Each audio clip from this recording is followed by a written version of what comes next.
So good morning, everybody. On behalf of the Association for Information Science and Technology, ASIS and ASIS European chapter and the Hamburg University of Applied Sciences, I'd like to welcome you to this event on information science trends.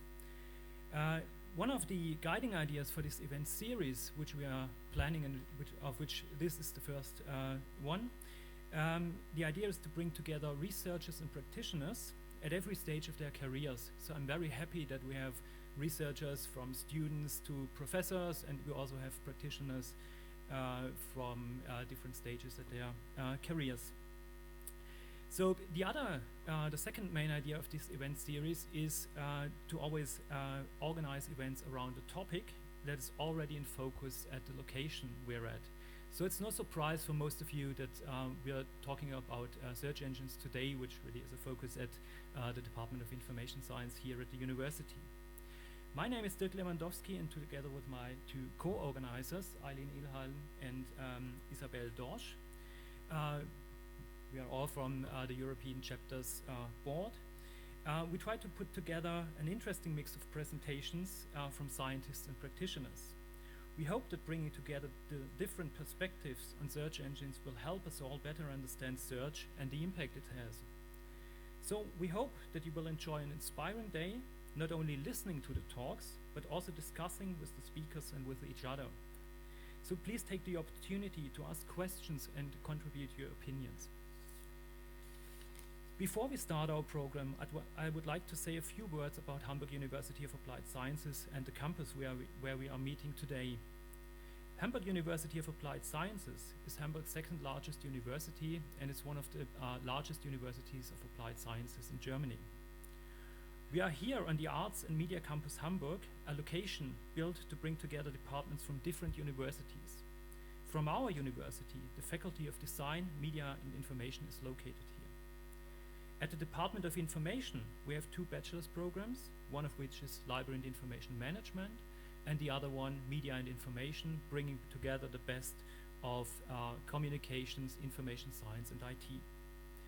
On the master's level, we offer two programs, one called Information Media and Libraries, and the other one called Digital Communication. While our meeting obviously is held in a new building, the main building on the campus is the old maternity clinic of Hamburg, which opened in 1914 and operated for about 90 years. More than 500,000 people were born in on these premises, among them some of our professors and some of our students. I'd like to say a few words about today's topic. As you all know, we will be discussing a very important topic today. Search is everywhere, and not only thinking of new devices, we are safe to say that it will be even more so in the future. I would like to stress that information science is in a very good position to contribute to the current and future discussions relating to search engines' role in providing fair access to the world's information. However, with our unique understanding of information, technology and people, we can not only significantly contribute to these discussions, but shape them and also build bridges between the divergent disciplines interested in the topic. I'm really looking forward to hearing our speakers' positions today. But before we start, I would like to give you some housekeeping information. So if you want to use the wireless internet access, please either use the EduRoam or the access data which you'll find in the conference maps. During the whole day, you will find water on the tables on the right side of the room, so please feel free to help yourself anytime. There will also be a lunch break at the university canteen, which is only opposite of this room. As this is a free event, however, we will have to ask you to pay for your lunch by yourselves. The speakers, however, will find a voucher in the conference map, so your lunch is already paid. And last but not least, you will find the toilets downstairs in this building. So I hope you'll enjoy the event today. If there's anything that you need, please either contact me, my co-organizers, or our student assistants. We're here to help you, and we're trying to make everything possible that you enjoy the day. Thank you.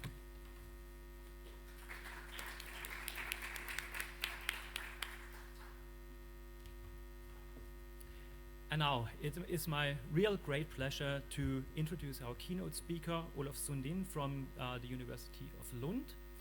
Olof is a professor at the Department of Arts and Cultural Sciences, and there are actually multiple reasons why I invited him to speak here today. The first reason is he's a great guy. So he had already been here since Tuesday, and it was great fun, and we had a lot of interesting talks and, well, drank some beers and so on, so it was really a great time.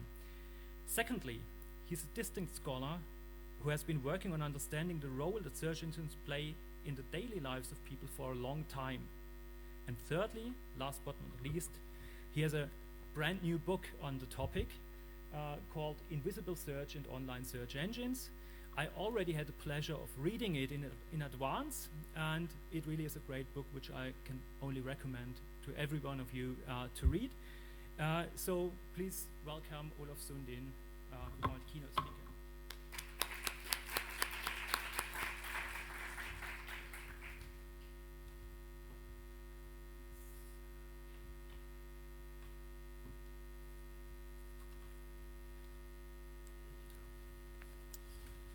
Good morning, everyone. Nice to see you here, and nice to be in Hamburg. And just to give me an idea of who you are, I would like to start by asking a few questions. How many of you are teachers or scientists here in the room? So the majority. How many of you are practitioners, professionals? Students? Great. How many of you are not from Germany? 3 people. 4 with me then. Okay, then we know each other a little bit better. So, how can we understand search and general purpose search engines in everyday life? And this is the overall question I would like to address here today. I will do it primarily conceptually, but also with some illustrations from a material that I've been collecting throughout the last years. And my work is funded by the Swedish Research Council in a project called Knowledge in a Digital World. But before I say anything more, I will say something about this map that I didn't know was behind me already. This is a way for me to show you where I am from. As you can see, Sweden is marked up, and the dotted circle is something that that part of Sweden, together with Copenhagen, is branded as Greater Copenhagen. That is something that the government in Stockholm doesn't like at all. Since Copenhagen is part of Denmark, you could see on the left side, right? So Lund is situated there, and if I'm not totally wrong, then Hamburg is there. Is that right? Okay, so there you are, where I'm from.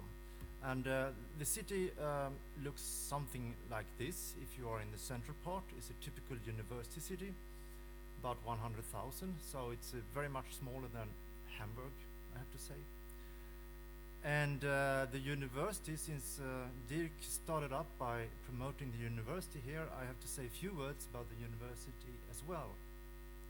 It's a traditional university in a sense that it should cover all different subjects, so it has something like 8 faculties with more than 40,000 students, and that is pretty much in Sweden anyway, and 7,600 employees.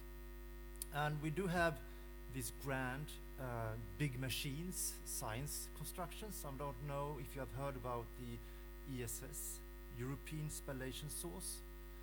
That's a major European research building, which is not finished yet, so this is actually constructed in a computer. But it's about to be built, and it's under its way now. And it should be something, for me as an outsider, that it's not maybe not close, but on the same picture as CERN in Switzerland. And I think actually I could see my house on this picture. And in the background you have the bridge between Malmö and Copenhagen actually. But I'm not sitting there. I'm sitting in this old building in front of where you can see all the bikes, which is a sign of Lund being a university city. And so that's a little bit of me and at least where I come from. And as Dirk said, the talk will circle around some of the key concepts in my and Jutta Haider's book, which is a new book, The Invisible Search and Online Search Engines, Ubiquity of Search in Everyday Life. And this is how it looks like. And in this book, we want to broaden what we think a traditional understanding of searching in information science by locating search in society as entwined with the conditions of everyday life. In information science research, we have tended to treat search as something extraordinary, often as a practice of its own, and often also more or less stripped from context, doings and routines. But in our book, we have tried to take on search as from a little bit different perspectives. And theoretically, we view searching as a social material practice. And with a social material perspective, it becomes obvious that queries, index, user data, algorithms, as well as users and of course the practices must all be regarded as actors constituting each other. So that is, we don't focus purely on the users, on the algorithms, on the index, but we try to see them in relation to each other. And in the book, we built on research on search from a number of fields. Of course from information science, but we also take cues from other areas. And empirically, my colleagues and I have talked with more than 120 people in focus group recently. That is the most recent empirical investigation. We have talked about their research, how the research is located in their everyday life, problems they occur and not occur, when they search, when they not search, how they learn to search, and so forth. And I will provide some illustrations throughout the talk then. So let me start with a quote from one of our focus groups saying, but I think, like I said, that it's a routine. You know, routine over the whole thing. Before, it was a bit exciting to use a computer. But I mean now it's like I read the morning paper. I just sit there and scroll. I haven't really reflected on it. Like, why does that come up on the top? Or maybe I do sometimes, but I think that you just trust Google. The quote illustrates here for us here today then a number of things. First of all, how search engine can be a part of everyday life, and how it is often also invisible in that life. You don't think about it. You don't think about when you search, and you certainly don't think about that there actually is a number of links that you could choose from. The quote also connects searching to some extent to literacy, to media and information literacy, and to credibility and trust, which I will also come back to later on. And search is clearly here embedded in practices. That is something that we do without so much thinking about it. At the same time, we clearly also search as a response of wanting to know something. Or we can call these two ways of seeing search as either a practice approach or an epistemic approach. And with a practice approach, I mean what is done with and through documents, citations and ranking, how searchings also shape what there is to search for. And with an epistemic approach, it is more like how information carry a content, how it kind of fulfills an information need. And I would say that information science has primarily been investigating epistemic content approach, which is fine, which is important. But I would like to see how these two can actually, both of them could help us to understand what searching could be and is about in everyday life. So, in my talk, I will have the following outline. And it's already gone 8 minutes, so, but still. I will start up by introducing what I mean with everyday life in the context of my presentation, and what search has to do with everyday life. And I will take the starting point in the two traditions of information behavior and information retrieval.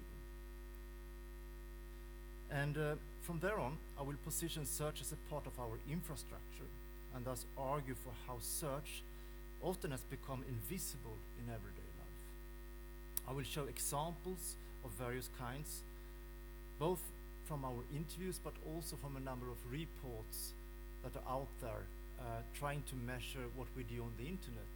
And I will try to show that they often miss the use of search engines. Thereafter will I bring up relevance and or friction of relevance. And that is maybe a very ambitious project. After all, relevance is one of the most important concepts in information science. And if you talk about relevance outside your own paradigm, it's a guaranteed way of getting into trouble.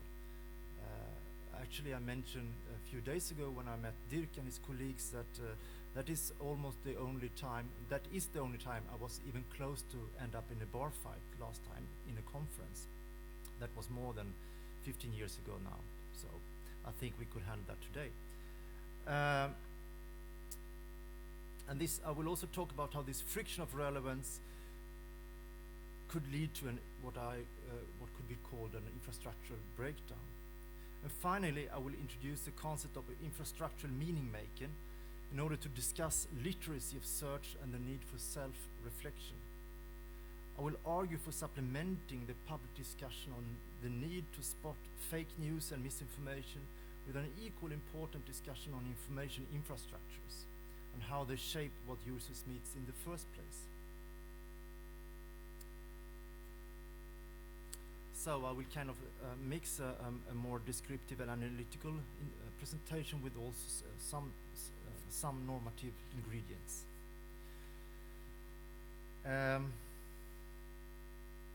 The moderator of our focus groups started each discussion by asking the participants to write down some occasions when they recently searched for information.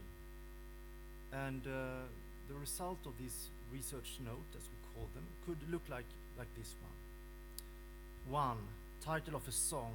Google voice search first line of song, Behind Blue Eyes. 2. Dinner inspirations. Searched on Instagram, #dinner. Searched on Google, what to cook for dinner. And 3. Bus info. #Swebos on Twitter. See how it looks like. Other info on Google. 4. And then it was the name of a condition. Searched for symptoms. So a song title, dinner inspiration, bus information, popular culture are all mixed with medical conditions. Almost anything can be searched for. And all these occasions and many more are parts of our everyday life. As you can see, search is not only about general web search engines such as Google, even though that is the main focus here. But still, in a way, Google also seems to colonize other ways of finding information, as you all know. In fact, in another project, it would be more interesting to investigate what don't you search for. We actually included that in our discussions, and we do have some interesting examples that you can hear from another time, but I won't focus on that now. So Google breaks up boundaries of different practices. That is, as a technology, it is not restricted to a specific context, community, or a practice. In one of our focus groups, a lawyer comes to talk about this in the following way. I remember when I worked in the district court in 2004 and 5, when it was still kind of not new, but a bit unusual with Google. And it was sort of a bit sensational when a judge actually Googled because one was so used to the idea that you should always go to the reliable sources and sort of search properly. And now you Google countless times every day, even if you of course still use proper, reliable databases for some searches. The quote is an interesting example of the context collapse that the dominance of general purpose search engines in general and Google in particular have brought about. We can see how the same engine, the same interface, the same mechanism are used in all aspects of private life. The same search engine is used and given meaning in very different practices. So I should say something what I more properly of what I mean with everyday life. It's a theoretical concept developed in a number of fields during a long time, and here it will only be possible to talk about the basics. And everyday life is connected to habits and repetitions. My account concerns precisely these repetitions of online search as the usual, the normal, as an activity that has established itself as a central part of various routine practices. That could be how you educate yourself in relation to a diagnosis, how you are preparing yourself for a journey, how you're planning a dinner or actually carrying out a dinner conversation. These are practices that are where searching could be included. So, searching for information is seen as one of the taken for granted elements making up a certain practice. And social practices are generally theorized in terms of arrangements of activities, and these specific arrangements are observable across groups, and they are neither individual nor exceptional in that term. Work is sometimes conceptually distinct from everyday life as its negative and defining antithesis. But work is also a part of people's everyday life in a more common sense understanding. In other words, the concept of everyday life is understood as something that is a part of all life in different ways. And interestingly, for many today, it is precisely the use of ICTs and general purpose search engines that in many parts ties work and non-work together. And as we saw in the quote earlier, that could be considered in terms of context collapse, where the same tool is used in different situations, work and private life, family and friends. When talking about the development of searching in everyday life, two broad processes could be identified. We have the certification of everyday life that relates to the way in which an increasingly invisible information infrastructure is entangled across cultures and practices. Then we also have a mundanification of search. That is not just how online searching has come to constitute a central activity of everyday life, but also how it has become so ordinary, so nested in our daily practices, so easy to do that we could talk about a mundanification of search. And what used to be a quite complicated to use information retrieval systems integrated with expensive databases designed for specific professional groups have now for many turned into a very simple query box, free for use, at least for the user, so to speak, and integrated into a mobile phone by voice recognition via virtual personal assistants. So the two processes of certification and modification constitute each other. As using search engines became feasible for the general public, searching became not only inserted into all kinds of social practices, but was also deprofessionalized in a way. We don't need professional education, knowledge of query language, nor controlled vocabulary to query a general purpose web search engine, and to do so in what that most people would regard as adequate. I don't say that searching is simple, the other way around. It is very complex, but the complexity is for most users hidden behind the box or behind the SERP. So, one participant in our focus group talked about an almost obsessive use of her first smartphone. I remember once when I had my first iPhone 3 and I was like this, yes, it was almost like masturbating, like I had to daub and look at the screen and look for new things all the time.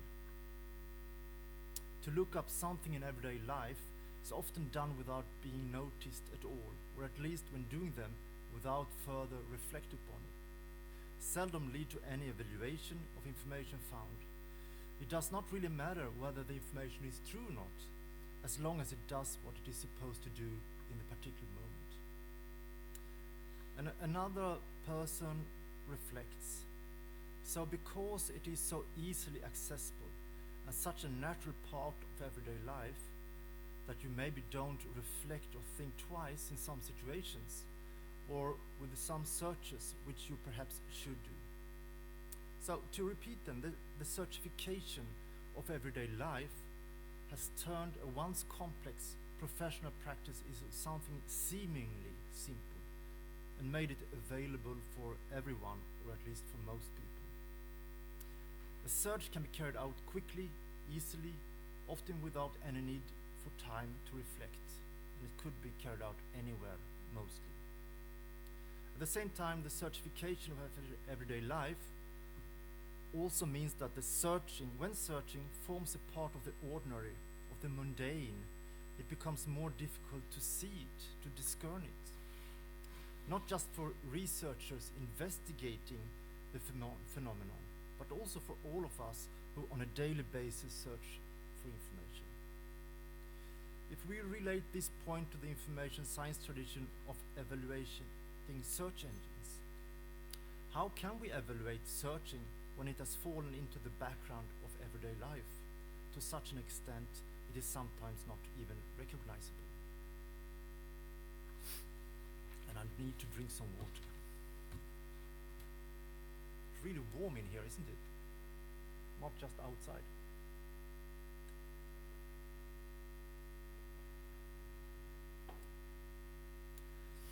So, I should say a few things about the research tradition. I argue that information science has not previously paid so much attention to the role of search engines in everyday life. And there are two strong traditions in information science in relation to searching and seeking. Firstly, we have the information retrieval tradition that goes back to the 50s and that has, for example, brought us precision and recall, relevance research, evaluation of search engines, and in fact, if we include bibliometrics, even the idea of assessing relevance based on citations. So searching is primarily investigated as something going on in search labs and with predefined search tasks. Then we have the information behavior or user tradition with its origin in the end of the 70s and the early 80s. In this tradition, the starting point is the user, independent of any particular information system. This at the time very new research agenda not only broke with the traditional information retrieval tradition in quantitative terms, that is, they provided a more qualitative approach, it also broke with what was seen as a narrow focus on particular information systems and their functions as such. These descriptions of very complex and rich research traditions is of course very simplified, but they will do for now anyway. And my own background is from the information behavior research, as Dirk Lewandowski's background is from the information retrieval tradition. But while doing research in that tradition, as any tradition have their own, blind spots. And I've also noticed that, particularly the often ignorance of search engines and the materialities of search, therefore.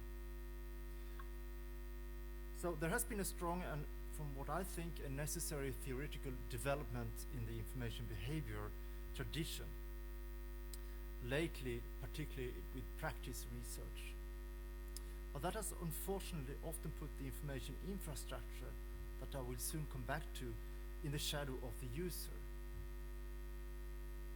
And curiously, this break with the focus on specific information systems, like the search engine, has happened at the same time as dedicated information systems, which search engines, after all, are, have moved into the ordinary everyday life with a force that has made them more or less ubiquitous.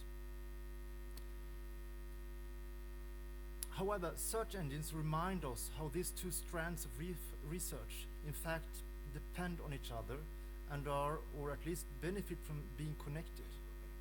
And I argue we cannot study search and information science without also saying something about search engines. And conversely, we cannot successfully study search engines without considering searching in everyday life. One way forward might be web studies, web search studies, a growing field that unites researchers from information science with those from social shaping of search engines and politics of search. And by adding that, we bring in a socio-economical, political, and awareness of the cultural conditions, which I think is also necessary. And if we go back to my earlier distinction between a practice approach and an epistemic approach, they can't simply be put in each tradition. The epistemic approach is about aboutness, of getting access. And you find that in both information retrieval and to some extent also in information behavior. While the practice approach is more about how search engines, or information for that sake, are given meaning, how they emerge in various practices.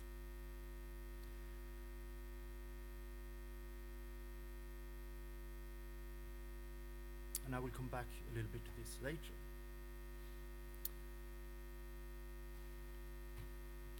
So I will now turn to show some slides that will give you an idea of how these numbers, huge number of reports covering people's use of the internet from various aspects, how they treat or not treat search. And I will start with this one, and unfortunately I will give some Swedish examples, but it doesn't matter if you can't read them, they are just examples. So there is a report in Sweden called Svenskarna och internet, the Swedes and the internet, and it's published every year, and it's published a huge survey of various topics in relation to use and attitudes and experiences in relation to the internet. And when we started up this work, we take a look at the report from 2015. And interestingly enough, if you search for sökmotor, which is search engine, there is no hit whatsoever. And we searched for Google, and there was nothing. So there were nothing in, it was nothing in this report on neither searching or Google. At the same time, the report did actually cover some things. We thought, of course, but what do people do then? Don't they search? What do you do when you are not using social media, watching Netflix or listening to music? If you take a closer look at the figures, you will notice something interesting. Yes, it covers that people look up facts, check words, politics, health, diseases, products, information from official bodies, culture, science, of course sexual content, information about travel destinations. They will look into Wikipedia and seek information from school and from home exercise. That's what Swedes are doing on the internet. And without being sure, I'm quite confident that that is also what Germans do on internet, or whoever in Europe and in large part of the world do. But how do you do that? Which tools are you using? How do you look up facts? How do you handle the SERP? That is not treated here, and it's not related to explicitly to online search engines, which is very different from how various social media is covered. If you took a look from social media, they had many examples in the report. In later years, Google and search has actually been included in the report, and I hope that one reason for that could be the public awareness that my colleagues and I try to have in order to promote this area. At the same time, those answering the questionnaire have many difficulties to make searching and using search engine visible for themselves. In fact, if we take a look on a graph from the Swedes and the Internet 2018, that is the last one, do more people report that they use Google search on a daily basis, 61%, compared to those who report that they search for information on Internet on a daily basis. And one way to interpret this might be that Google is used to access certain beforehand known websites, like what we normally call navigational search. Instead of writing the website's address, they search for something. And if not something else, this clearly demonstrates the methodological difficulties involved when investigating search in everyday life. What we as researchers are looking for are not always something that most people recognize at all. And information has to work in an area in which researchers and ordinary users often are using different languages and different understandings. We talk about searching or seeking. They talk about finding facts or using particular applications such as Google. I also checked 3 reports on Internet and IT or tech from the US Pew Institute from 2017. In the first report this year, it's called How People Approach Facts and Information, and that seems like a promising title. Does social media appear a number of times, both as a general term and with specific brands as examples? Search engine or Google is not mentioned at all. The closest I find is online resources for finding trustworthy information. And in the next report then, the same year, the future of free speech, trolls, anonymity and fake news online. Trust is let's see here, social media is mentioned 90 times. It's very much about social media. Search engines are mentioned 3 times, and always together with social media, never alone. The fate of online trust in the next decade came the same year. And trust is, as you know, fundamental in relation to online information. And social media is mentioned 11 times, I wrote down here, while search engine is not mentioned at all. And to be fair, Google occurs in this one, but only once as a search engine. Then it is mentioned as a workplace, as a place to do research in, or in relation to privacy problems. In fact, the only Pew Center report that I knew about came 2012, called Search Engine Use 2012. But there is no follow-up from this one so far. Maybe you know this better than I do, that it's coming around. And for sure, there are reports. I think that Oxfam came out with a report 2018, which is very interesting. When I checked for if there was something from 2018 or early 2019 from Pew Research Center, it seems to be nothing about search engines. There is one report here to the bottom, to the right, about YouTube, which is of course really interesting and relates to the recommendation services, which is of course of importance here. But still, search engines seem to be quite invisible in this type of research, most often anyway. But we know that Google.com is the most visited website in the world, by far. And second place is YouTube, which is a part of Google, by the way. We know that Wikipedia is almost always the top result in most Google searches. And you can see that as number 5 here in the list. Today's culture has been described as search culture to such an extent that one can speak about the normalization or even naturalization of search into people's life. Google is a whole universe of services, and along with Facebook, it almost completely dominates our information world.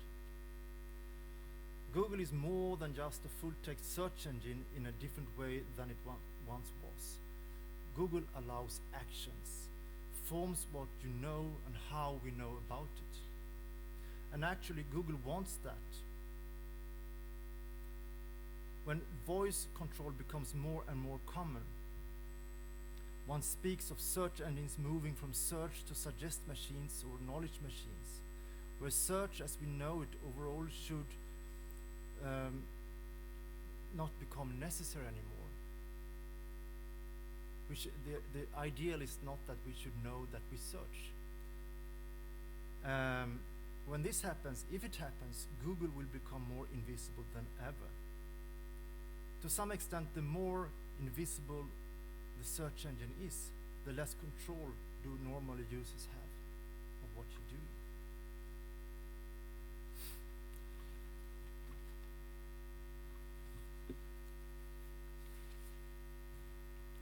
So, infrastructure of information then. With the concept of infrastructure, I want to talk about the important materialities of search. By seeing search engines as forming part of an information infrastructure, it is possible to discuss how search engines are increasingly invisible and powerful at the same time.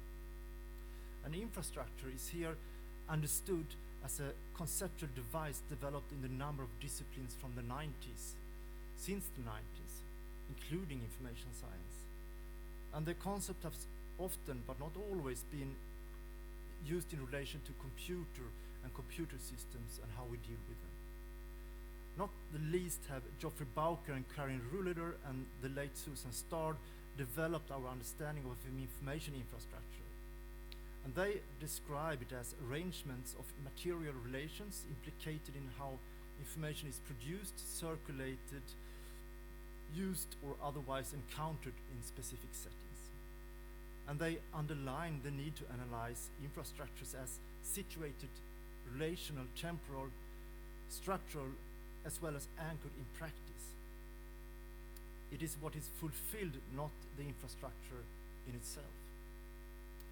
And typical for search engines, just as for social media and other contemporary digital devices, is that search engine is not stable but constantly in the making. Search engines change through our use of them. Their index constantly changes as the web grows and the content gets updated, deleted, or added. Likewise, the algorithm for indexing, selecting, ordering, and displaying are constantly updated through our use or through their changes of it. And this is not the least a problem for information retrieval researchers who prefer a static collection of known documents. Even if the infrastructure most often are invisible for us, they sometimes appear and are brought out for us to see and reflect upon. And this is particularly so when they do not function, when they break down, if you like. This is like electricity. You don't think about the electricity in the walls. You'd only think about it when it doesn't work. Let me quote Starr and Rouleder, who has written about this many times. The normally invisible quality of working infrastructure becomes visible when it breaks. So it is not only technical breakdowns, even though they exist, particularly when you are abroad and you are dependent upon eduroam that is supposed to always work, but it never does. Then you could actually end up with this: no internet. So this is a type of breakdown, if you like. But it's less and less common, and certainly it's very rare that Google is down. So it is not technical breakdowns that I'm primarily referring to here. After all, search engines are very rarely don't function. Instead, it is another type of breakdown that I will get back to quite soon. But before that, I will get over and start talking about relevance, move on to relevance instead.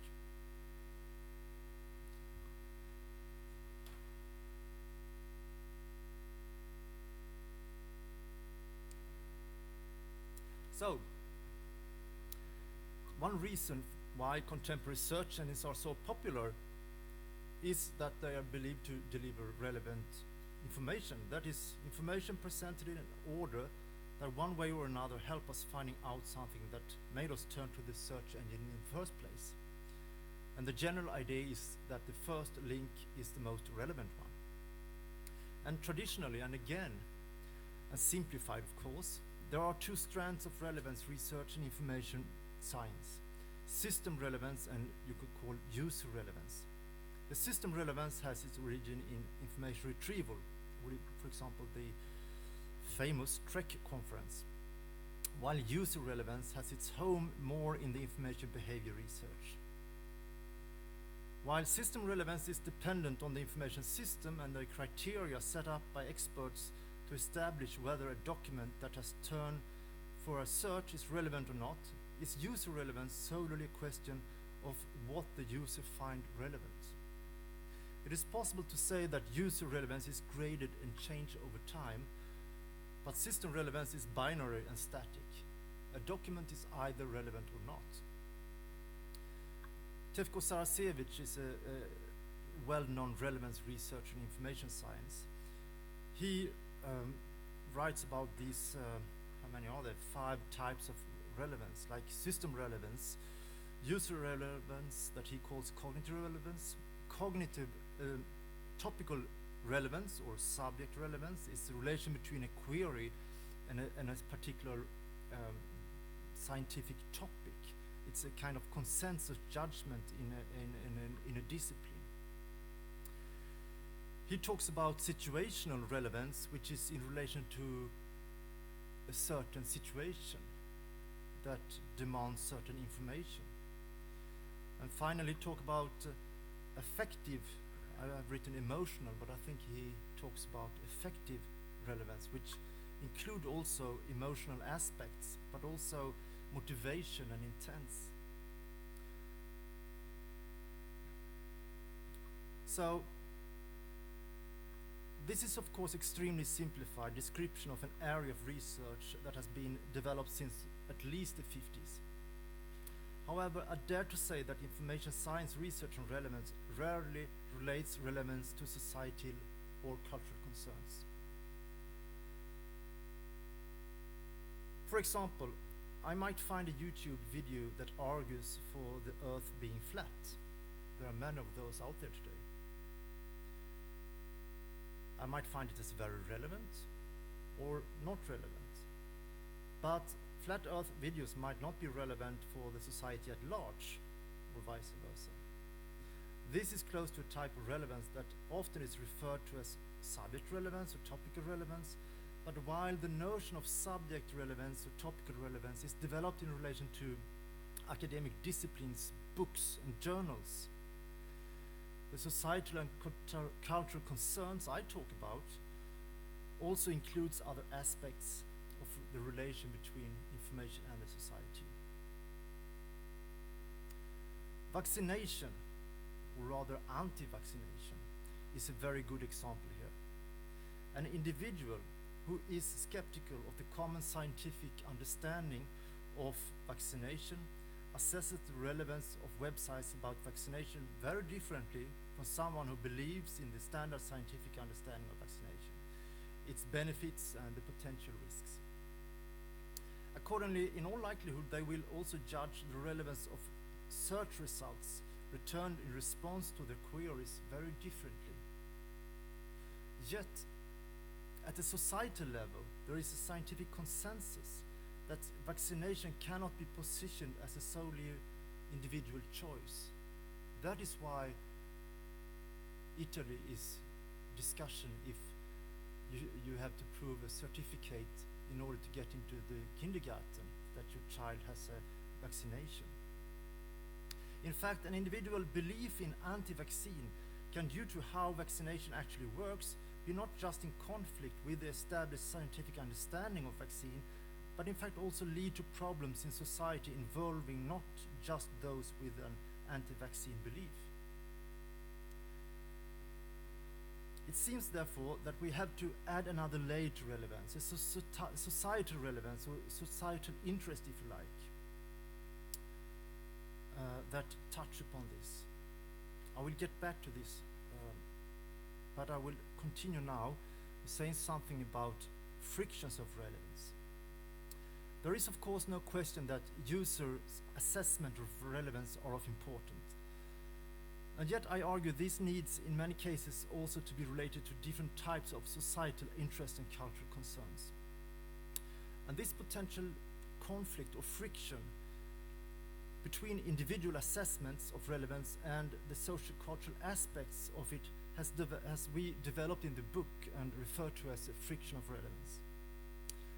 And I argue earlier by referring that infrastructures tend to be largely unnoticed as long as they work well and do not break down. And in fact, the concept of friction of relevance helps us to understand a specific type of breakdown. A specific type of breakdown of the infrastructure we have come to depend upon. One example of such breakdown is when we find information very different from what we thought we would find, or when the information we find reflects different political values than we hold. We then tend to notice the algorithm behind the ranking, or at least that there is a system at all, that the search engine is not a neutral thing. For example, when YouTube recommend clearly extremist positions, or when Google delivers search results which conflict with most people's ideological positions. And those of you who follow this debate in the public discussion know that not least YouTube has been discussed a lot, and in relation to anti-vaccine. In this way becomes the consequences of algorithm visible, and the research results that engines provide us with are actually questioned. And the relation between user relevance and societal relevance concerns also the challenged status of public knowledge in society. A reappearing friction of relevance could be seen as a sign of a lack of trust in established institutions, or the dismissal of experts, if you like, and the challenges of social cohesion. And one example when most people experience a friction of relevance is the publicly discussed priority that YouTube has given, or at least used to give, I think they've changed it now, to anti-vaccine movie clips, film clips. This is taken from The Guardian, and it's their auto-suggest help. I think many of you have seen this example. And when you wrote vaccine, you got the different suggestions for what you are likely interested in.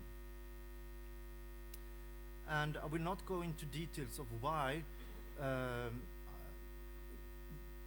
YouTube is providing me this. But certain groups, you could say, have a certain algorithm awareness.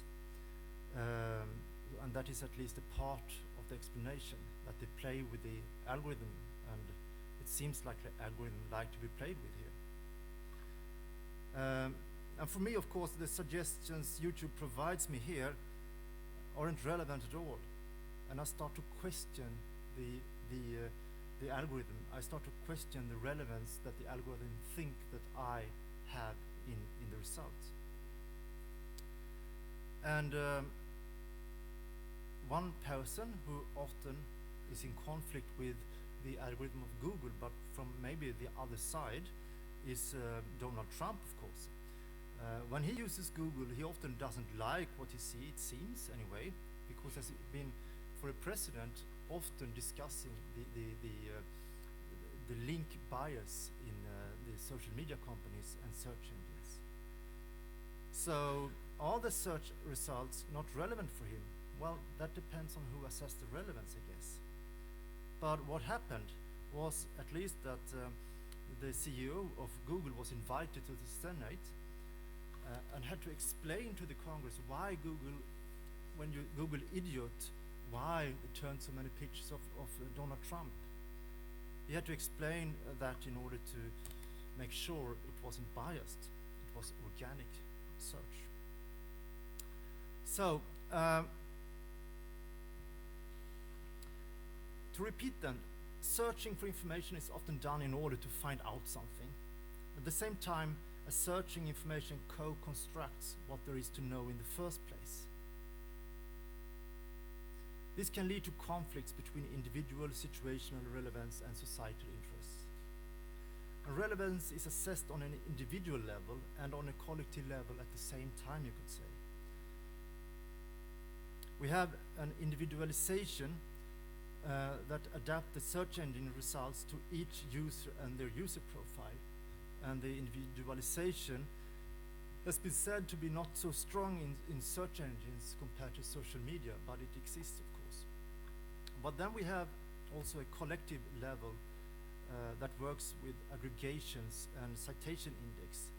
And you could claim that the PageRank algorithm and together with the auto-suggest provide users of a collective level, of aggregated level of relevance. So we can locate much of the basis for Google's particularly early dominance on the collective level, its PageRank algorithm, that gives websites with more inlinks a higher place on the SERP than websites with a fewer inlinks. And together these two provide us for hopefully with a kind of a balance between individual utility and societal arrangements. And one example of the collective level is of course then the auto-suggest. And the auto-suggest function provide people with a prediction that Google makes or YouTube makes of what they think, what they expect us to search for based on other people's previous searches. Something that of course could be used. And sometimes the collective level turns up in a very surprising and often disturbing way because it's been gained by algorithmically aware groups of people. And I will give you a couple of examples from Austria, in fact. There are so many examples of this, so, but you know, Einwanderer sind, they got a number of suggestions for what it could be. This is a year ago, I should say. And it's not only in Austria, it's just that my wife is from Austria. Or in YouTube, Flüchting, and then you get the recommendations from YouTube, what they expect you to be interested in.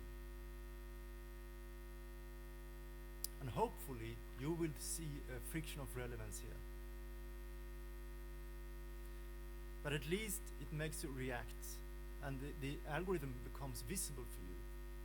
Okay, it's not natural, it's not neutral.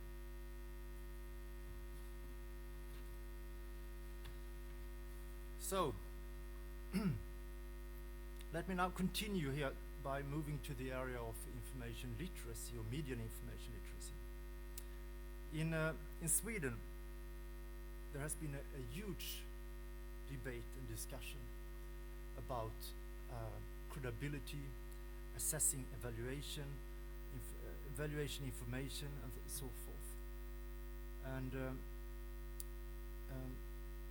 I've been looking around, and I think maybe that Sweden is unique in this case.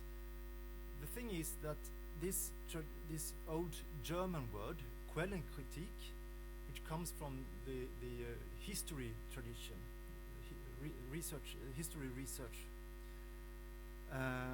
in Sweden, and to some extent also in Danish and Norwegian, this word has been translated and taken out of its original context to be used in order to describe what is needed in order to handle online information.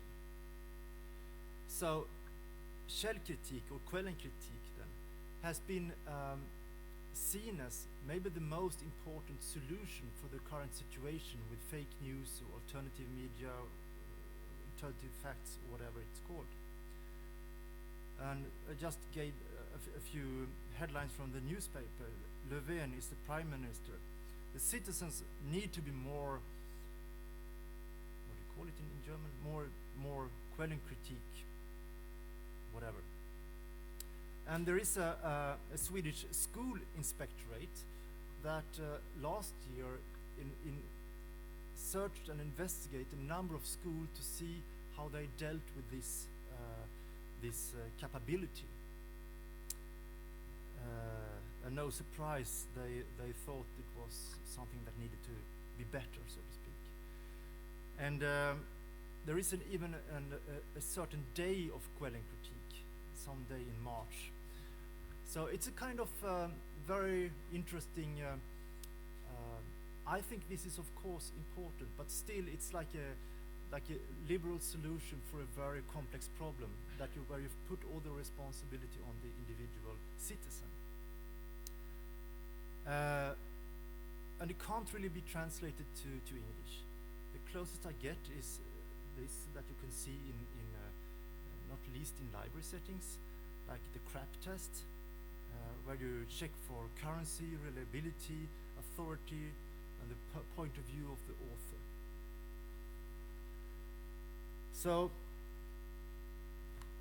the need for everyone to critically assess, to evaluate online information, for Quellenkritik, if you like, has been drawing a lot of attention in the public Swedish discourse, as well as in scholarly publications. And teachers, librarians, and journalists are often given the role of professional groups responsible for media and information literacy and how to promote this knowledge. And often we also hear a call for more facts and less opinions. And facts are in this discourse very easily to distinguish from opinions, or from alternative facts or from fake news. However, it is difficult to argue that people's abilities to distinguish fake news from real ones, or from being able to reveal alternative facts from real ones, are not very important.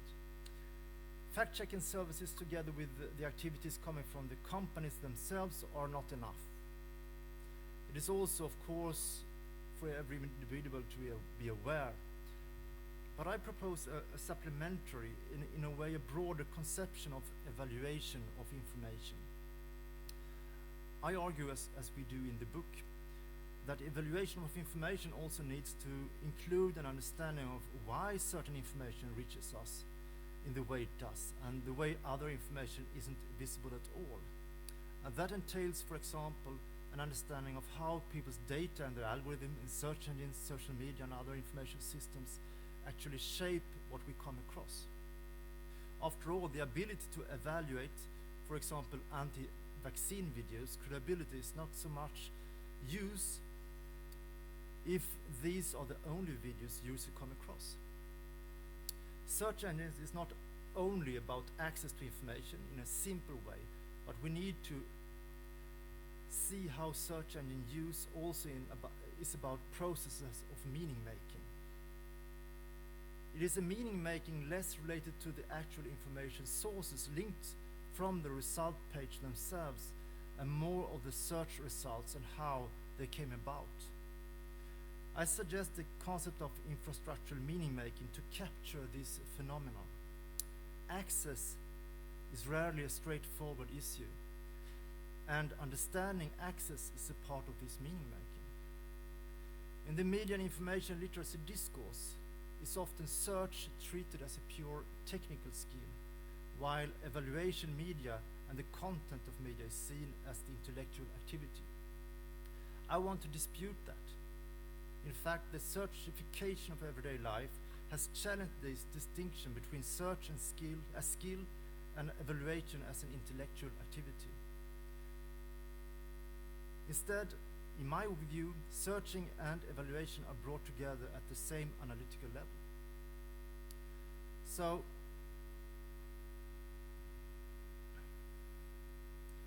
infrastructural meaning making is not only about attention to the infrastructure as such, but also on the self and how what we do co-construct this infrastructure. It is thus also an exercise in self-reflection, where we might learn to assess some of the implications of our own and others' online activities. For example, the way we formulate ourselves when searching has consequences. And I will give you a couple of examples of this self-reflection, which involves an awareness of the working of search engines. One of the participants elaborates by describing how she searches for food stuff she considers unhealthy. That is, she wants to find argument why cow milk is bad for you. And she said, I don't sit there and Google milk good for your health, then I Google milk bad. And this is maybe a simple example, but still, that is the way you do. The way you phrase your searching has consequences, and that is something you learn. Another participant formulate with her own words the relation between infrastructural meaning making and the actual searching in the following way. It's not the reflection that carries out the search, but rather you search while reflecting on what is possible to find. And these quotes shows how search literacy can make users play along with the algorithms and feed them with what is needed in order to find what they want to find. And this kind of searching for confirmation demands some kind of algorithm awareness. So, I have to check the watch. It's time to sum up, right?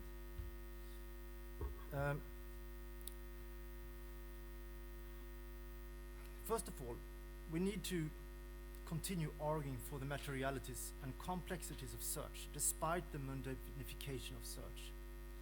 We as researchers and practitioners and students in this field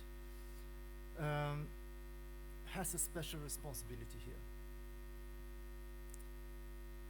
In order to do this, and to become maybe even more relevant for society, we need to pay attention to relevance also beyond and above system and user relevance. We need to develop an interest in how relevance must be seen also in relation to social interest and cultural concerns. And I call this interest in friction of relevance. As researchers and scholars in the field, we also need to argue for media and information literacy that involves search as the complex phenomena it is. We need to bring up the complexity in what seems to be so simple. I call this an interest in infrastructural meaning making. And finally, in line with the other bullet points, we need to advocate for our research also outside the more narrow information science tradition. We can now see how other disciplines have started to pay attention to search and search engines, but they often do this without considering the quite long tradition of information science with all important findings. And I want to end this talk by an illustrative example from one of the interviews. In the interviews, we always ask them if they remembered when they started to use social media or Google. And they could almost always date at least the year when they started to use social media applications. But when I asked them about if they remembered when they started using search engines, Google's or other search engines, they became silent in most cases. Like in this one. It's a lot older. I remember in like second grade on the school computers using Google, but no, I don't know. No, I don't remember either. It just feels like you've always used Google. And after a while you start to realize what it was, but you have used it before, just so like freely, I don't know. So, and with those words, I would like to thank you for your attention.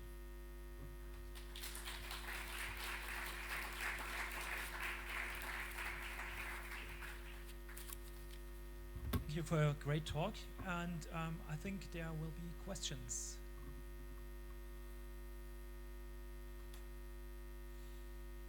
Yes. Yeah, thank you very much. I guess I think in similar directions like you, but when you argued your relevance assessment, transferred to a higher social level beyond the individual. And then I think this is a question, this is very normative, this is a political question, isn't it? Where could possibly be a kind of objective criteria? I don't know. We know nowadays the globe is round and not flat, but there was a time when majority science would have said it's rather flat. So I guess that there's a danger that if we put in a strong emphasis on this point, we will suppress or at least hinder change, development, innovation, whatever. It's a good comment, and I totally agree with you. What I said could be regarded as normative, and in some cases, like the vaccine thing, you know, I'm nothing against being normative. At the same time, of course, there is a danger. But at the same time, this is how the search engines work. They always do this. They have this collective aggregated level. So it's not like it's not that I have invented this collective level. It exists. But sometimes it's a problem for, you could claim, for a healthy society or for a democratic society, for a liberal society. But there is this danger, and you can see it all the time. And you can see people that 10 years ago would easily position themselves as social constructivists, not doing that anymore in the same way. So there is definitely in danger here. But I don't want to be or suggest a kind of board to decide what's going to be important knowledge. I just think we as researchers need to relate the relevance discussion to something broader as well, without being the ones who decide what is relevant or not relevant. But it's a good point.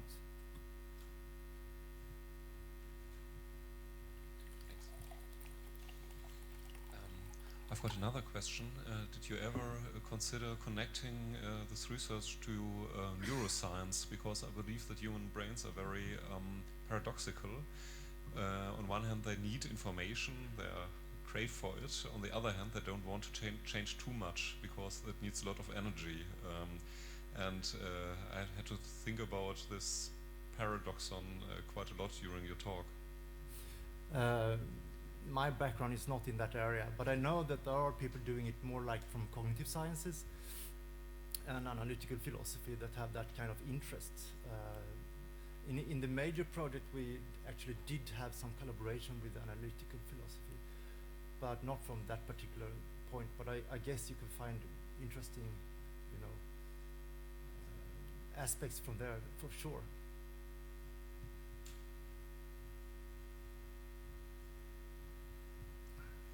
Thank you very much. I was wondering about these frictions you described with the immigrants, for example. Did people mention that these frictions sort of made them more aware about the technology, or even maybe made them change their behavior? Because I would assume usually that does not happen. I mean, there is this moment of, maybe, but then people just continue with their routines. But I think these frictions could be an opportunity for sort of making them more aware, or that might be a good point in time when people might also start thinking about them more critically, right?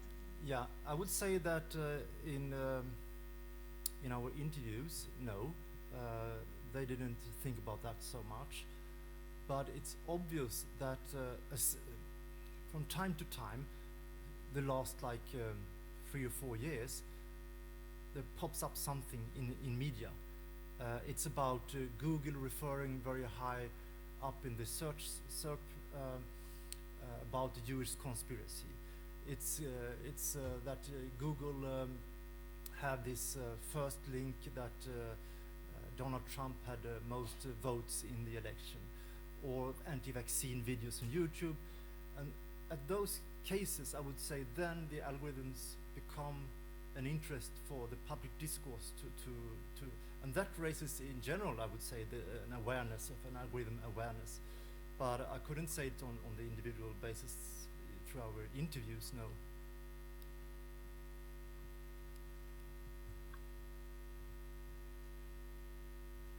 thank you very much. I think Google and YouTube are highly commercial companies who have to make profit. And therefore, I think to look behind their curtain is how they are able to make profit, because if we use them, we don't pay money for that. Therefore, I think what I learned is that they use our data to make money out of it. That's the only chance they have. And if another search engine is using, let's say, a fair search and using data of Google, do they have some legal actions on to avoid that their competitors use their information but don't pay for them? You know, is there any? Do they have lawyers and so on, organizations who go after that? I would guess that Dirk will talk more about that in your talk. That's not my special interest, but there is a growing awareness, not least in Germany, I would say, what happens with user data. But I would say that Facebook is more in trouble than Google. At least Google have as they used to have as a motto, don't be evil. I don't know if they've changed that now. They have got rid of it. Okay. Okay, they are on the safe side. But I'm sorry that I can't dig into that question more. First of all, thank you for the presentation. I just wanted to add that there, speaking about public awareness of algorithms, there's a very good case out there for Romania. Maybe you know of it. Like Romanians are, and if you type that into Google, they hired, the country of Romania hired actually an agency to tweak Google results by asking the citizens and everyone else to enter positive connotations about Romanians into Google to actually tweak search engine results. So there is some public awareness about this problem, but I think the underlying problem still is a competency to assess media. May I just comment that? That's a really interesting case, and it's you can relate that to, you know, you shouldn't talk bad about your country, then you are a traitor, right? But when you say that, I come to think about this awareness of the algorithms. It's a part of what we could talk about as information literacy or media and information literacy or data literacy, whatever you want to call it. But normally, literacy is connected to something good, something positive, a positive force in society that is something that will create prosperity, success, and development, if you like. Right? You studied but in this case, it's not necessarily the case. We see people from all kinds of political directions with that are very algorithmical aware, not just governments, where really small groups can get extremely a lot of attention. And actually, I think I don't remember the source talking about Quellen critique, but I read somewhere that Sweden has been used as a case in traditional literacy for seeing that there is no direct link between progress in society and literacy. In Sweden, as a Lutheran country, they had a very high reading level very early on, because the priest came to all the farms to check if they could read to know the 10 commands, and you know. But so they could read, but they could not read more than that, and it didn't help them in any way. So there is no necessarily link between literacy and progress. But in this case, it's really interesting because it's so obvious that the literacy could be used by any kind of forces in society.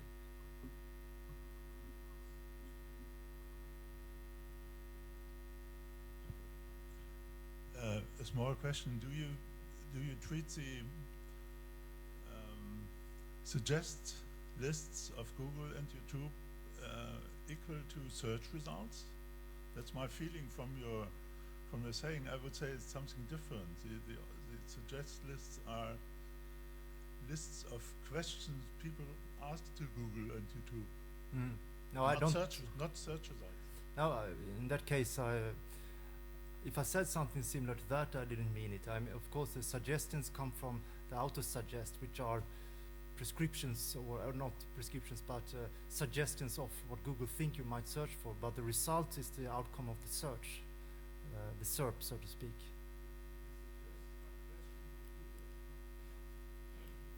Yeah, the suggestion, yeah, I know.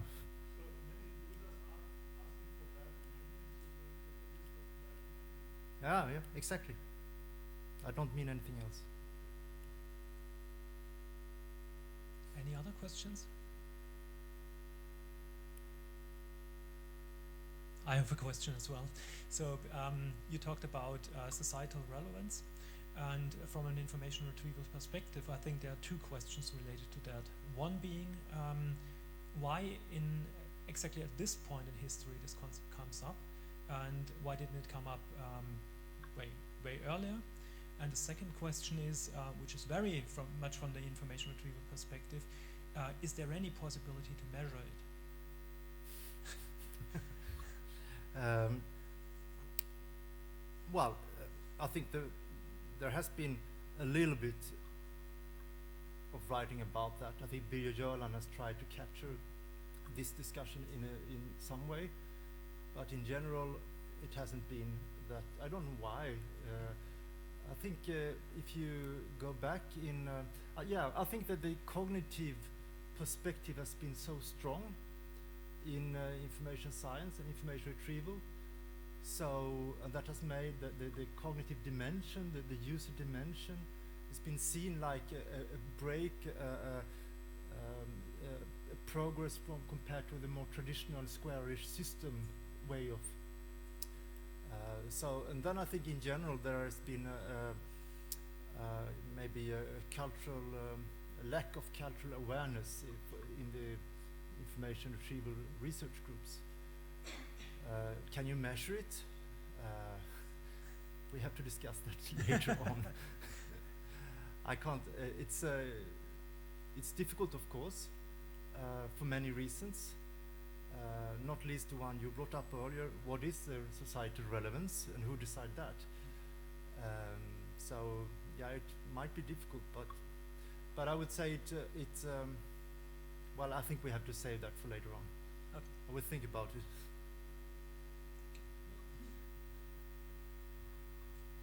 Maybe a short one. I'm not sure if we should talk about the search, but maybe rather more very different contexts of search and aims and pragmatics and whatever.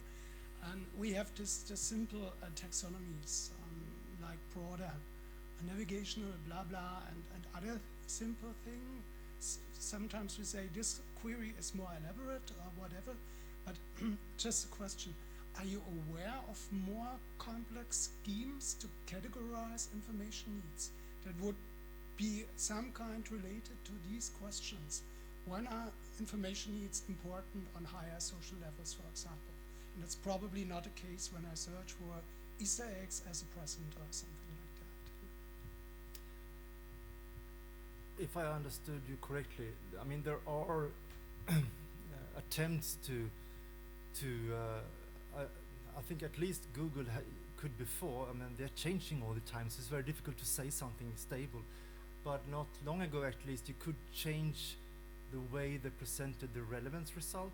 I think you could change it to chronological relevance, or like when they were published, which is of course not useful for most people, but it was very useful in instructions, because it was a way to show that it's not, in stone the order of relevance. It could be different.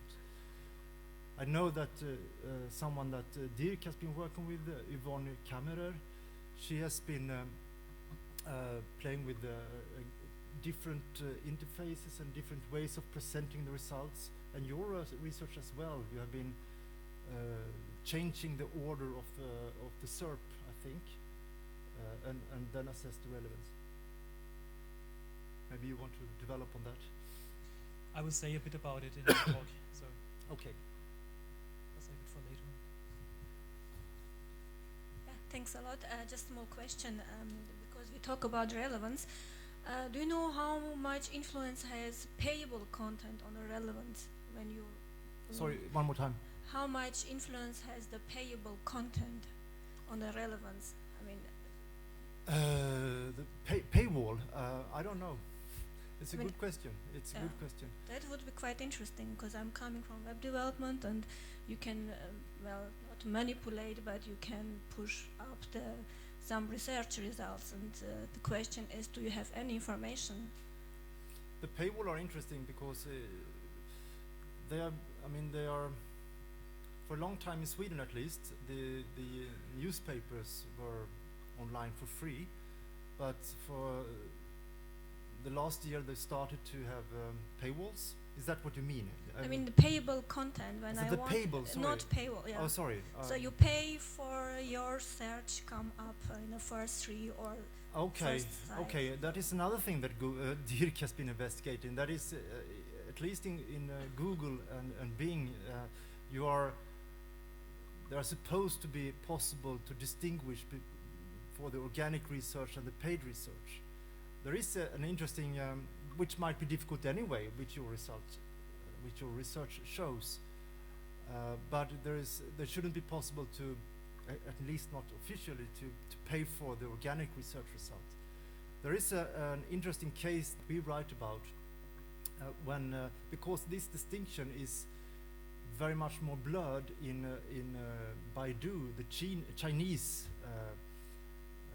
web search engine. And there was a discussion, there has been a discussion that a person who searched in Baidu for a medical treatment, and because of that search went for a cure that didn't help at all, and he died. It has been a law case in China where they actually sued the search engines for mistreatment. But there, I think in Baidu, there is even less clear what is paid research result and organic research result. Okay, I think we have to move on to the next speaker, which will be me. So thank you again very much. Thank you. As a small thank you, we also have a little present for you. It's a surprise.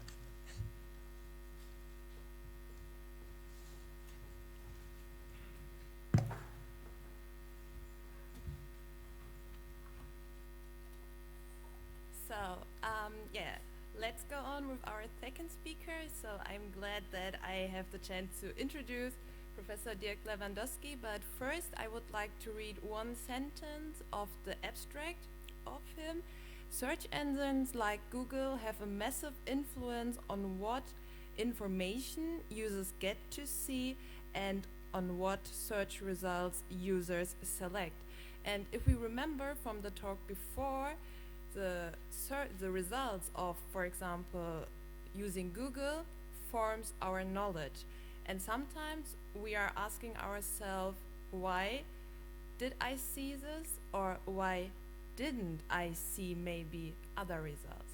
And I guess this connection between the talk before and the one sentence I already read shows how important it is to realize that a search engine have a lot of benefits, but that there is more behind than only to see, oh wow, I have 10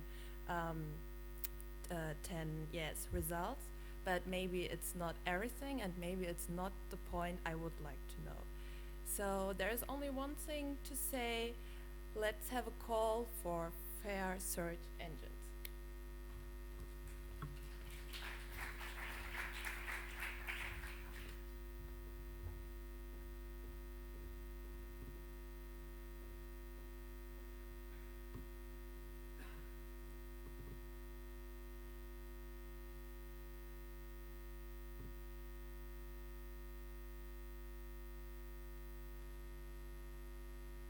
Right. Thank you so much for the introduction. And I would say, putting this talk into relation with Olof's talk, if you don't get anything from my talk or you find it very uninteresting, at least one thing you will definitely get, which is the different traditions in information science research, the different perspectives Olof mentioned. You will see that my talk is definitely from the information retrieval perspective. The name of the talk, as already was mentioned, is a call for fair search engines, and the topic I'm interested in is what are actually the calls for fair search engines. There are different approaches from different fields also on how we could provide users with fair access to information through search engines. So I will give a brief introduction on the focus I'm taking here, which is search engine results pages, and the questions that were already raised. How do users perceive the results pages? Where goes their attention to? And actually, what results do they select? Then I'll be talking a bit about search engine bias, and I will give you some examples of biases that may be problematic, and also some examples of biases, well, that may be there, but that we maybe do not recognize at all. And in the third part, I will focus on the approaches of making search fair, or I should say making search at least fairer than it is today. So as I said, I will be focusing on the search engine results pages, and I would say before they actually disappear into voice assistants, or we can already see the trend of search results pages disappearing on the mobile phone because you only have very small screens and therefore very small search results pages. So let's have a look at some examples of typical search results pages. Don't worry if you can't read anything. It is only the different types of results I'm interested in here. On the left-hand side, you see the typical search results page, which consists basically of two lists. And the two lists are first the list of advertisements, and then the list of so-called organic results, which are the neutral results generated by the relevance ranking algorithm. In the middle, you see a search results page which contains additional results from specialized collections like the video results, which you can see injected into the list of organic results. And on the right-hand side, you can see results from Google's shopping search engine. I will come back to the Google's shopping case, which was the first investigation by the European Commission against Google later on in the talk. On the right-hand side, you see a search results page that not only contains the so-called universal results, which are the news results on top, but also on the right-hand side, a collection of factual information that is put together by Google from sources like Wikipedia and from their own search queries or collected search queries. So what we can see is that moving from the left to the right, the search results pages changed over the last years. And also the big trend that we don't only get documents, but we get ready-made answers. Which means in the case on the right-hand side, you see basic factual information about Angela Merkel. So if you are interested in when she was born, you can just grab her birth date and that's it. So you don't have to click on any results. And what is not depicted here is that you oftentimes now in Google get direct answers which are extracted from documents. I will show you an infamous example in a few minutes. So the question is, what makes a user click on a certain search result? And there are many influences. And before we look at where users actually click, we have to look at what really gets their attention. So we have ways of measuring visual attention, which is mainly through eye tracking. So here is a rather old example, or two rather old examples from an eye tracking study with it.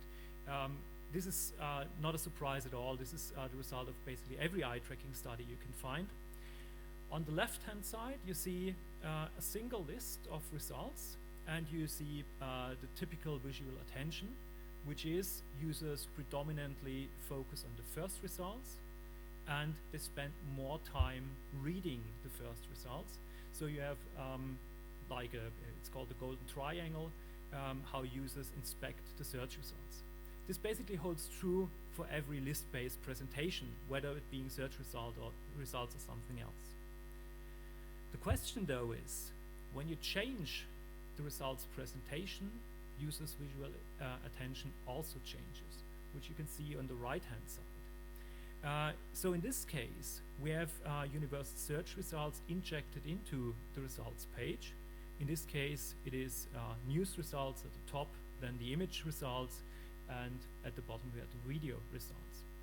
And in these cases, you can spot general patterns, like in the first one, but also it very much depends on the individual user. It depends on the task and so on. Everything Olof mentioned is, you can see in when you have tasks like these. So what actually influences the user selecting the results or first seeing the results? It's the results position, obviously. Nobody reads more than a couple of results before selecting one.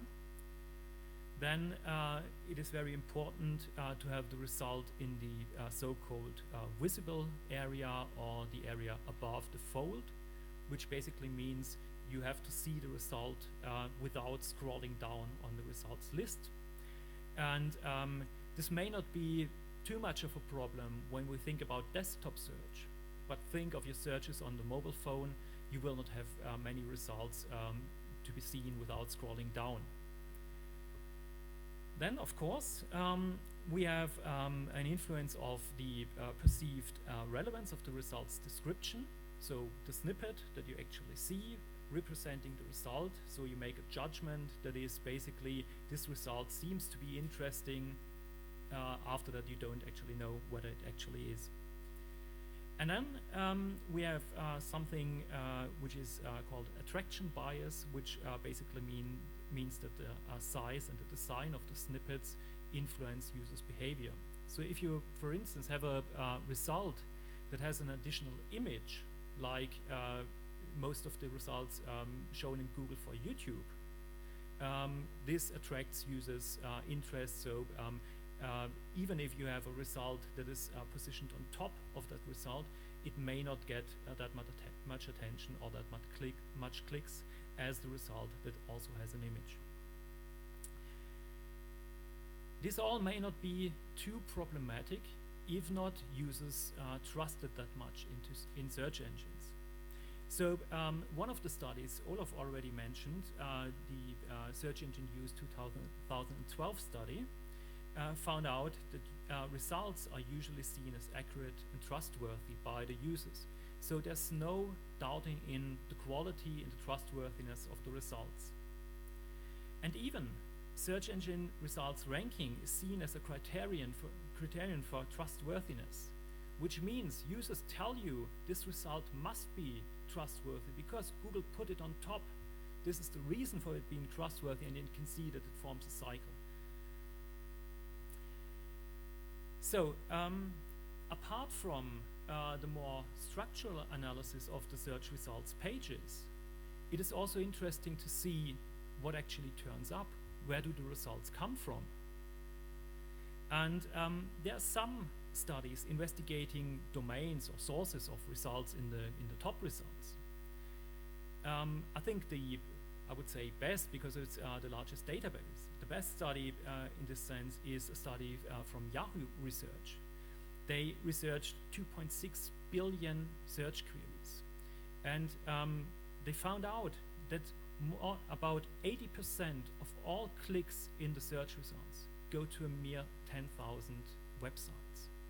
So while we still have all the variety of the internet represented in the search engines, what users actually click on, maybe because of the presentation of the results ranking, is a rather small subset in many cases.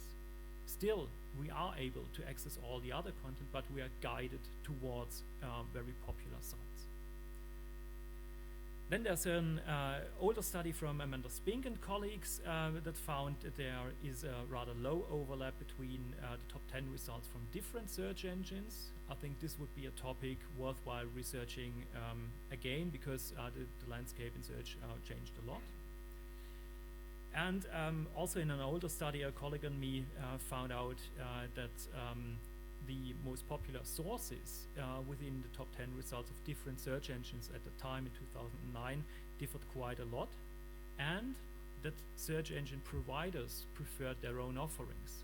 So for instance, at that time, Microsoft had a shopping comparison service, and they preferred the results from that in their results, while Google preferred results from YouTube and so on. So you could see a certain pattern here. And in a recent study I did with a colleague, which is rather a case study, just a first try the approach out. We asked whether actually it's worth investigating not websites or domains, but instead providers. So the idea was that some providers might have different websites for the same topic, and we tried that for insurance comparisons.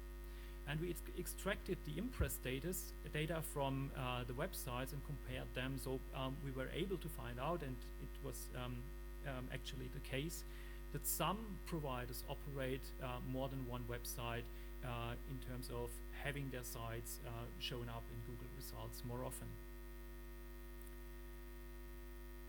So after this introduction about the search engine results pages, I'd like to talk a bit about search engine bias. And please forgive me that the definition I give for search engine bias is actually my own. What I wrote in an article in 2017 is search engine bias is the tendency of a search engine to prefer certain results through the assumptions inherent in its algorithms. This is a very general definition, I agree. And in an encyclopedia entry in 2012, Herman Tavani divided the problems we usually discuss when we discuss search engine bias into three concerns. I'll read them out for you. The first one is, search engine technology is not neutral, but instead has embedded features in its design that favor some values over others. Secondly, major search engines systematically favor sites and some kinds of sites over others in the list of results they return in response to user search queries. And thirdly, search algorithms do not use objective criteria in generating their lists of results for search queries. So you can divide the problem into the different sections. But what I argue in this talk is that it doesn't bring us too far, because the discussion on search engine bias usually is limited to the organic results. And as I showed you, the results, search results pages are very complex, and looking at it from the user perspective, search results pages can be quite confusing. So the other side, or the other perspective on that is what Google said in 2016. They said, search is a reflection of the content that exists on the web.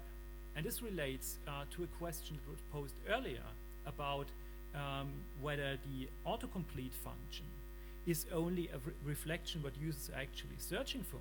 It is not. It is more than that. It is heavily filtered. We don't know, is it the all-time favorite searches from users? Is it the most favorite searches from users from the last week, or whatever it is? Nobody knows. What we know is that Google now prefers to speak of its predictions, not suggestions. They're trying to predict what you are really searching for.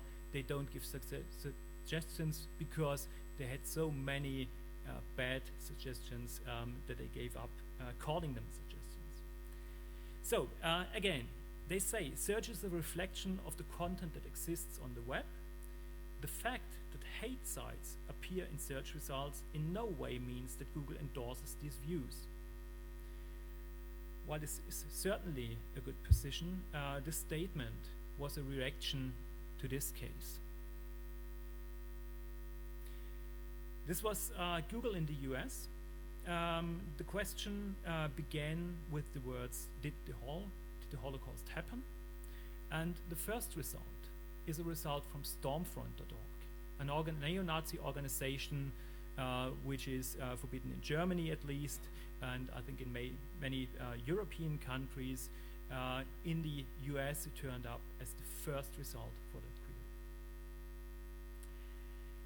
So this may be an obvious case of fractions of relevance or of search engine bias. Let's look at another example. This one of my favorite queries. It works in German, it works in English, it works, I think, in every language. Female athletes. And this is what you get for the query female athletes. You get results like the first one, the 30 hottest female athletes who dominate their sport, or the second one, the 50 hottest female athletes of 2018. So if you scroll down the list, at a certain point, you will find different views on female athletes. But the dominant interpretation is that female athletes are sexy, and here go to the side and look at the pictures. The question is that really a reflection of the content that is on the web? I would argue it is in some way, but it is not the only possible reflection of the content that is there. Because when you go down to, say, result 100, you get quite different results. And you can easily try it out. Just use Google's image search and type in female athletes. You will see all the bikini pictures until result 100, 150, and then it changes. And this, although search engines are changing all the time, this is a very stable result. So I'm using this example. I've been using it for 5 years now, I think. It always works. It's very nice. So we had two examples. One was very, very obvious. That this is the first result is a result that we as a society, I hope we agree, we don't want. The second one, I think we can have a big discussion about it, whether it just represents what users want on the web, what content is put on the web. But as I said, there's other content that we can also see for these types of queries. Let's consider a third example.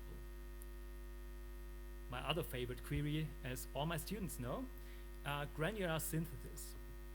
Nobody knows what it is. That's great because you can show a lot of things with this query.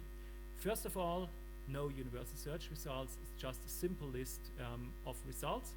And no surprise here, Wikipedia is the first result. But when you look at the other results, and I hope you can read a bit of it, are these good results? You say no, they're not. Actually, I don't know. I have no clue about granular synthesis. So we often search for topics where we don't have any idea what it is about. So we actually don't know whether these results are any good, whether they provide different perspectives or whatever. So it may be even more problematic when we have these cases where we actually can't really judge the quality of the results than in the cases where we can at least get an idea that there may be other things on the topic, or where we can see that obviously something is wrong with the results. So talking about biases in search results, there has been a lot of empirical research on it with some problems. But it was found that there are biases in regards to race, to gender, that you get confirming information for queries when you query for conspiracy theories. So if you put in something like chemtrails or did the moon landing happen, you have a certain probability that the results will be confirmatory. Then there are many cases documented where search engines promote through this ranking of search results hate speech, and there's a famous study from 2009 where researchers found out that when you search for health topics, like you type into the search engine, you have a headache, you have a very high probability and a much higher probability than when you use professional sites from medical clinics or other information sources. So in search engines you have a high probability that they show you results that say the reason for your headache might be a brain tumor. So it's a very short way from rather harmless symptoms to severe medical analysis. So the problem with empirical studies on search engine bias is usually that it is oftentimes case studies. So researchers pick certain queries, and I wouldn't say that this has necessarily lead to bad research or bad results. There's a very interesting book called Algorithms of Oppression by Sophia Noble, and she goes into much detail about the results, especially Google provides, when you search for black people and especially for black females. So her prime example is searching for black girls. And you can try it out yourself. Google adjusted the results in some way, but you still get a lot of results, well, that are a certain interpretation of the query. The problem, though, is still that queries are chosen by the researchers, and it's not rule-based, or it's a problem of building query sets. And most of the time, the popularity of the different queries is also not considered. And furthermore, we don't have any information on the providers of the results. And in most cases, also the results ranking is not considered, which really is a problem because, as I showed you, it is very important to get to the top of the results list. And it is a difference if you have, say, the Holocaust site I showed you on position 1 or whether you have it on position 10, the bad it is at position 10. To make matters worse, search engine bias is only a part of what Ricardo Beza-Yates calls the vicious cycle of bias on the web.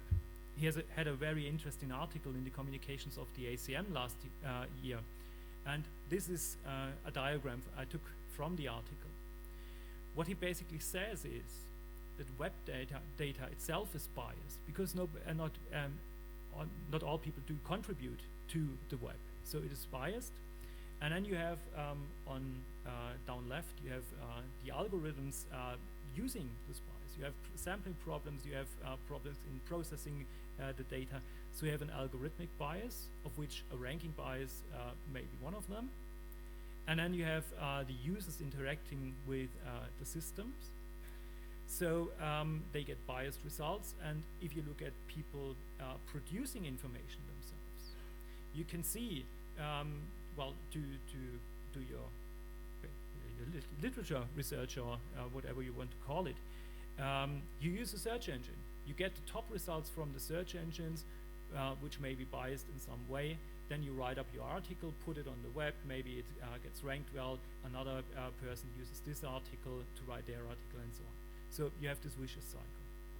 And the question is it possible to break this vicious cycle?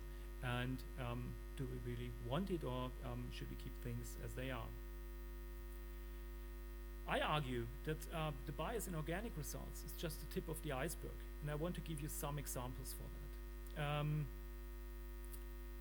The first one being user understanding of search advertisements, and the second one, search engine providers' self-interests. When we look at the snippets of organic results and advertisements, we see something like this. One is an advertisement, one is an organic result, but they are basically the same. One is labeled as an advertisement, otherwise you wouldn't be able to distinguish them. And the question we investigated in a large study, which is representative for the German online population, was whether users do understand what advertisements are and whether it would change their selection behavior when they know or don't know what it is. So here's just a small slice from the study. This is a task we gave users. They had several of these tasks. We asked them to mark all the advertisements on the search results page.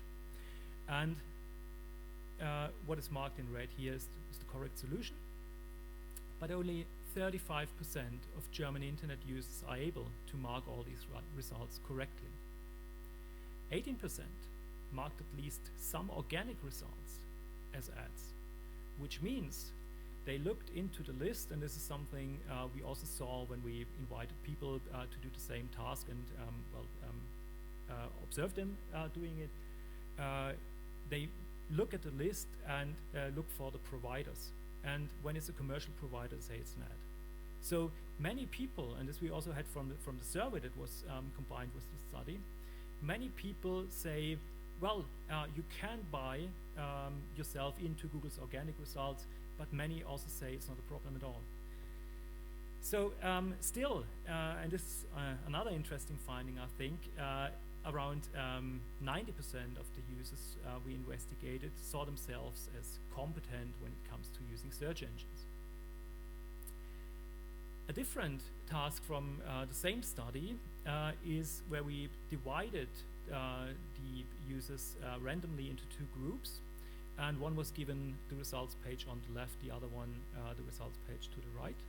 They don't differ in any sense. It's the same results, except that on the right-hand side, the first results are labeled as ads. And what we wanted to find out is whether users who understand what advertisements are on the results page behave differently than those that don't know the distinction. And what we found is that users who don't know what ads are click on the first ad twice as often as users who know. So the problem, the larger problem in this regard is that Google makes 90% of its money, and they make very much money. 90% of the money they make is from advertisements. So they have an interest that users may not be aware what an advertisement is. This is not saying that ads couldn't be relevant. Ads can be relevant, and ads are given in response to a query. So it's rather a second kind of information retrieval system, or a second kind of specialized search engines on the same results page. So obviously this should be there should be a clearer distinction. Under German law, you are required to label ads in a way that users can distinguish it, but obviously in this way they can't. So I'd like to talk a bit about search engine providers' self-interest. You obviously have heard of the European Commission's decision on Google's anti-competitive practices. There were certain investigations, some are still ongoing. And what we always read in the press, the European Commission sentences Google to a fine of 2.4 billion euros. This was for preferring their own shopping results. Then in 2018, the by then record fine of 2.4 billion got topped by Google again for bundling Android, the Android mobile operating system with search and applications. This was for 4.3 billion euros.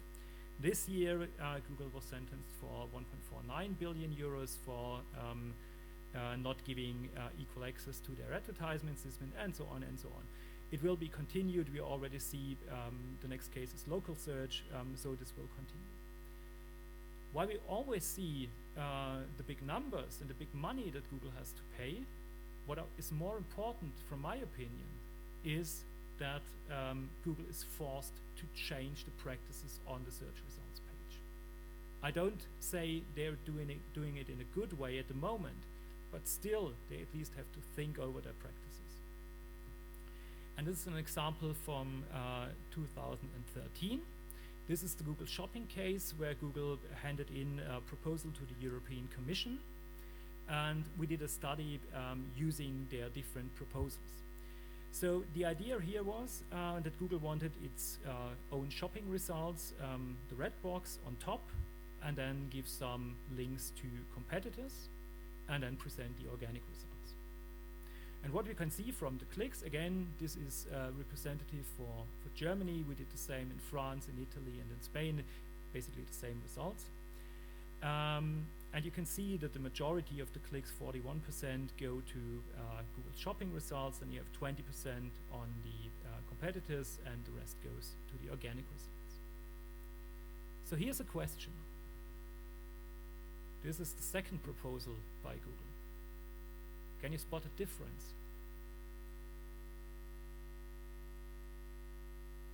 There is one. It's a rather tiny one. I'll go back to the last slide. Yeah, the competitors are shaded gray. And I wanted to show you what effect it has, this small change. These are the numbers for the gray shaded results. You still can see that around 42% of the clicks go to Google's results, but now only 16% compared to around 20% go to the competitors, and still 40%, around 30% go to the organic results. So what I wanted to illustrate with this example, that search engines can, through very small changes on the results page, guide users' attentions and users' attention and users' clicks.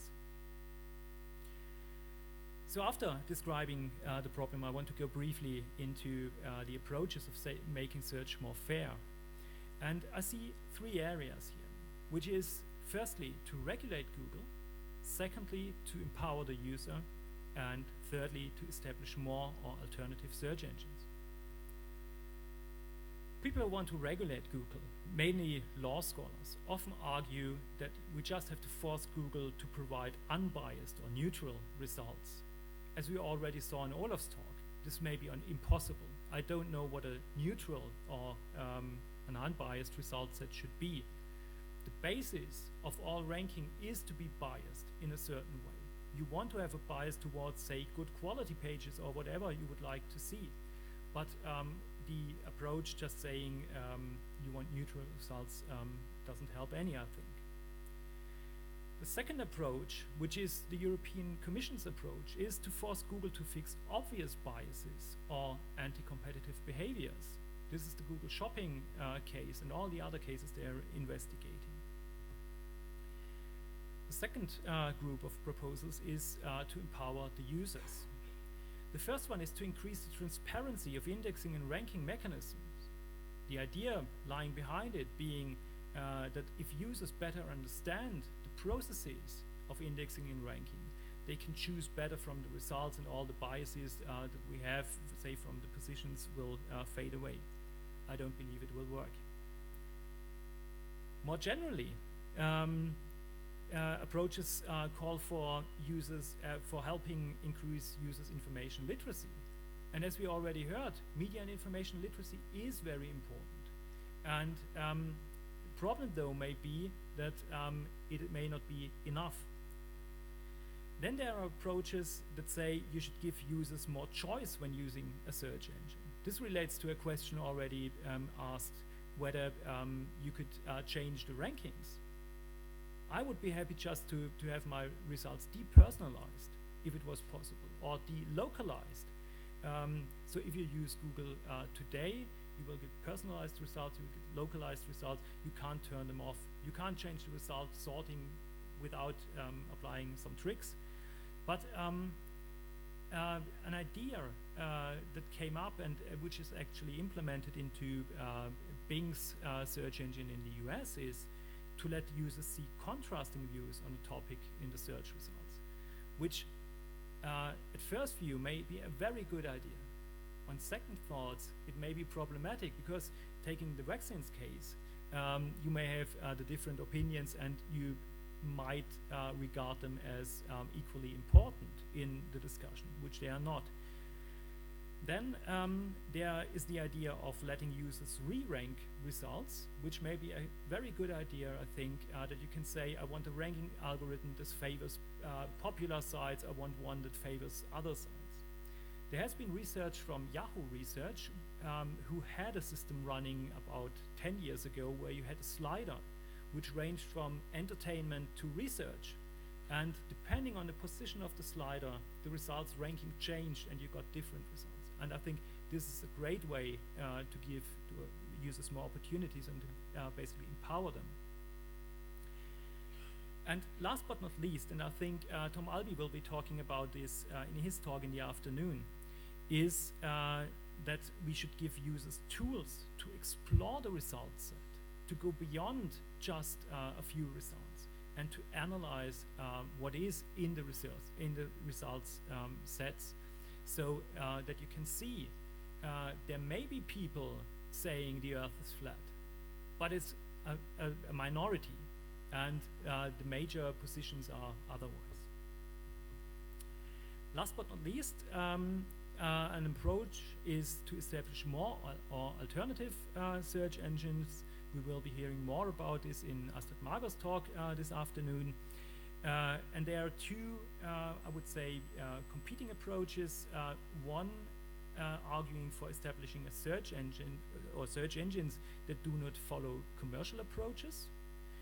For instance, there was a proposal to establish a search engine as a public service by the public broadcasting institutions.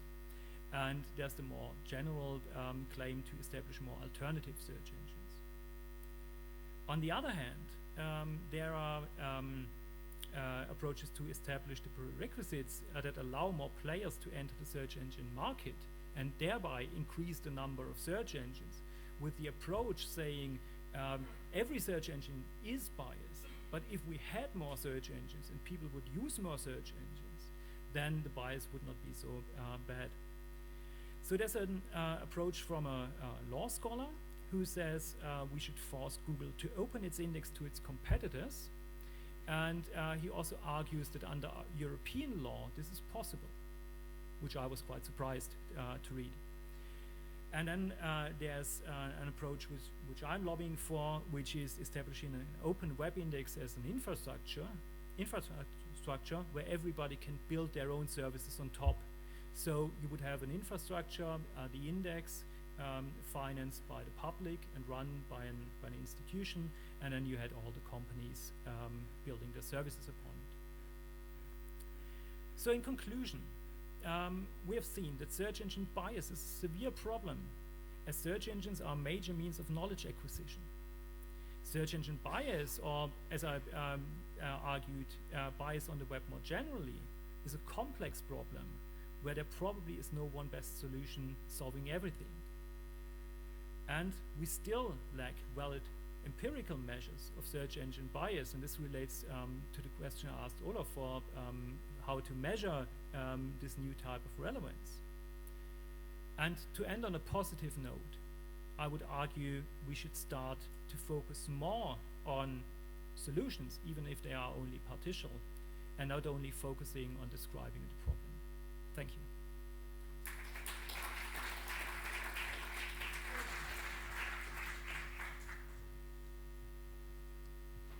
Okay, thank you so much for this interesting talk. Any questions?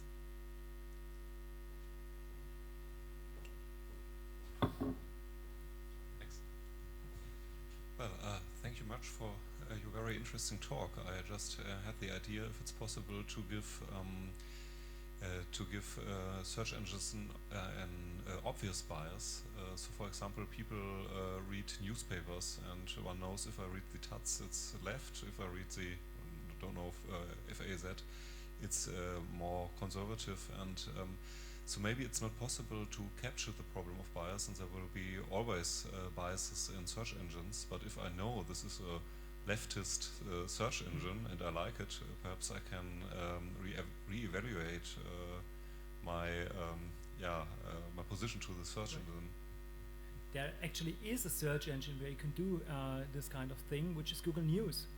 So you can state your preferred resources, and say, I always read the Taz and I want more results from that. You can even say, I'm more interested in politics than in economics, so I will get preferably these results. But it only holds true for Google News. And that is the problem. I agree with you. If we had such an approach where we can bias the search engines ourselves in a certain direction, it would be nice. And we wouldn't need more search engines maybe for that. So, I mean, there are ideas to have a left-wing search engine or something. I think it would not be the best way to go. It would be the best way to go to make preferences explicit in a general purpose search engine, and then you have your results well, biased towards a certain direction, but still having the opportunity to take that off. Okay, so I guess on the left side we had a question, or not? Okay, then here.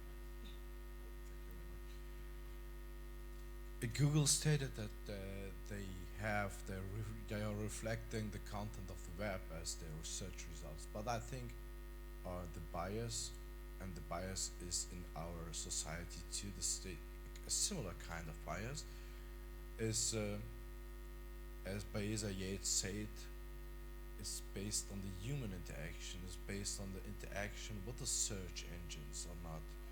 Do you think that we are kind of influencing the search bias by, for example, I would never search if Holocaust has happened. It is a part of persons that are searching for example, for female athlete with a certain ambition and intention to click on the hottest girls there. And that's the difference, and the interaction between human and Google is considering, and that's what I know, Google is considering, in fact, the interaction of the users in a very, very high ranked way. So yeah, the users are, if you want to put it like this, are part of the problem.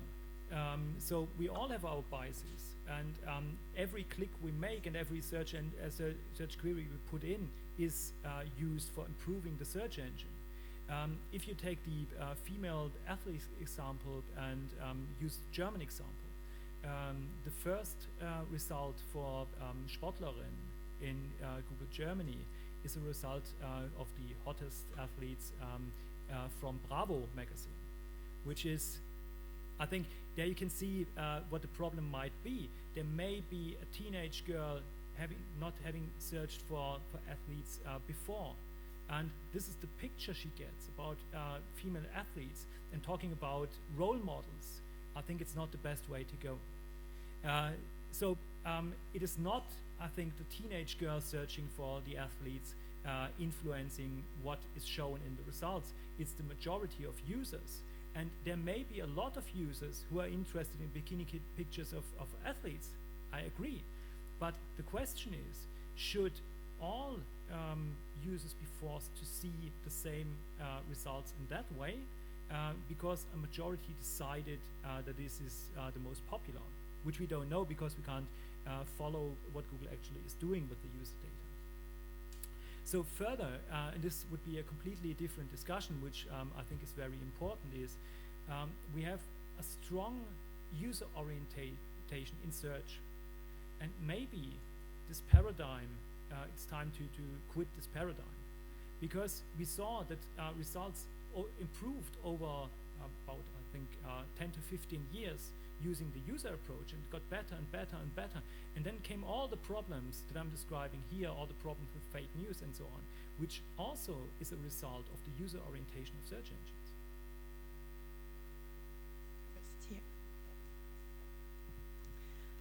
Also referring to the female athletes example, did you also try out what results appear when you type in male athletes?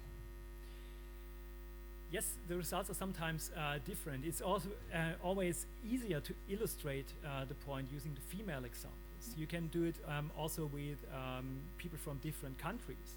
And if you type in German, if you type in Russe, it's completely different from what you get when you type in Russin. You can obviously guess what you will see. And yes, there are gender differences, and I think it's a very interesting talking to get into in more detail. Okay.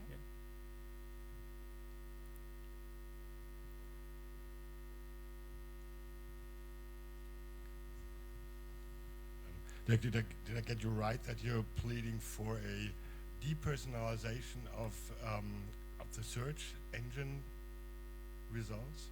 No, I'm not. What I'm lobbying for is that you give back control to the user, so that you can say, I want a certain type of personalization, or I don't want personalization at all.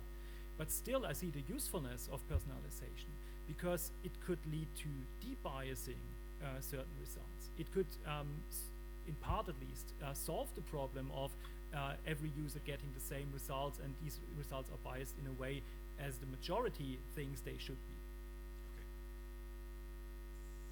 Or I forget you. Yes, that would also be one my question with respect to your perspective you gave us in the end, Dirk. What is your overall picture in terms of information society, so to say, if you opt for more self-control and diversity with respect to information practice, with respect to search engines? Because I think one strong argument that search engines or even companies like Google have to back their position is that their model works in terms of massive and conformant use or meaning of information. And that is an aspect which is, on the one hand, definitely negative in the sense that it may bring users or unconscious users, to certain search results. But on the other hand, it's a kind of anthropological, I think, basic truth in some way. So how, for instance, would you or could you support those crowdsourced models in terms of a more diverse search engine environment, where apart from single users searching from their very individual single point of view according to their preferences, this may aggregate to a more community like model for search engine or information behavior. What would your vision on that? Apart from the basic setting you gave us with respect to open web index and so on. I'm actually not sure if I got the question right. So you're asking for a vision that goes beyond the individual user and considers communities. Do you mean communities building the search engines, or communities of users using different search engines?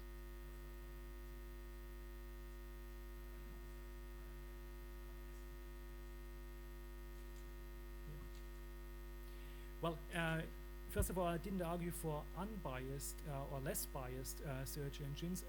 What I argue for is that we have to go back to a variety of search engines, which may be biased in very different ways.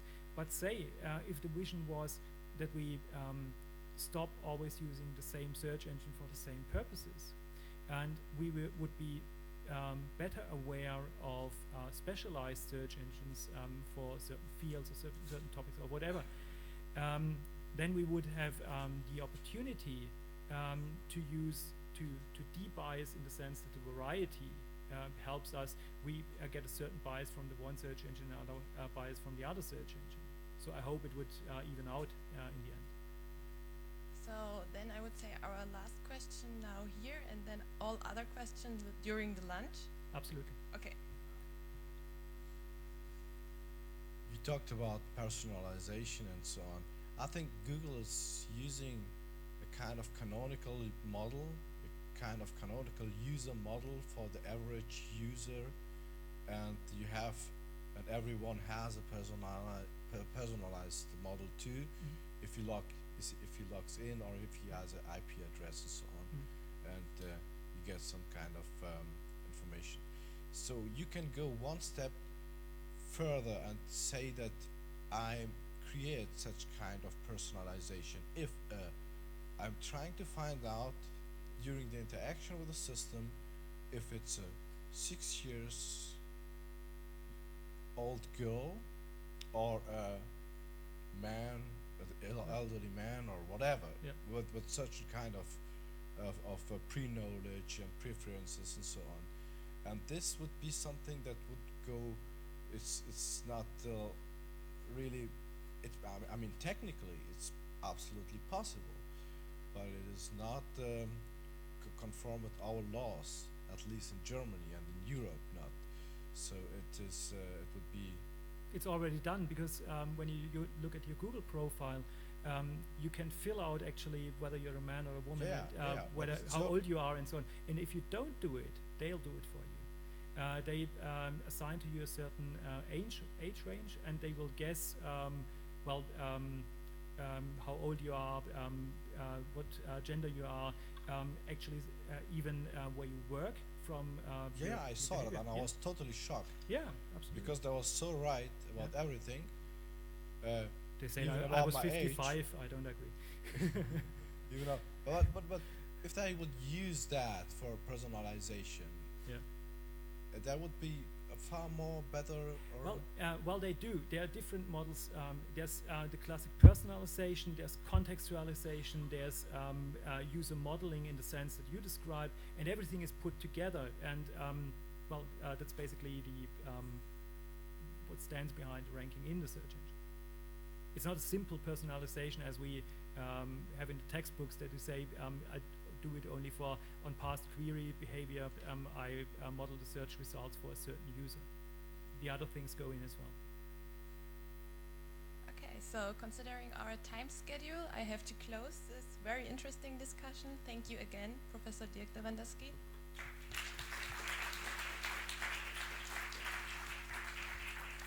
And I think I have to make the lunch announcement. Lunch will be in the university canteen just opposite this room. And we will be meeting here at 1:30 again. Enjoy your lunch. See you later.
start with our second part of today's event.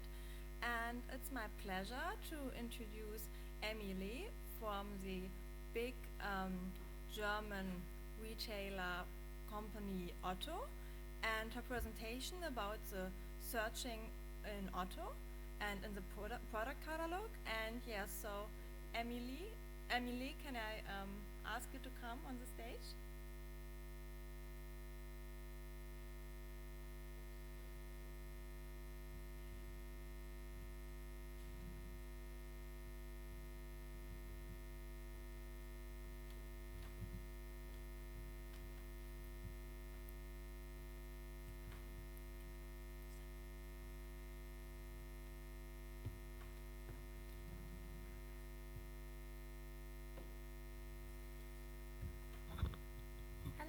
Thank you for the introduction. This is just my abstract. Yeah, I'm Emily. I work as a product manager at Otto. I'm in the team that is responsible for search, but my team has the focus on the ranking. So we try to bring the products into the right order. Today, I'd like to talk to you about how we at Otto develop our own search engine, and I talk about several challenges in the e-commerce. I'd like to comment on something that was mentioned before. It's about the complexity of search in production. This distracts us in our daily business. So I will talk more about this complexity in running a search system and being profit in addition.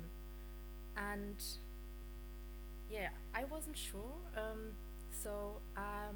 Or if you know Otto, so I brought some facts for you. In German, you said it, in Germany, most of the people still knows the Otto catalog, but Otto is today one of the most successful e-commerce companies in Europe and Germany's biggest full-range retailer, selling everything from fashion over food to furniture. And fun fact, by the way, every third washing machine that is purchased online is provided by Otto. So now we are on track to becoming a platform. That means we switch our business model and open our marketplace for external partners. Now let's talk about search. This is how Otto.de looks like. You have a search box on the top of the website, and our customers have the option to filter. They can use paging, and they also can resort their results. And after typing in the first few characters, they get search suggestions. So this is how customers start their journey at Otto.de, and this is how it might end on the zero result page. In this case, we use the mechanism to reduce the original search term because Otto don't sell a Rolex, so the alternative suggested result is just the normal result page.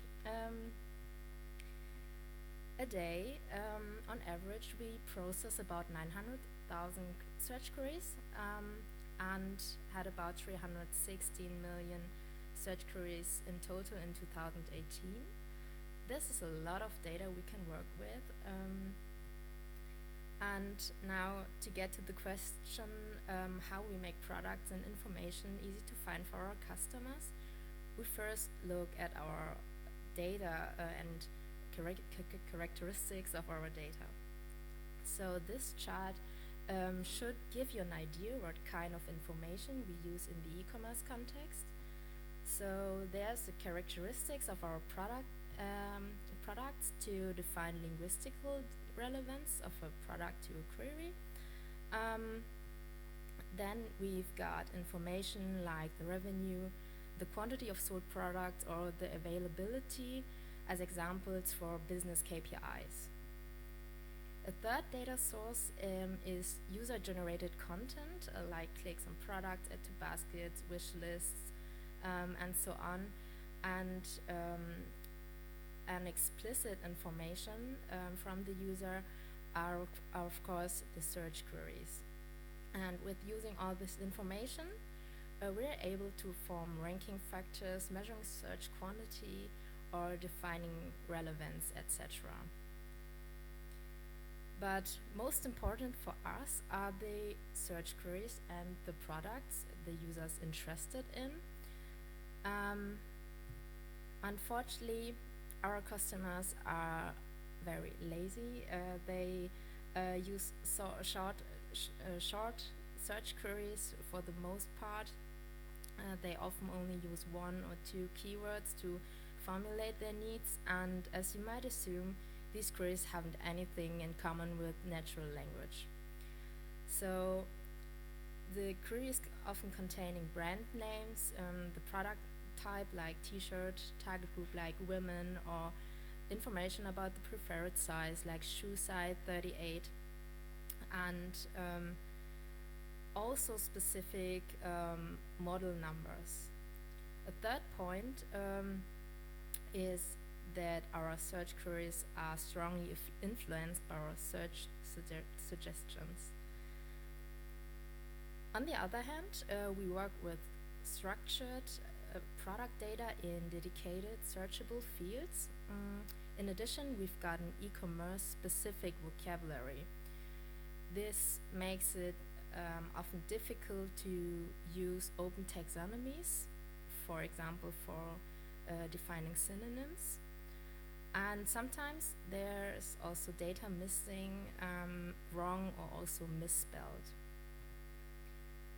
Misspellings in the product data leads us to several problems. This is an example. Here you can see 6 retrieved results for the misspelled query please see. That's German for Plätz, I think so.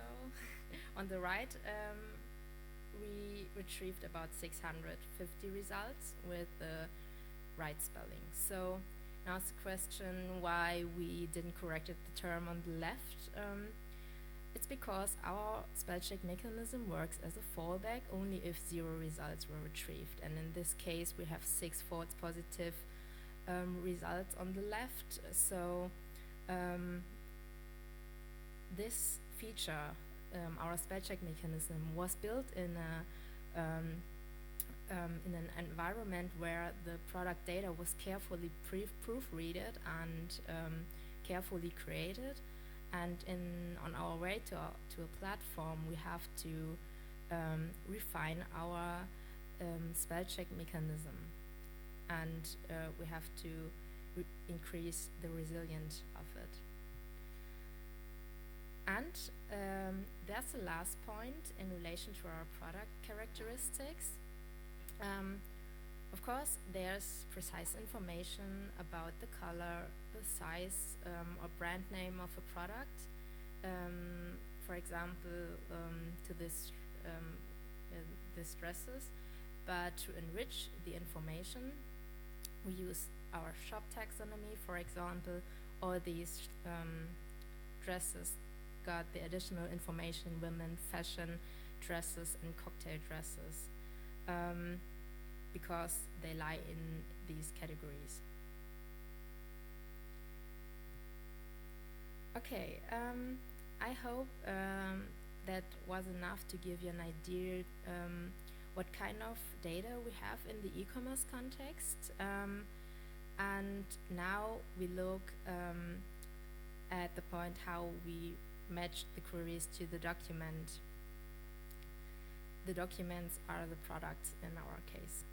And first, all of our tokens were pre-processed by our text processing pipeline.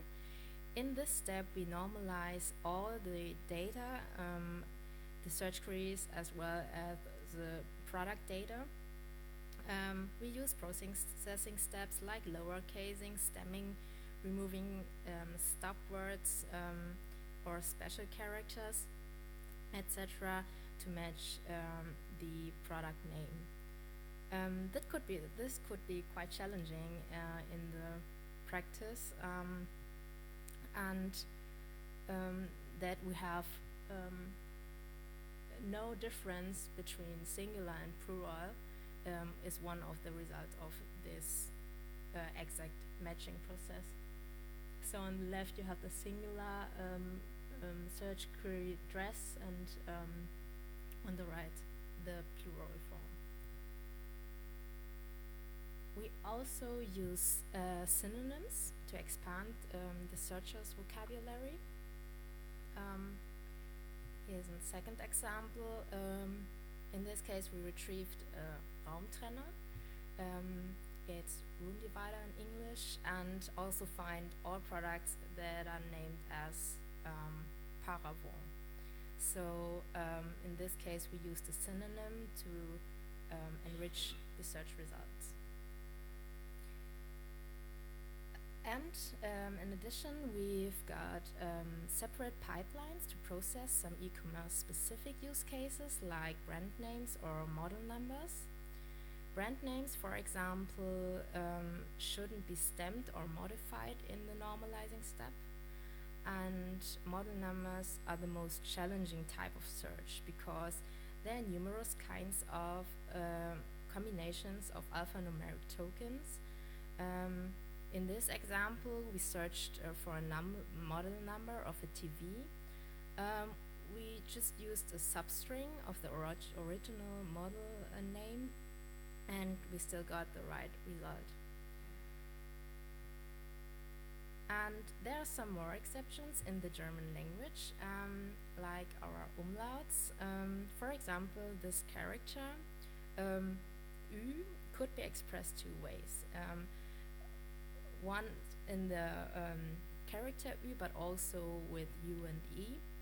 As well, there are words like blaue, that's German for blue, and this comes from the root word blau, and the right spelling always depends on the gender of the word to which it refers. So here additional rules are needed to handle those cases.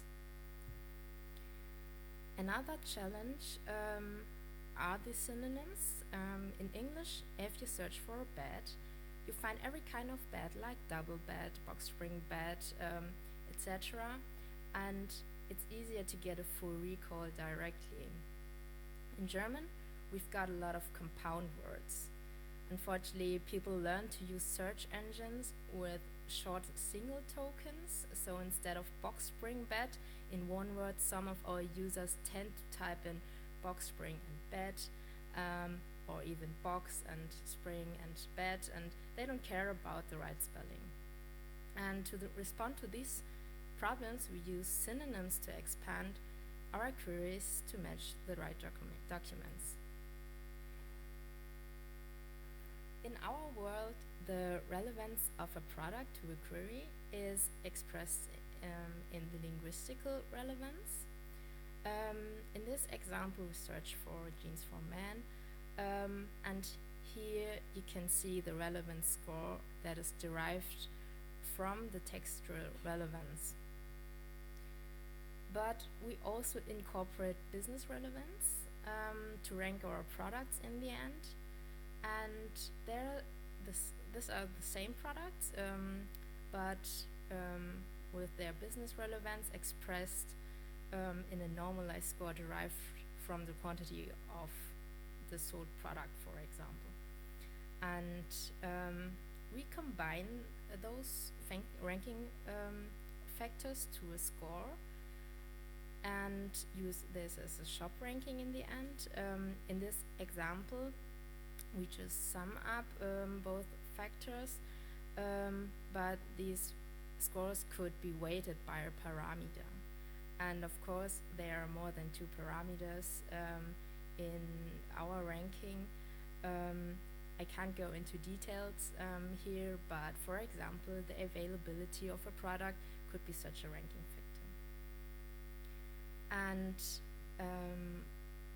One last point to this, business goals could be a huge advantage if you have products at the same relevance level, like in this example. And to achieve the right balance between business and the textual relevance is a main challenge for us in the e-commerce. But all in all, from our business perspective, our search still works very well with text matching for now. Our search has many rules that derive from our assumptions that we made as product managers, but we know this is limited because in respect to the growing amount of search queries in the platform context, and this is why we started to learn from our user data to improve our search. I come back to the misspelling example. To make our spell check mechanism more resilient, we've trained a word-to-vec model to learn alternative spellings of brand names. So based on our user queries from the past, we learned alternative spellings. This is an example. So you get a list of defined spelling rules then, and we use the output to enrich our configuration. So this is just a simple way to incorporate user data to optimize your search. We know that learning from our user data could improve our search in many points, where rule-based text processing is limited.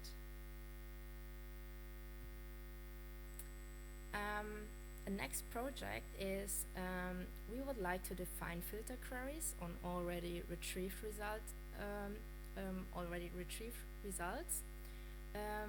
We use click behavior to refine fuzzy search results. I try to give an example. The problem we like to solve is that, for example, you search for a TV and you get over 5,000 results, also containing low boards for a TV, TV supplies, and other non-relevant information. But actually, there are just 400 TVs in the selection, and the filter options are more confusing to the user than a navigation help for our customers. So obviously, we want to try to make the results more relevant. And to make the results more precise, we try to identify filter options derived from click data, and in the end, this should lead to better results, and of course to better filter options too. My colleagues have held a talk on this topic last week on the European Conference for Information Retrieval in Cologne, and that was a good talk. Everyone in this room who is concerned with search knows this typical graph. Here you can see our top 1,000 search queries and the share of all the searches in 2018. Please look closely at the y-axis. The scale is from 0 to 1%, not 100%. Our top query is the iPhone X. This query is responsible for less than 1% of our overall search traffic. The top 500 search queries are responsible for 20%, and the 500 search query in the middle there is only responsible for 0.06%. And as you can see, with analyzing our top 500 search queries manually, we're only able to optimize 1/5 of overall search traffic. So there's still 80% left, and this variety of search queries is the main challenge we're always facing. For example, when segmenting the queries as well as measuring search quality. And This leads me to the next point, measuring search quality and how we test and learn. To make the quality for a single result measurable, we can draw on user interactions like clicks, but a significant drawback of this approach is that you look back on historical data. And you will always respond to a problem with the time delay, and it's obvious that this approach couldn't scale at all. It could help us to understand our problems at most, but normally we create changes for more than just one result. We create a broader changes in recall, precision and ranking, and to measure the impact of our changes, we need to find a way to measure the overall performance. So watching on a single user segment with the largest effects, where we expect the largest effects, this is like looking on this iceberg. Perhaps you fixed a problem but created 30 new problems, but you won't see them. And running an on-site experiment could be an option, but also has disadvantages. You spend a lot of time collecting the data, even with the large traffic like on AutoDE. And on the other side, because of the noise of the data, it's hard to see results. And if you tested a configuration that performs worse, you've got a negative impact on your business performance immediately.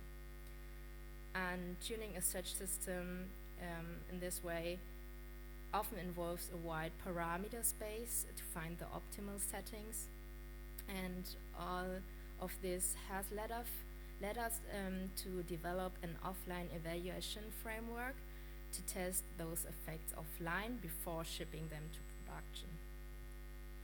And so based on our search queries and click logs, we created relevance judgments for testing a new configuration. Then we use different metrics to make relevance assessments, for example, precision, recall, NDCG. There are much more, you can name them. And the applied configuration then will be challenged in the online setting, for example, through A/B testing, or always through A/B testing. Usually we're looping the offline world several times. That's the most valuable thing of this method, because you get feedback directly without collecting data or any waiting time. But offline evaluation, as you might assume, is also limited, mostly by evaluating real user interactions and examining the real business impact. And in addition, we still got some challenges in this process, for example, in the judgment creation. And this concerns aspects like position bias, the sampling, or the selection of the metrics, of course. In sum, and this is already the last slide for today, offline evaluation has important benefits for us. We're able to measure the overall search quality and performance in an efficient way, and we can minimize the economic risk before testing a new configuration online, and we save time through short testing cycles. Thank you very much for listening. Now it's time for questions.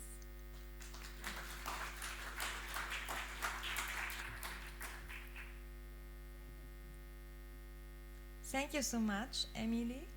Lee. It's always the same, because I'm always thinking about Emily and not Emmy. So thank you so much, Emily. And as you already said, it's time for questions. So if you have any questions, please raise your hand. Yeah, there's the first question. Thank you. Hi. How much do you rely on machine learning technologies for the analyzing of the text? Actually, we started, but there are, with machine learning, there are a lot of challenges, as you might assume. We actually what I showed that we learn from our user data is just we train those models offline and put the output into our text matching process. Yeah. But we still make the first steps with machine learning.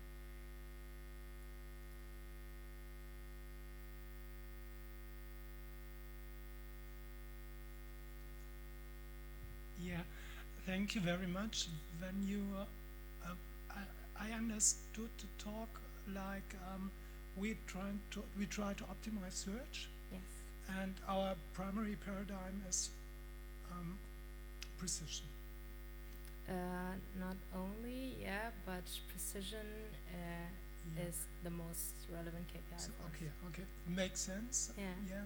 But do you also take other considerations into account? For example, we have a query like iPhone tablets, and as maybe our competitor or main competitor, he at least delivers 20 results to users and shows a wide variety of products available.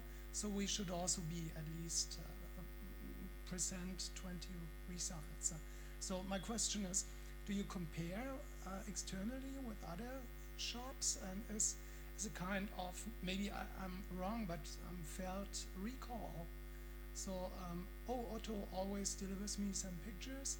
When I saw, I don't know, T-shirt and 3 results, maybe Otto is not so big. It's just a question. Is this something you take into consideration? Yeah, maybe this is a lack of our organization, because my work concentrates on developing the search. So if we have 1 iPhone or 10 iPhone, this lies in the categories of our company. And if no, the answer is no, that we don't compare with others with the assortment is none of my business. So yeah. Was just more anecdotal remark, because recently I tried to switch from a company with the A to the company with the O, and I did some queries, and I thought, oh, I stay with the A, because the variety was bigger. Yeah. So Amazon already is a great marketplace. Otto actually start to open up, but we're not a platform in the moment, but we will be in the end of the year. Thank you.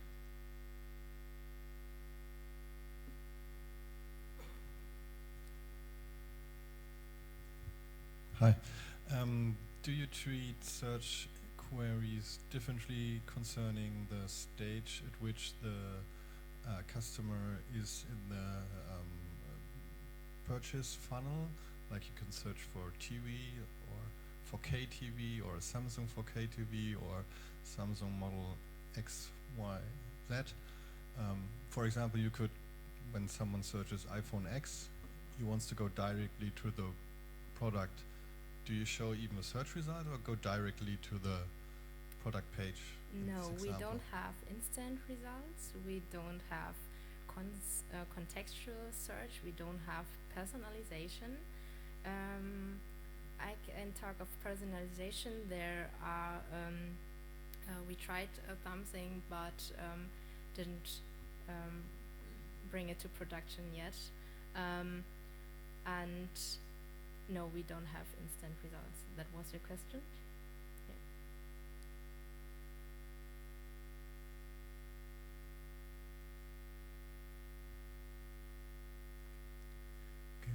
Thanks for your talk, and I just wondering, because you're focused mainly on those so-called known item searches where users more or less know what they are looking for. Do you have as well considerations on more open type of sources? For example, I'm just looking for a nice Christmas present, and don't know if it's some clothes or maybe a TV or something else. Do you consider such kind of searches as well? This is a question we also discuss as a product manager. Should a search be inspirational? Actually, we just try to make the products findable for our user. So a user search for iPhone, so they will get an iPhone. We don't think about, there are some smartphone cases we can sell in addition. This is more in the step after search. So if you go to a article detail page or a product detail page, there are products in the Keynote unten. Yeah.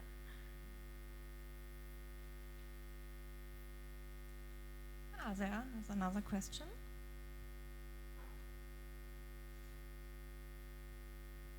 So if the search is having multiple words, so whether you will be maintaining a hierarchy, for example, wall mounting antique wooden clock. Can you repeat the question? If there is a multiple word of search, so you will maintain a hierarchy in the word context of each word. If there are multiple words, yeah, we're able to process multiple words, but if we're searching, we don't search for the whole phrase, so we just look if there's the keyword in the document, don't caring about in which field it has a match. Okay.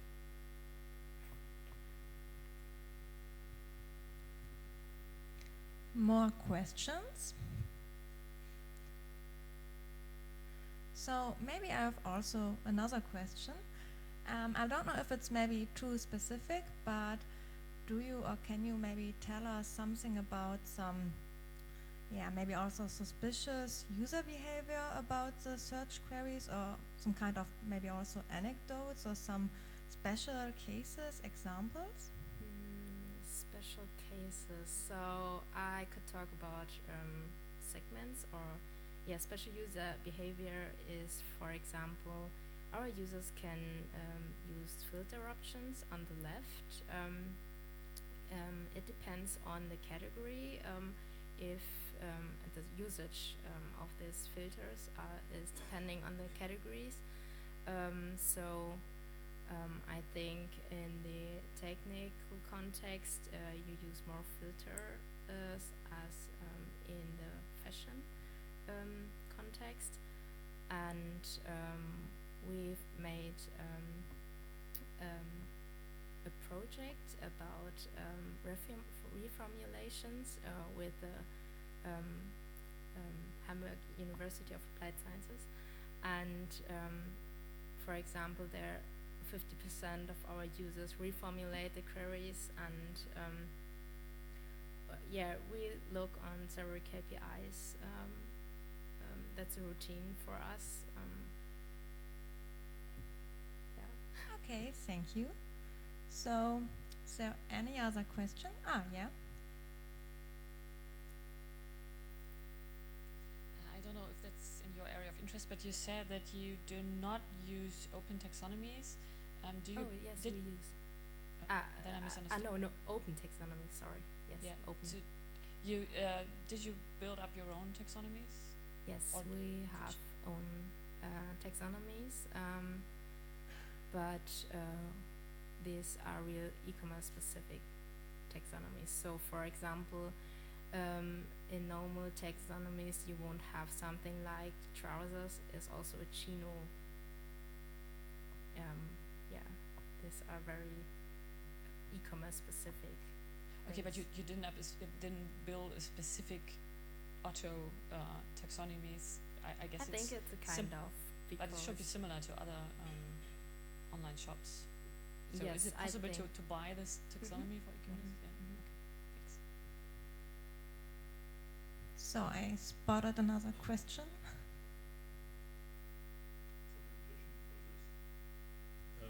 You told that you plan to open your platform to other marketers. What will be the situation with the taxonomy? Do they have to use your taxonomy? Can they bring their own taxonomy with them? In the first place, they will use our search engine and they will use our taxonomy. So, So it's publicly available or not? no, it's not. Okay.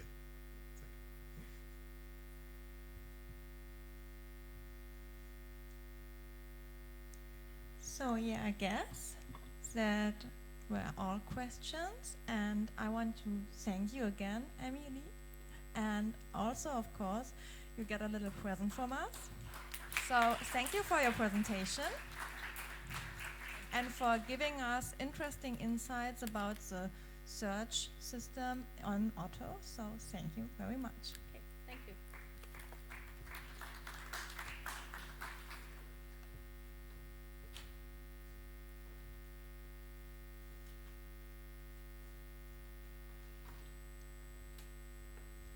So, and we directly starting with our next program point, the short presentations.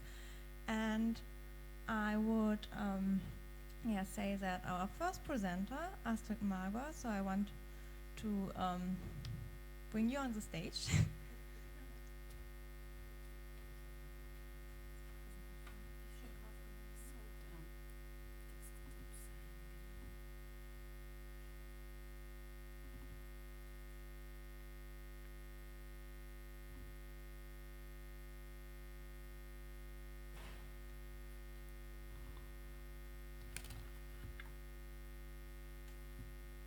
So, as I said before, we are now starting with the short presentations and with Astrid Margot, which will tell us about the alternative search engines as drivers for social change.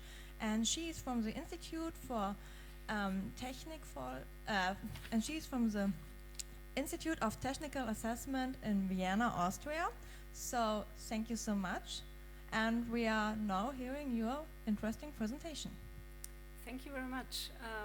First of all, I would like to emphasize that my background is mostly in science and technology studies, so I'm a very qualitative person, as you will see in the course of my talk. And I've been doing research on search engines for quite some time now, and as everyone else, I also started out with the search engine, namely Google. And I will make this first part of my presentation very brief because I'm afraid I have too many slides anyway, and I think we have heard many aspects of this in the talks in the morning. But just to briefly say, Google has even become part of this acronym GAFA, which means Google, Apple, Facebook, and Amazon, and this already shows that this handful of companies are often considered as innovation hubs that create technology, but at the same time also shape society and politics very much. And they are not neutral, but they rather grow out of a very specific cultural context that has been described as the Californian ideology in the 90s already. In my previous work, I was then especially focusing on how the business model, or this new spirit of capitalism, as Boltanski and Cepolo coined it, shapes the way search engines work. And here I was particularly also focusing on the way profit is generated. And Boltanski and Cepolo described this new form of exploitation as an exploitation where the realization of profit occurs through organizing economic operations in networks. And Google was one of the first companies that introduced this business model that very well understood this traffic commodity. So you can advertise on the Google website itself, but you could also sort of advertise with Google on your own website. So Google very well understood to disperse into the web and to sort of make use of this network architecture of the web. I would also like to briefly emphasize that this new spirit of capitalism is also very much enacted and stabilized in society, in social practices. We have also heard about that in the morning already. So I think it's not enough to blame Google or the business model or also this political economy of search engines, but it's also very important to see where these power dynamics come into play when in a daily usage in a way. So users, website providers, marketers, and all these sort of actors co-create the search engine, and therefore it's really this socio-technical assemblage that we are seeing when we look at this search engine basically. And we have also heard that this comes with problems. There are a number of biases and discrimination. The book by Sophia Noble has been mentioned already as well. There is the example of black girls. She also herself argues very much that this is also part of the problem also relies partly in the fact that, of course, the porn industry very much buys the term black girl. So again, it's not only the search engine, but it's also the practices of the marketers and the industry, basically. And on the right side, you see this example from Google Translate. There is this Turkish. When you have the Turkish language, there is no differentiation between the he and the she. So when you have a sentence like she's a doctor and he's a nurse, and you translate it to English, it switches around, and out of a sudden she's the nurse and he's the doctor, just because it's statistically more often that he's the doctor and she's the nurse. So we can see also that the bias is in the data already, and statistically Google just picks the most common choice in a way. So yeah, we see that there is the social very much in the search engine and in search engine results. And this has very much political significances also, as the legal scholar Julie Cohen argued, because she says that networked information technologies have become so important. They mediate our experiences of the world in ways directly related to both the practice of citizenship and the capacity for citizenship, and so they configure citizens as directly or even more directly than institutions do. So it is very important to look at these technologies themselves.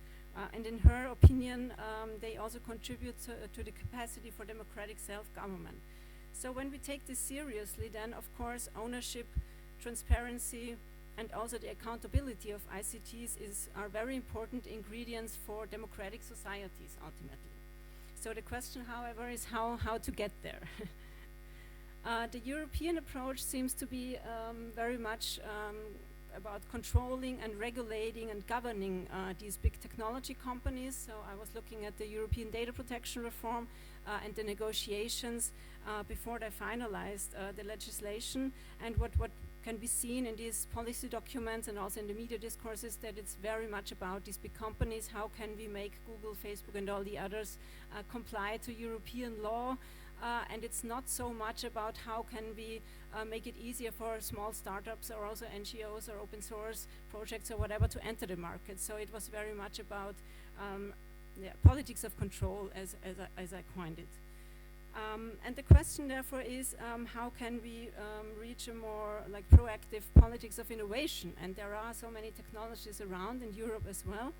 And I particularly think that Europe is a very interesting cultural context because it's not homogeneous, it's very multicultural, it's very heterogeneous, and nevertheless Europe tries to find a voice in internet governance in a way, as we have seen with the European data protection reform, for example. But how can we reach a more sort of alternative, innovative approach? So in my current research project, I'm looking at alternative search engines based in Europe, and I particularly picked 3 case studies. The first one is Startpage. It's most probably the most known from my 3 case studies. Start page was previously known as XQuick, and XQuick combined different search engine results from different search engines, so it was a meta search engine, and it was known to be a privacy-sensitive search engine. With Start page now, they have a cooperation with Google, so they only display Google search engine results, but they do not display them in a personalized way. Rather, they use this XQuick technology, as they call it themselves, in order to sort of disconnect the search query from the personal data. So you can then, as a user, search Google without transmitting your personal data, your search query and so forth. Well, you transmit the search query, but not the personal data or the localized data and so forth to the company. So what you basically get as a user is Google search results without, or at the same time you can protect your privacy, so to say. So that's their main goal. The second initiative I'm looking at is Dirk Lewandowski's Open Web Index. The idea here is to build a new infrastructure from scratch to build an open web index and also to maintain it, and ideally that would be publicly funded by the European Union. So here the idea is that Europe sort of needs its own infrastructure also, and that it should be open in comparison to all the other search engine index that are actually corporate. So there is no open web index, because there is just the Google index and the Bing index and the Yandex and the Baidu index, and they're all run by companies basically. And the final case study is Yassi. That's a peer-to-peer search engine developed by Michael Christen and his contributors. Here the idea is that you don't have a basic central index, but rather that the index is running on the machines of the users, and each user sort of takes part in building the index. So each website that is getting served is indexed, and they have a crawler in addition to that as well. And what these people also do right now is they're also working on an open source personal assistant, because as we've heard before as well, conversational web is becoming more and more important, so people are more and more talking to their devices. And again, it's Google and Amazon and all these companies having these virtual assistants already, but they think it's important to have an open source virtual assistant as well. So that's what they are working on right now as well. That's the chatbot, but it also has a hardware, and you can see it's very geeky hardware, but it's working. I've tried it myself. You can speak to Susie. And what is important as well, they're also considering the skills that can be programmed for Susie. So via the skills, you sort of train the personal assistant, and the skills can be made quite easily. So they compare it to a Wikipedia entry. So everyone should be able to write a skill. Not only people that are able to program, but really like everyone should contribute in a way. So then you would also be able to create your own skills and your own personal assistant. And in this sense, it relates to the discussions we had in the morning. You can also create your own bias in a way. You can make your own information bias, if you will. And this technology is part of this large open source community. And interestingly, they're also having very tight connections to Asia right now, which I find interesting as well. So I went to Singapore in March to go to this Open Tech Summit, and they also experiment with, it's a rather dispersed technology development in the sense that people are really contributing from all the world, and I will say a couple of words about that later as well. So the basic research questions for this project are then, what are the motivations, what are the value systems and the visions that guide the development of European search engines and projects? How do these imaginations get translated into socio-technical design practices?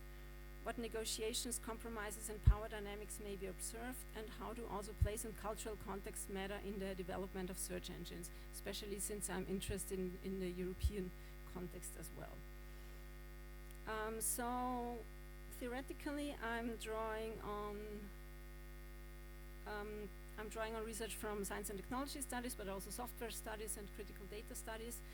So there is this growing community being concerned with debiasing. It's considered the FET community. It's people from informatics themselves that are thinking about how can we debias these technologies, and they are working with the notions fairness, accountability, and transparency. And then I'm working with notions like socio-technical design practices or value-sensitive design that really imply that the values are sort of getting embedded in the technology in the course of the construction of the technology. So Utzon and colleagues, for example, put it like this: technological innovation requires a mutual adjustment of technologies and gender among other identities. So it's really about this co-construction of the social and the technical, or also value-sensitive design. And the question how you can also make these implicit norms and values involved in software design more explicit in order also to maybe change them in the future. Methodologically, I'm doing all kinds of different methods, on-site visits, short ethnographies, also from a distance. I'm looking at online communication. The open source project is on GitHub, for example, so it's basically all there. I'm participating in conference calls. Then I'm doing, of course, qualitative interviews with the developer teams. I'm also doing mind scripting workshops. That's a method my colleague Doris Alhutter developed in order to get a handle on these software practices or also work practices and how designers manage to interconnect their professional know-how with practical ways of problem solving that are co-shaped by societal discourses. And then I'm also very much interested in interviews with search engine developers from other cultural contexts as a social, as a context for my research that is mainly based in Europe right now. And here I find Asia a particularly interesting cultural context. So yeah, if you're interested in that as well, I can talk about that a bit more in the break. So what are the visions and values then these three projects are driving?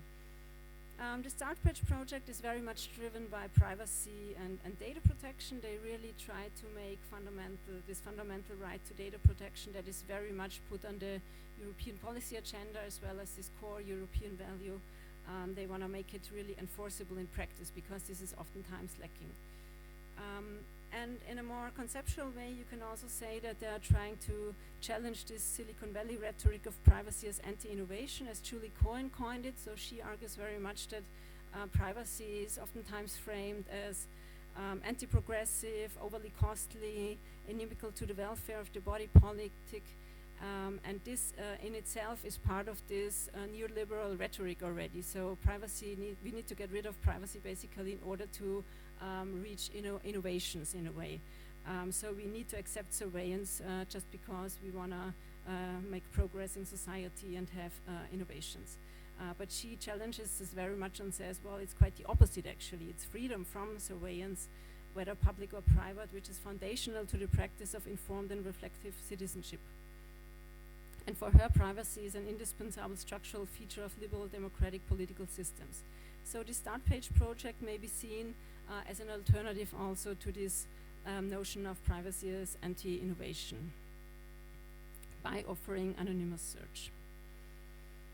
The Open Web Index very much draws on this notion of the publicly funded European infrastructure. It has the main goal to diversify this corporate search engine landscape, ideally by having EU funding.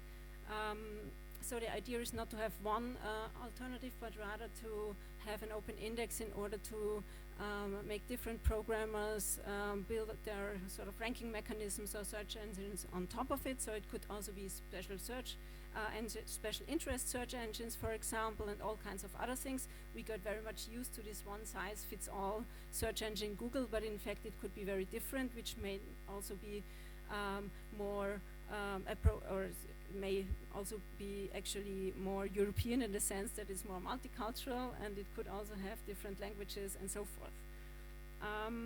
So EOSOPHIDIS also emphasizes that there is a continued need for strong, well-funded public institutions capable of delivering socially valuable content that would keep public debate alive. So it's really about this public service alternative also in a way. And it could also be situated in a tradition of libraries and so forth. So in previous times, the state also took a lot of money in order to fund libraries and so forth, because it was important to give access to knowledge to all kinds of people, not depending on their educational status. The Yassi and SUSI AI project, as I said before, is very much grounded in this open source and free software movement. They want to provide open infrastructure for peer-to-peer search engines built by and for the users. So it's really from users for users. The code is open, the information should be open, the knowledge should be open. They are very much, of course, embedded also in this Chaos Computer Club ethics, in the hacker ethics. So all information has to be free. Distrust authorities, support decentralization, and so forth. But you could also see it in the tradition of Benkler's commons-based peer production. The salient characteristic of commons as opposed to property is that no single person has exclusive control over the use and disposition of any particular resource in the commons. So they really try to build this technology from scratch as an alternative to corporate and non-transparent and closed-off infrastructures in a way. So what are the challenges, compromises, and coalitions we can see here? And these are just some very brief conclusions. I'm in the middle of my fieldwork still, so it's all pretty messy, but I would like to draw some preliminary conclusions and then finally also open up some questions for further thinking. So when you look at these three projects, they're all driven more by the notion of social innovation than profit gain, but they have these differences. Startpage is the most successful project. It also has a business model, so it also does advertising, but not personalized advertising. So the ads are just related to the search terms, but not the user. But the problem is they are totally dependent on Google. So if Google ends the cooperation, the whole search engine fails, since they do not have their own index. And also not their own search engine results. And Google has terminated cooperations before, because there were lots of green search engines, for example, that used the Google search results, and now they're all using Bing. So apparently Google has terminated the cooperation. The Open Web Index project has to face the challenge that it's not so easy to get millions of euros for such a project. Also, the history doesn't help very much, because there was a large investment in the past with this French-German project Quaero that was also described, at least in the media, to provide this or to construct this European search engine, and nothing like a European Google came out of it. So people still have that in mind as well. So then the question arises, should we also do it in a more bottom-up way? Should we start with connecting data centers and then start to build the index from below in a way? But that is also the question, will it then ever be a comprehensive index, since many projects have tried that before and are still trying that before, and oftentimes the problem is that the index is too small so that it's not usable in the end. Or should there be more cooperations with industry partners? The Yassi project and the SUSI AI project, of course, depends very much on the number and the contribution of the peers. So how many open source developers are there willing to contribute? And also they started looking for different sources of funding, and they now use the Google Summer of Code program also, which is a funding program specifically for open source projects. And it's basically that informatics students can work on these projects for 3 months, and Google gives away a bit of money. So it's really good, because it sort of contributes very well to the project. But again, I think it's a bit troubling that also Google is then again funding the sort of counter-cultural projects. So we can see here already that there are certain compromises to be made in order to become or to be or to remain capable to act. And oftentimes we see coalitions with hegemonic actors, and Google in particular, and existing power relations.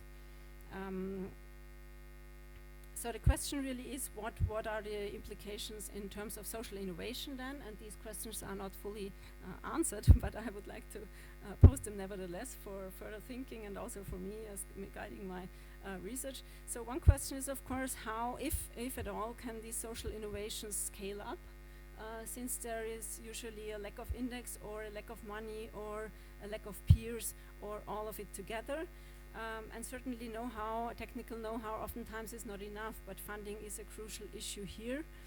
So why is it these big companies are also funding open source, and why is there no alternative funding in the European Union, for example?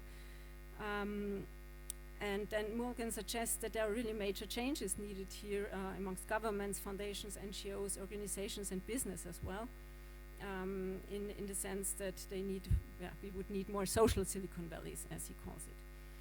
And then finally, the question is, could or should these projects find their niche in a way within this more hegemonic framework? Is it feasible to form coalitions with powerful actors or corporate actors, or do they really have the power to unfold transformative power in the sense of really changing society? With this impetus, all three projects also started out. It's not only about alternative technologies, it's also really about changing society at large. But could projects like this ever reach this in a way, and what kind of conditions would be needed for that? So I will end here. I think I've taken too much time anyway. Thank you very much.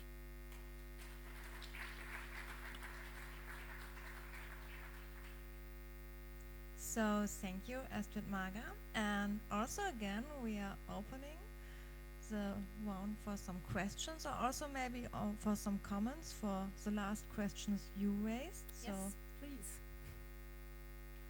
Yeah.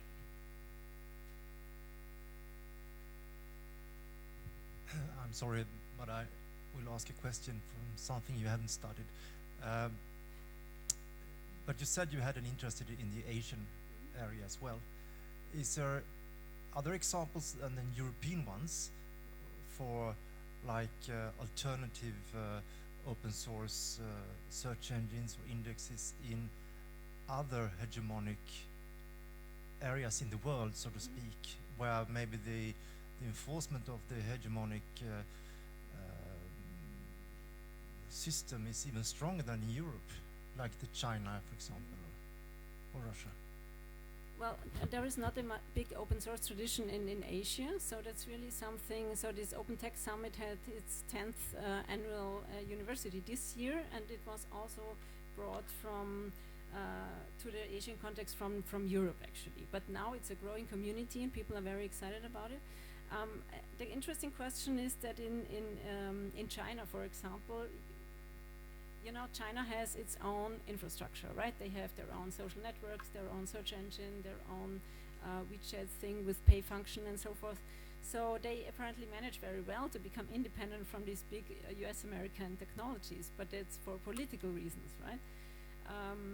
So yeah, so it's another hegemonic environment they are in, but it's a different one, and it's interesting that they still manage to escape it with suppression, basically. Yeah. I don't think they have an open source search engine there, though. And oftentimes what people tell me, because I did quite some interviews there as well, is that also Chinese technology is sort of copied. So it's not very innovative in the sense that it's a new thing they develop. It's rather that they sort of copy things that are there already. I guess it's directly connected to that. And what is the reason here? Is there a part of it, of the argumentation, relying on, okay, we have this kind of quasi-monopoly, and this hinders innovation? Or is it like in China, political reasons, but another regime? And I'm not so sure if there is a clear line, or if both aspects are interconnected.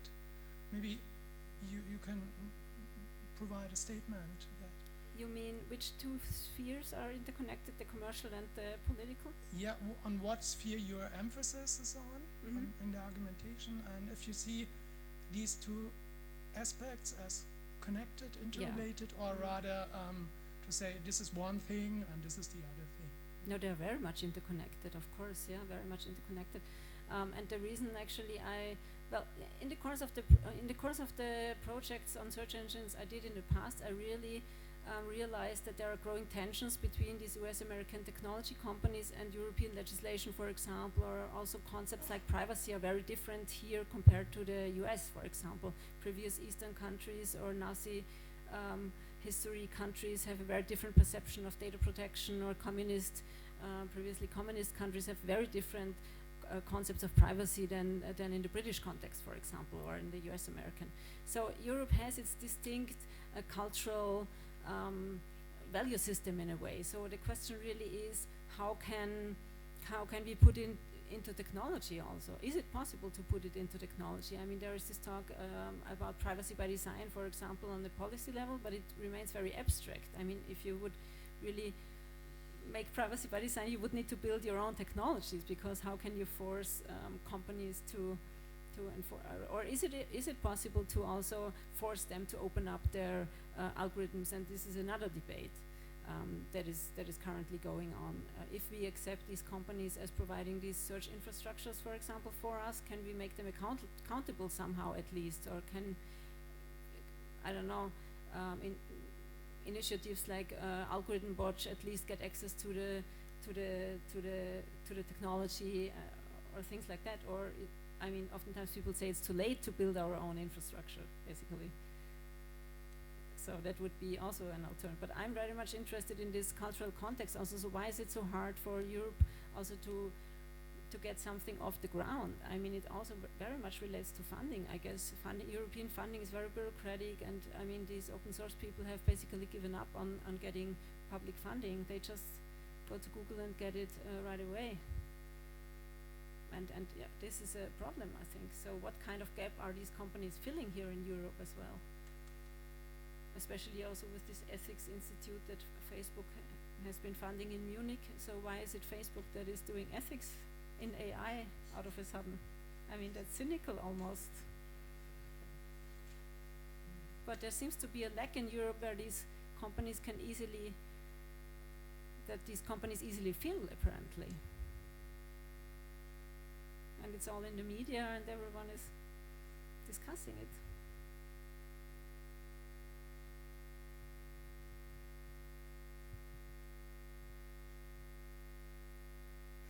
So, is there anything else to add or to ask?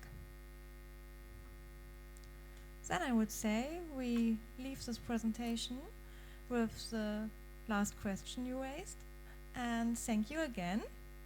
Thank you and very much. Also for you, we have a little present.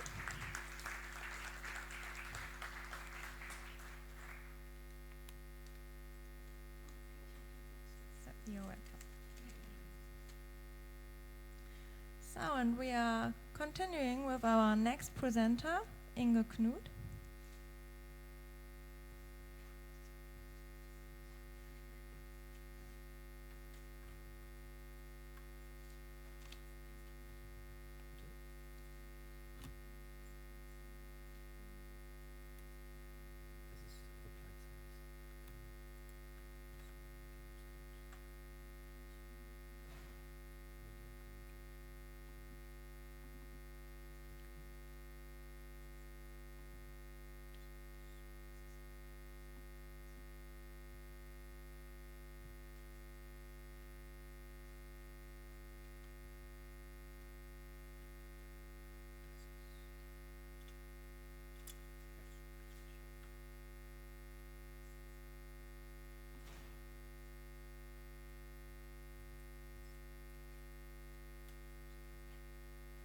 So, and as I said before, our next presenter is Inge Knut, and he's from the University of Applied Science of Media, Communication and Economics in Berlin, Germany.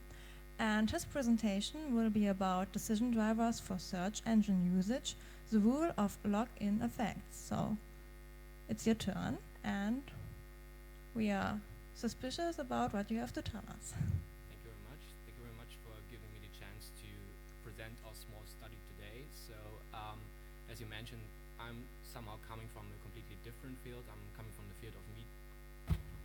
the field of media management. So we have the more more focus on how to manage media content and how to manage marketing strategies. So this will be more about the question how to enable customers to make free decisions. So this was one of our main questions that we had. And we had a look at the role of so-called lock-in effect, which could be determined by different factors.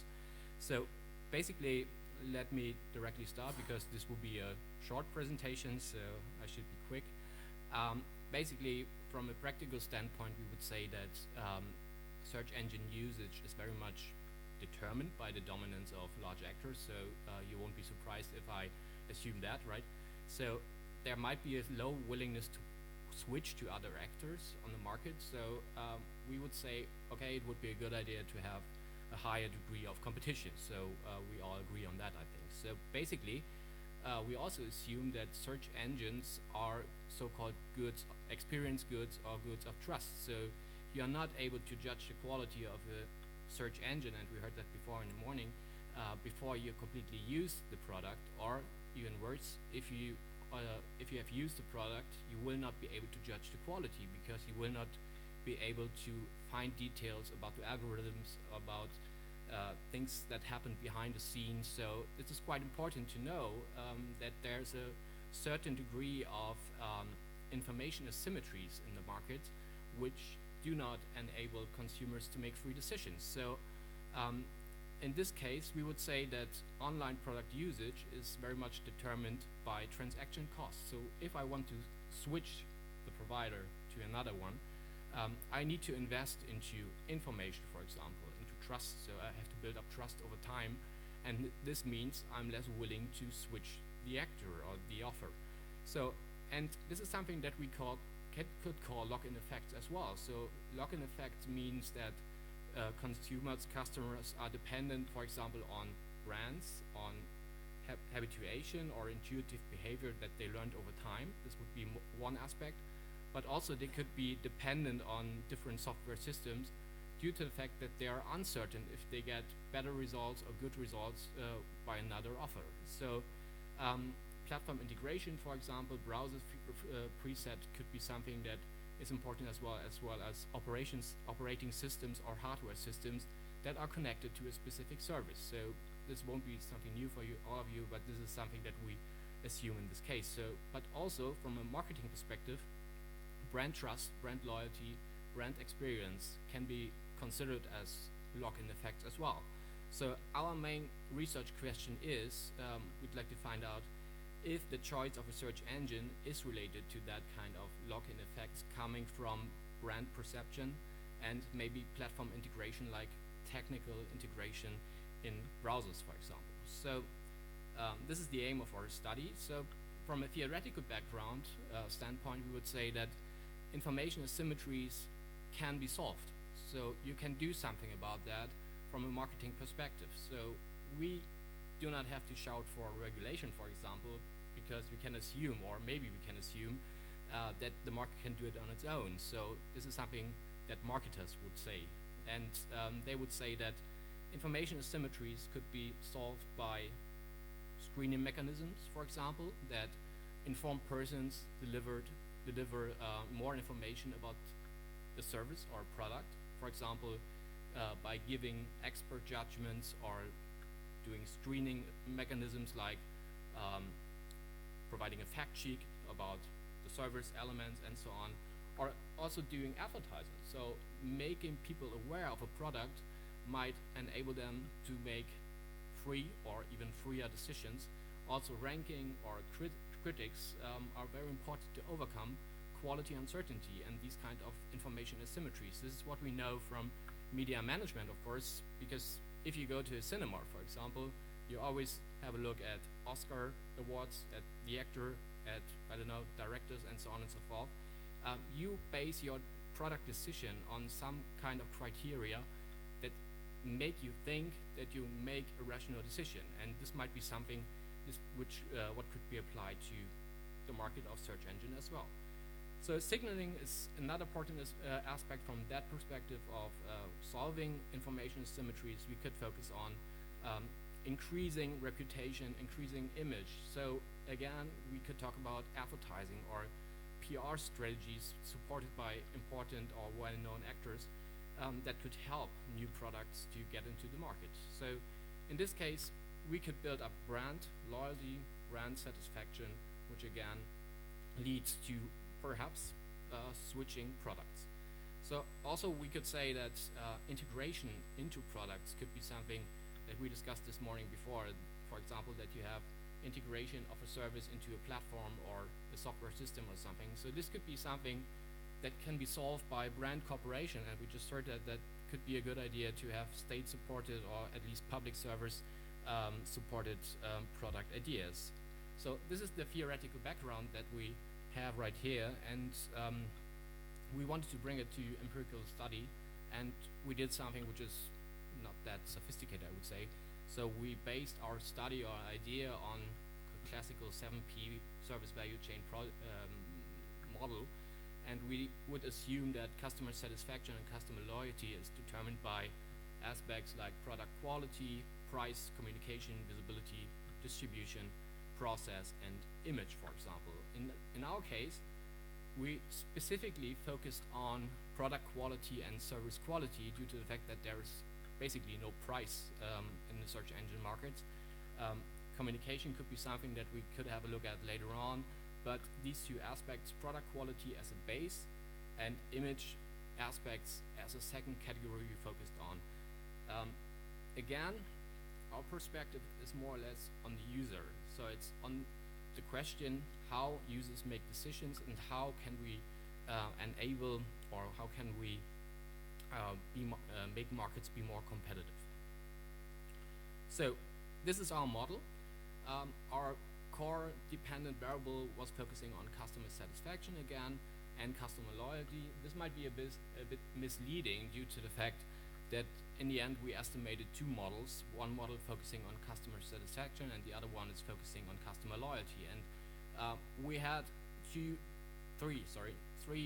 independent factors which we assumed to be influential regarding increasing customer satisfaction and customer loyalty, which is brand perception on the one hand and user experience on the other hand, and product perspectives and product satisfaction, which is the third factor that we included in our model. So it's quite simple, and we tried to figure out three different perspectives. This morning we heard a lot about what makes users search, how they search, what they are looking for, what quality could be, and we think that it's important to have that kind of marketing perspective as well, because brand perception might lead to overcome quality uncertainty which is delivered by a product.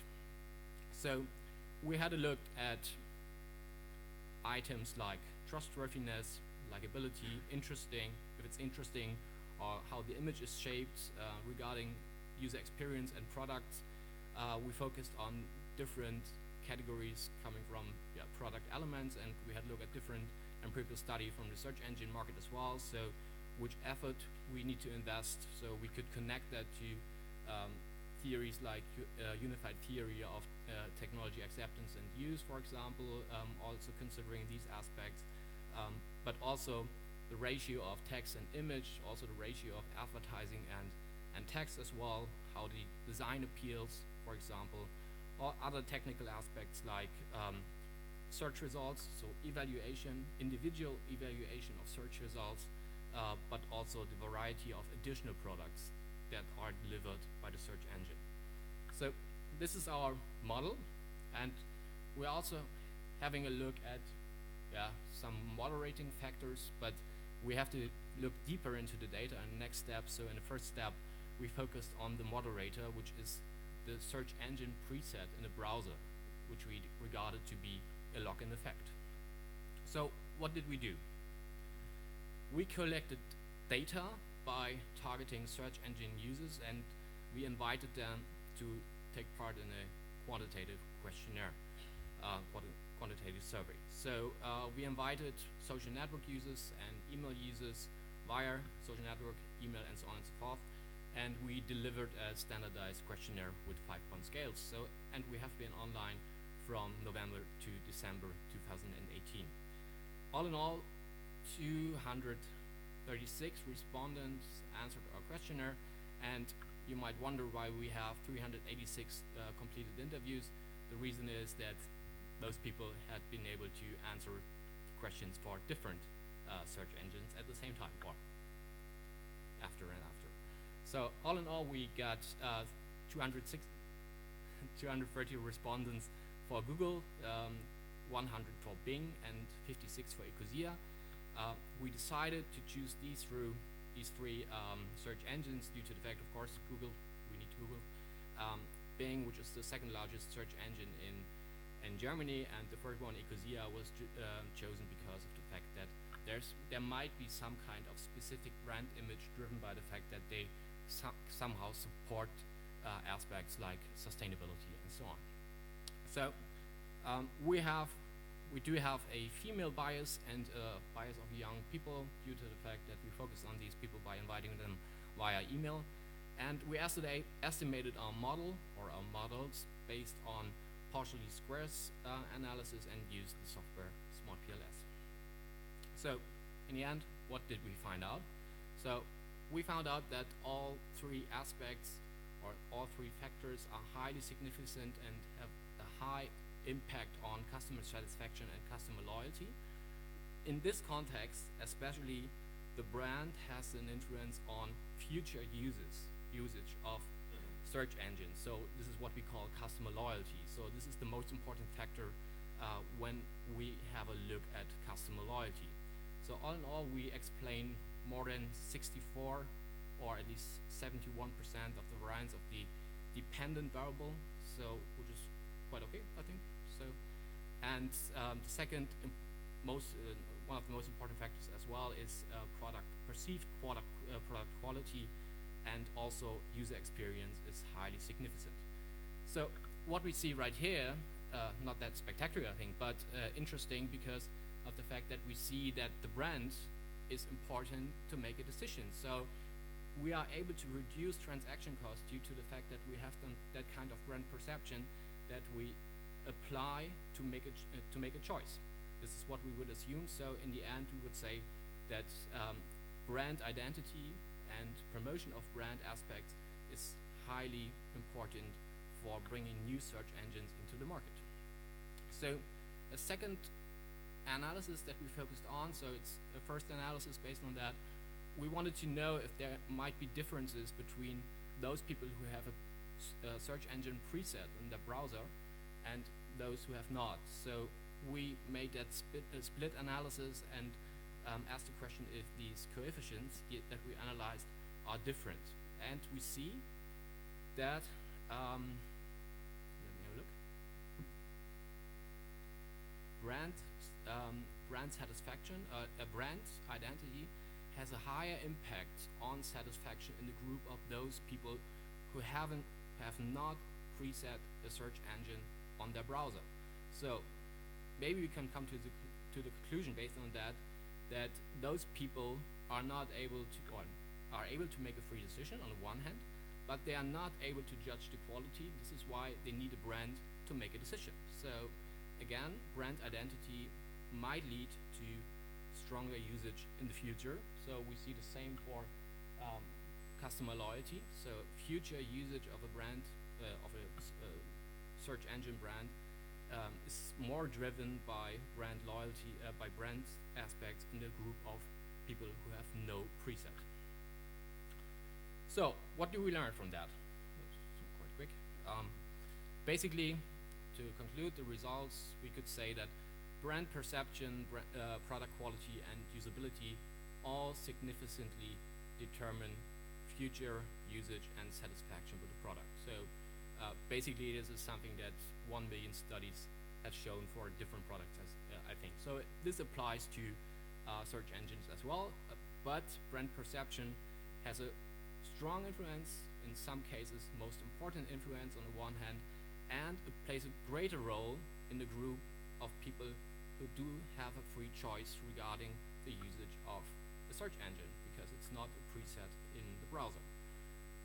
So also product characteristics, this might be the other way around, play a greater role for customer satisfaction and loyalty if users have the free choice have to have a look at the data later on, so might not be that right.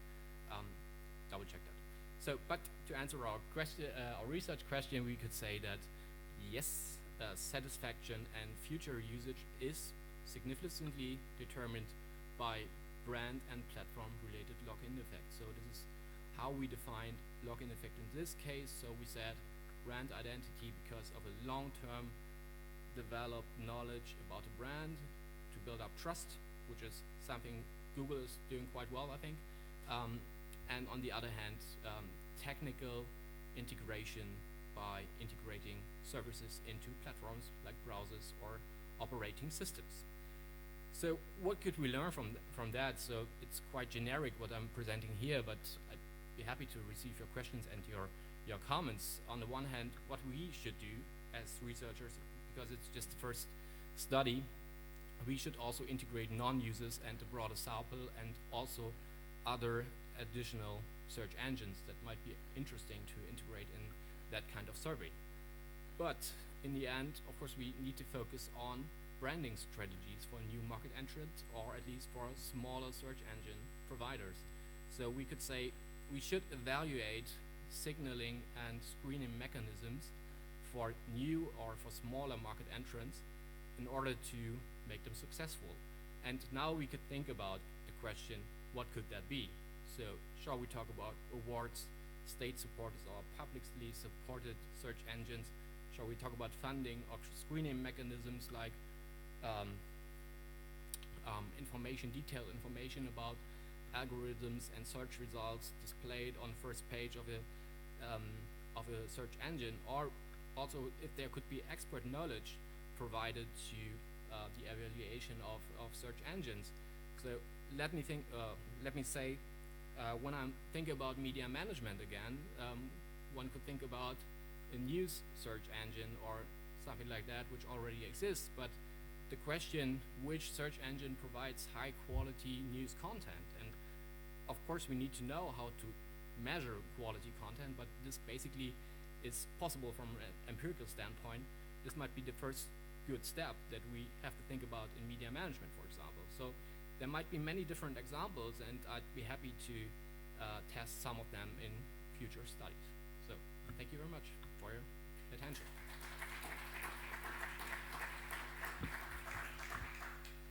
Yeah, thank you so much. And again, it's time for questions. Yeah.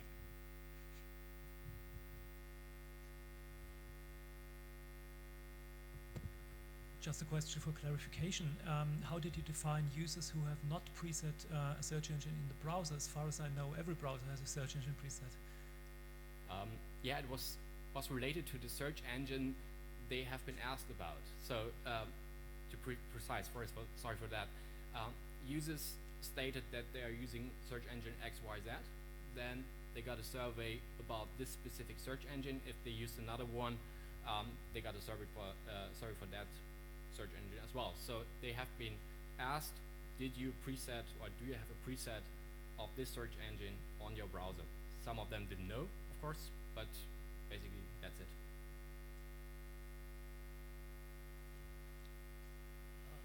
A comment to the comment then.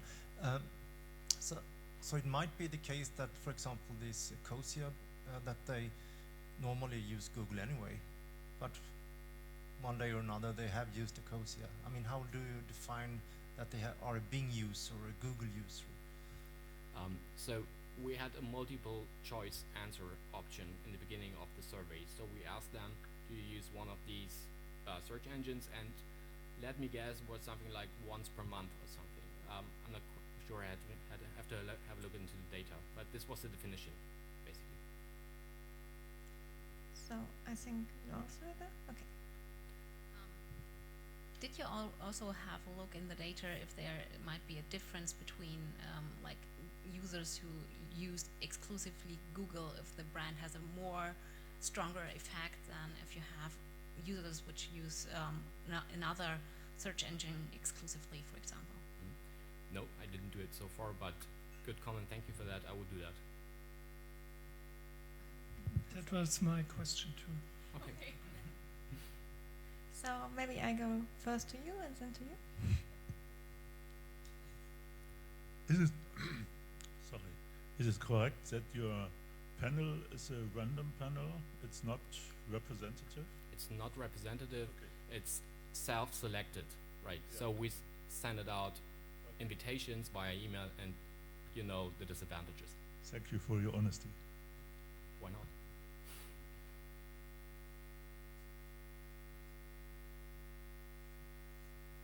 Thank you very much. I think this branding aspect is really interesting and important, and that's also what people tell me when I do interviews with these alternative search engines, that, for example, they complain they are not covered in the media, for example.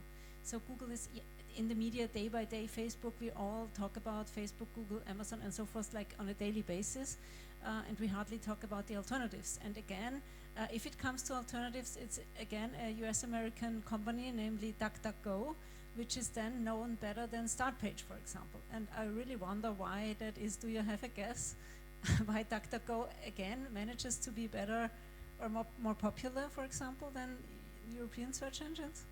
To be honest, I don't know that specific case in detail, but I would say, of course, there's some kind of communication power and market strategy behind to already have some kind of awareness factor which you could deliver all over the world. So there might be some kind of economies of scale that you can use to be successful all over the world. So when we are talking about the Germany-based search engine, for example, of course there should be some kind of market power behind. So now we could think about the question, so who could that be? From a media management perspective, could be interesting to see Axel Springer or ProSiebenSat.1 acquiring or building up a new search engine, for example, or they already did it, I don't know, or if it could be state supported. So different aspects somehow pushing that kind of communication effect. So basically, again, we're talking about communication, I think. Does that answer a question? No, not really. But okay, thank you. So I see no more questions. So thank you again, Ingo Knut, and also thank you to your colleague, Janina Mazur. Yeah, she can't be here, unfortunately. But yeah. Pretty. And of course, we also have something for both of you. So.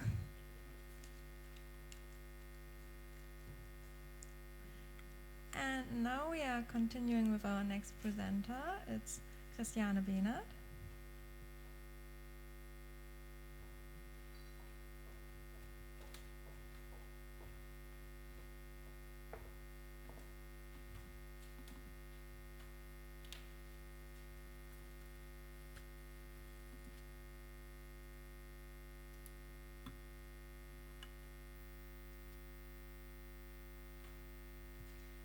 So, it's also a pleasure to me to introduce to you Christiane Behnert from the University of Applied Science here in Hamburg, in Germany, and she will talk about the influences on the relevance, judgment, process, and academia search systems. Thank you. Hello. Yes, I'm actually a research assistant here at the Hamburg University of Applied Sciences. And I am also a doctoral student at the University of Hildesheim. And the topic of my talk today is influences on the relevance judgment process and academic search systems. I won't go into detail on every influences because I would talk for hours. I just would like you to give an overview of my PhD research. And I would like to start with information about the research background. Sorry. And then I would like to introduce you to my research setting. I've developed a user model, which I would just like you to have a quick look on it because it's quite complex, and the main focus of my research currently is an online experiment that I developed. And yes, so as the topic already mentioned, I'm interested in relevance, and we already heard a lot of relevance today, especially this morning. And Olof, I got really inspired by your talk. And we all know that relevance is a very multidimensional and dynamic concept. And we also know that, well, what would IR or IIR research be without relevance judgments, right? But we also know that relevance judgments suffer from some inconsistencies, for example, with regard to inter-rater or intra-rater reliability, which means that judgments not only differ from between judges, but also differ from time to time, which only shows how dynamic and context dependent this whole concept is. And it also shows that there are many factors and criteria that are involved in this human relevance judgment process. And this process can be defined as the sequential use of relevance criteria as delimited by interactions. And well, when this is the sequential use of relevance criteria, we of course have to ask ourselves, what are these criteria and how are they applied by human users? And that is the question that has guided my PhD research. What are the criteria by which users of academic search systems judge a search result's relevance? And my focus is on the search results and not the full text document, so I'm interested in the predictive relevance judgments. My literature review studies on relevance criteria actually revealed 3 gaps, which are on a content and on a methodological level. First of all, I noticed that there are no standardized definitions of the concepts of what are clues to relevance, what are relevance criteria, what are relevance factors. Especially criteria and factors often overlap in research. The famous example is publication date. Some researchers refer to publication date as a criterion, others refer to it as factors, and that makes it a bit difficult to actually identify what are the criteria behind relevance judgments. And also, of course, there has been relevance research going on for decades, and there are many studies on relevance criteria.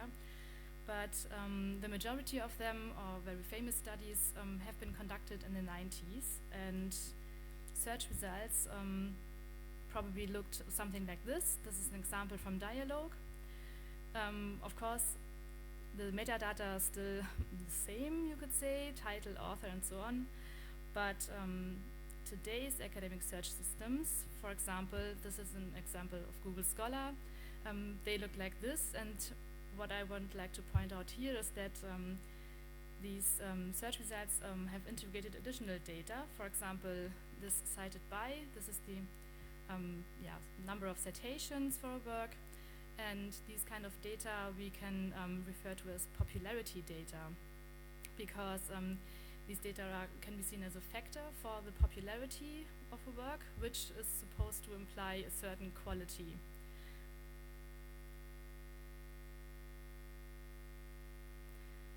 Yes, and what I want to point out here is that the results that the studies that participants had to judge, they didn't include this kind of data. So this is something rather new as a part of a search results presentation. And what I also noticed is that only very few studies on relevance criteria employ experimental designs. And by experimental designs, I mean experiments from a social science or behavioral science perspective. And I will come back to that in a couple of minutes. So to address this first mentioned research gap, I have developed a user model, which I show you here. I know you cannot read everything, and it's not my intention that you should. I just want to give you an impression of the complexity of the whole model. This is my tentative user model of predictive relevance judgments in academic search systems. And with this model, I would like to propose a way to get to a clearer definition of what are clues, what are criteria, and what are relevance factors. So if you have any questions to that, I can come back to that during break or so.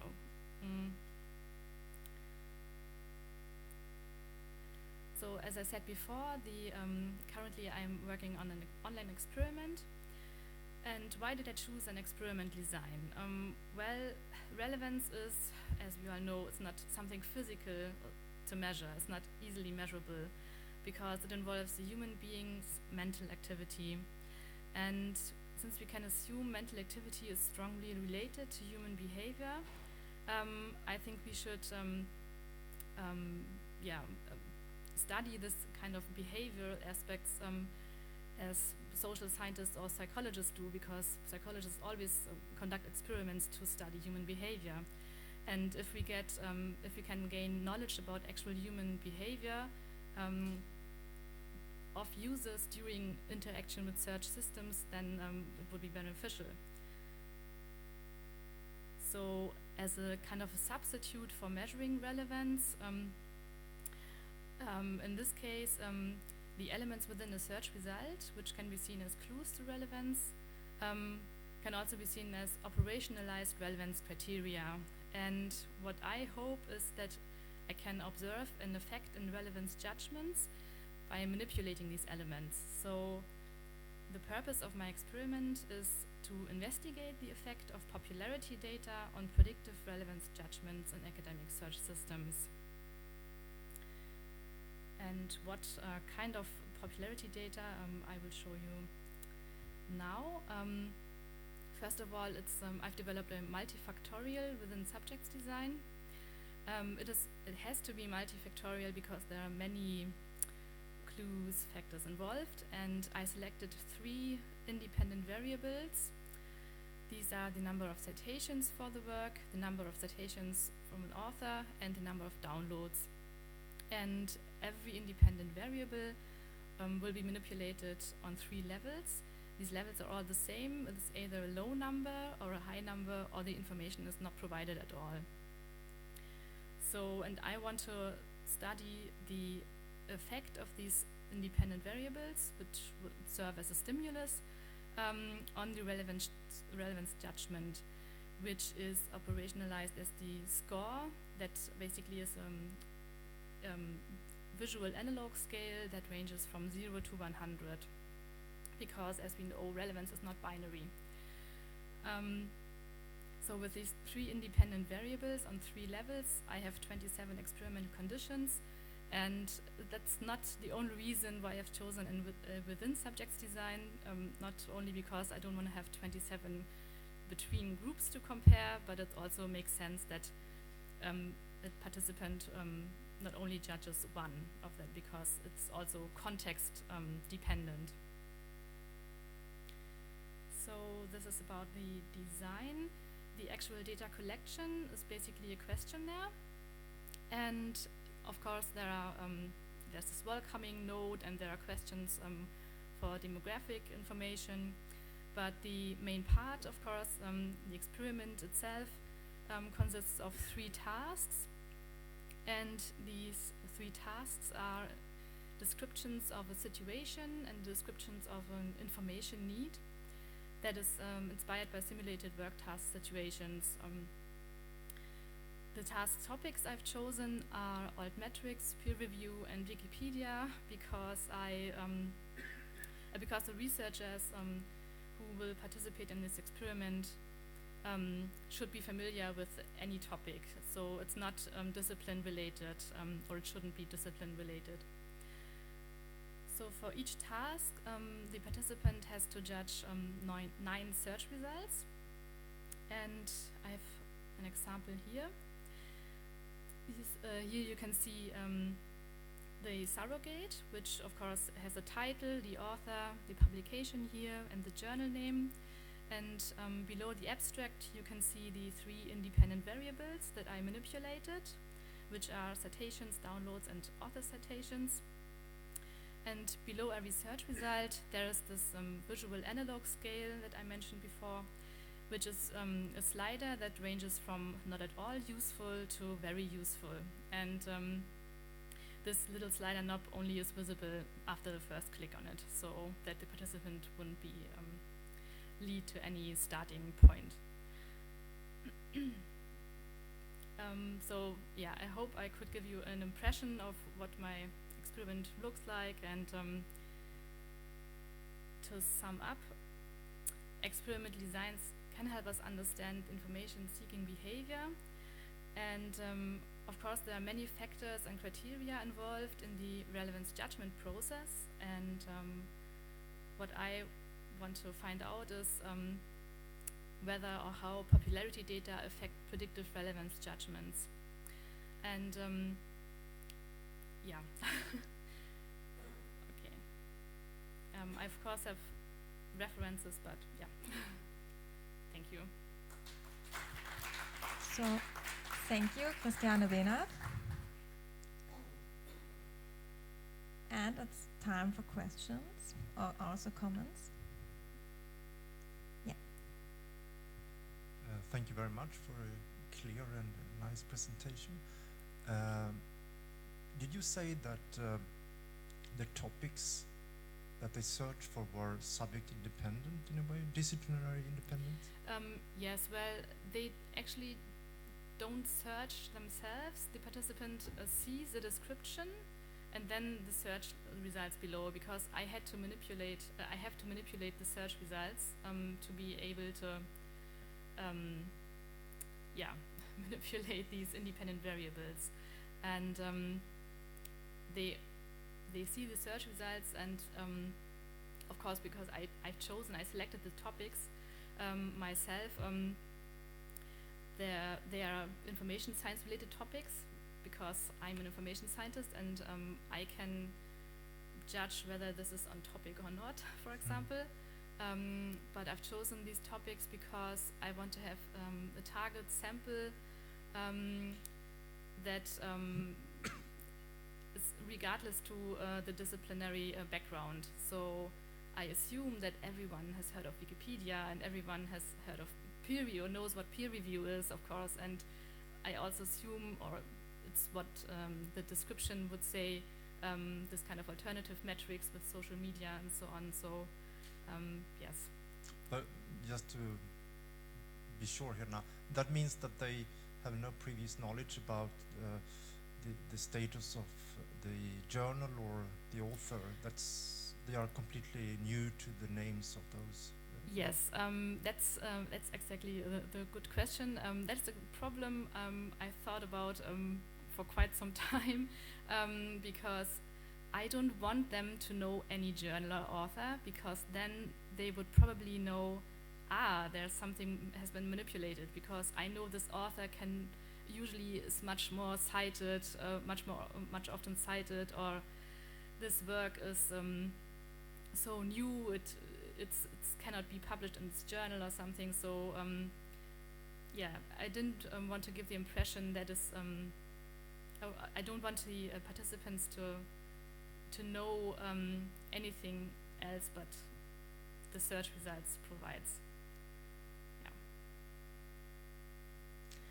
So I think there was also a question here in this part of the room.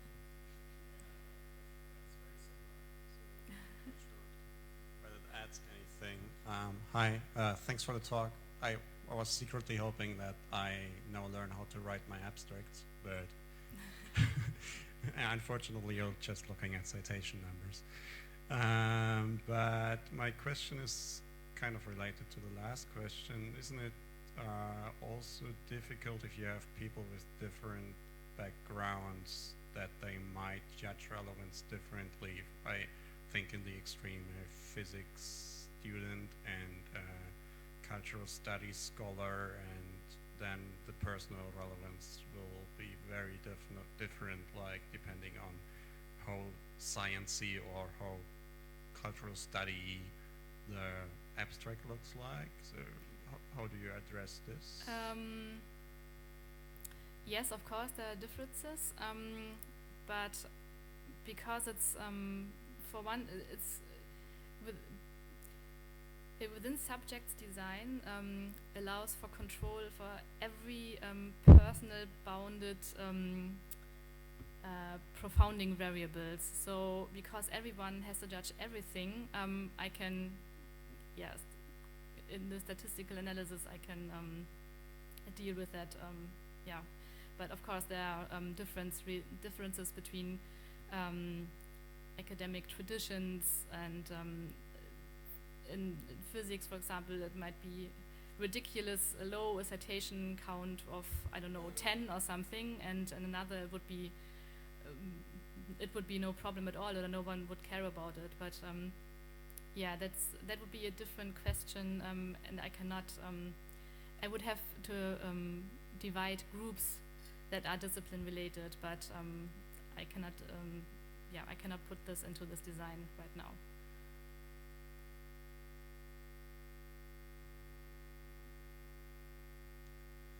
Do you also plan to add like a mini questionnaire after they said this was relevant for me, to ask them what was the actual factors that led to your judgment?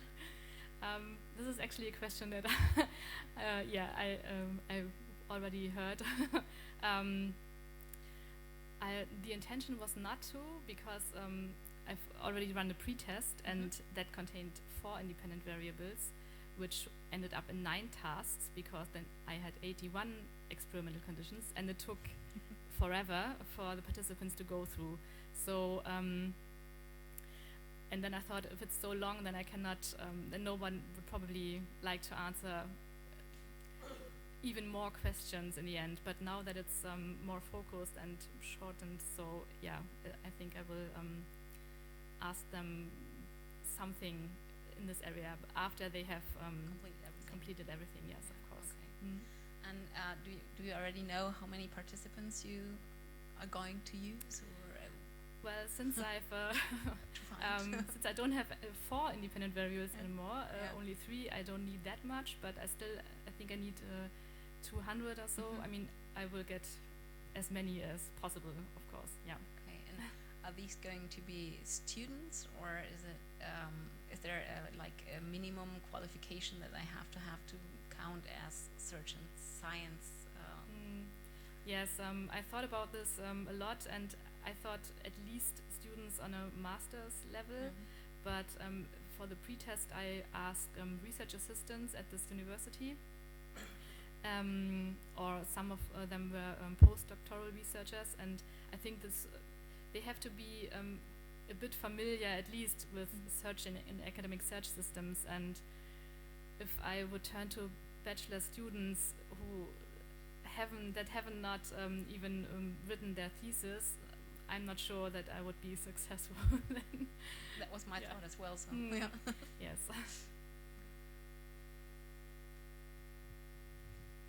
So, are there any other open questions? Then, thank you again, Christiane Behnert. Thank you.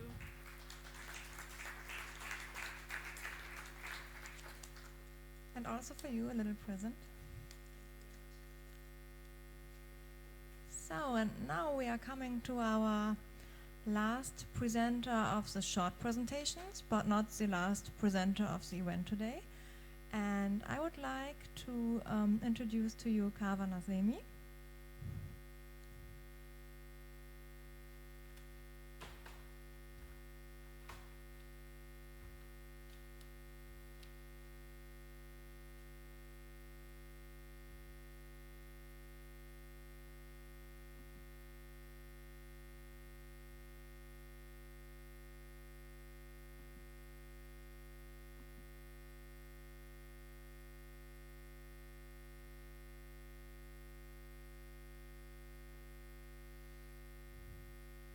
So, Professor Nazemi is from the University of Applied Science in Darmstadt, and he will tell us about the visual trend analytics in digital libraries. Thank you very much for the introduction. And thank you for the invitation to present my topic here. It's not so related to information retrieval in the first when you listen to the topic, or when you the topic visual trend analytics. It has nothing to do with search engines and relevance of big bibliographic entries, but we will see that has something to do with that. I want to short introduce visual analytics at all, if you don't know that, because visual analytics is a combination of the coupling of information retrieval methods or machine learning methods or NLP methods with interactive visualizations. And that's it. And what we have tried to do is just to find out if we can gather emerging technologies out of digital libraries. We have this kind of motivation and that we have increasing development of new technologies, method, approaches, algorithms, for example, in AI and machine learning, and products, materials, and so on. And these are exploited in different areas, domains, for example, in business intelligence, technology, innovation management, healthcare, and so on. And for many companies, the early awareness of technological developments is very important. That's why, and that's the reason why so many companies and enterprises have already such kind of innovation centers. They came up and tried to find out in a very early step, in a very early stage, which technologies will be in future relevant. And that's another measurement of relevance that could be considered, perhaps, not in your study. So, the stages of technological awareness is like this, is first of all, commonly, the first steps are in research and development. You have that kind of algorithms, for example, LSTM, that is used in kind of every mobile phone that you're using with speech recognition. And but the first publication from two was a publication in research and development. And you have the patents, but they have a longer term, technological term, and you have the B2C communication, what is commonly used in social networks and so on.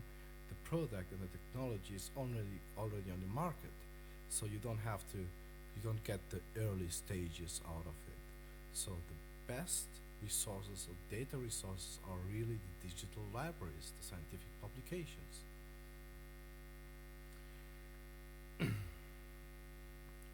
We have distributed data in various digital library resources. Here I'm going to show you today the example of the DVLP, because DVLP has no information about such short information about author, title, and so on, and no abstracts, no full text, and you can gather or extract no information out of DVLP itself. So that's why I'm going to show you this example with DVLP. And the main question that we have worked out with our partners for when have technologies or topics emerged and when established in historical data, where are the key players and key locations where the technologies are, or innovations, and who are the key players, which technologies and topics are relevant, and how will the technologies probably evolve in the next years. And we are talking now about predictions. The research goal was to integrating information from heterogeneous resources, mining information with different mining methods. I will illustrate today only just a probabilistic model, but we have already implemented machine learning methods and NLP methods and tried to find out which methods are fitting best, because word stemming, for example, is reducing information while using for such kind of text mining algorithms with Latin Dirichlet allocation or something, or LSA, and part of speech tagging or something like that. These NLP methods can reduce information. And of course, visualizing information for trend analysis and exploration of trends.